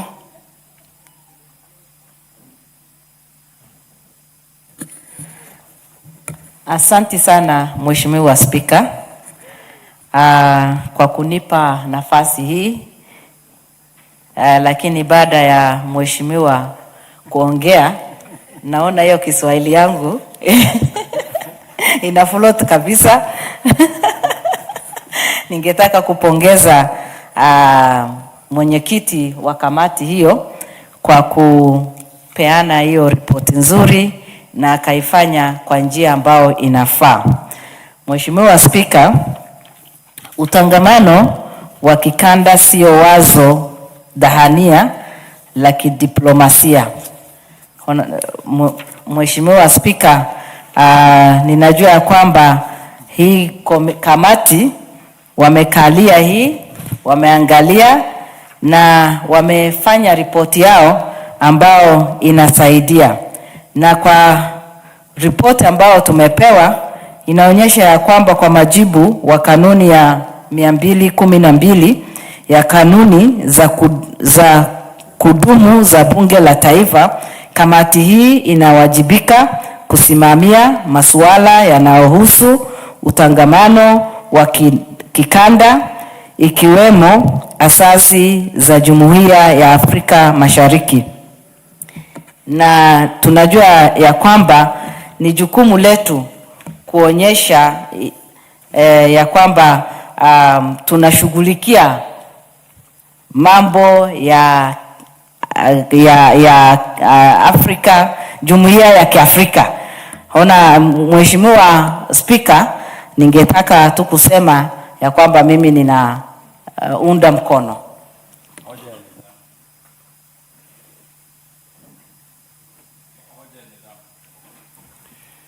Order, honorable members. Ni mambo gani ya kusumbua Mheshimiwa wa Kuria East? Ndio Kuria Mashariki. Mheshimiwa Speaker, itaonekana vibaya sana ikiwa nisingeweza kuchangia hoja hii. Ninaelewa kwamba muda umeenda, lakini Mheshimiwa Speaker, wanaonisikiliza wakiwa upande ule wa pili wangependa hoja hii ikaweze kusaidia nchi zetu zote mbili. Kwa hiyo Mheshimiwa Speaker, mimi naona kwamba kuna umuhimu sana kwamba kamati hii kwa vile imefanya kazi ambayo ni ya muhimu sana, tukaweze kuendeleza hata na zaidi, ili kwamba tofauti na mjadala tu tukaweza kuiweka ikawa ni kitu ambacho kinaendelea. Mheshimiwa Kitayama, uko kwa hoja ya nidhamu au unajadili? Ninaunganisha kwa sababu Mheshimiwa Speaker. Unaunganisha? Naunganisha. Sababu mimi ningekupatia ruhusa uchangie au ujadili hoja hili. Naomba Mheshimiwa Spika. Endelea. Asante sana Mheshimiwa Zungumza. Spika. Mheshimiwa Spika, ninashukuru sana kwa sababu inapendeza wakati ambapo watu wanaotoka katika kanda hii wanaweza kuzungumza kwa kuelewana. Mheshimiwa Spika, lugha ya Kiswahili ina utamu wake, na katika ule utamu kuna kuingiliana kwa masuala ambayo yanaweza kufanya watu kuweza kuelewana hata kwa urahisi. Yale matatizo ambayo ni ya kukosana yanapungua. Mheshimiwa Spika amesema vizuri sana Mheshimiwa Mwashako kwamba upande ule wa pili sisi wa Kenya tunaeleweka vibaya. Wakati mwingine tunachukulia kwamba tuko mbio kidogo. Mheshimiwa Spika, inapendeza tutakapokuwa tumekiboresha na Kiswahili kimeongelewa hapa Kenya, basi wale na wao watatuona kama ni ndugu, kwa sababu sasa hivi tukienda pale tunaunganisha kilugha tofauti. Sasa wanajiona kama sisi labda tunaweka mbio au kasi kwa mambo ambayo wao wangependa wayafanye kwa taratibu, jinsi ambavyo Kiswahili ni lugha iliyo taratibu. Mheshimiwa Spika, mimi nasema hivi. Order, honorable members. Honorable Kitayama, umebakisha dakika 3 umalize majadiliano yako kuhusu hoja hili, wakati itaratibishwa kujadiliwa na ile kamati inayosimamia mambo hayo wakati ujao. Order, honorable members. Honorable members, the time being 7:05 p.m. This House stands adjourned until Wednesday, the first day of April 2026 at 9:30 a.m.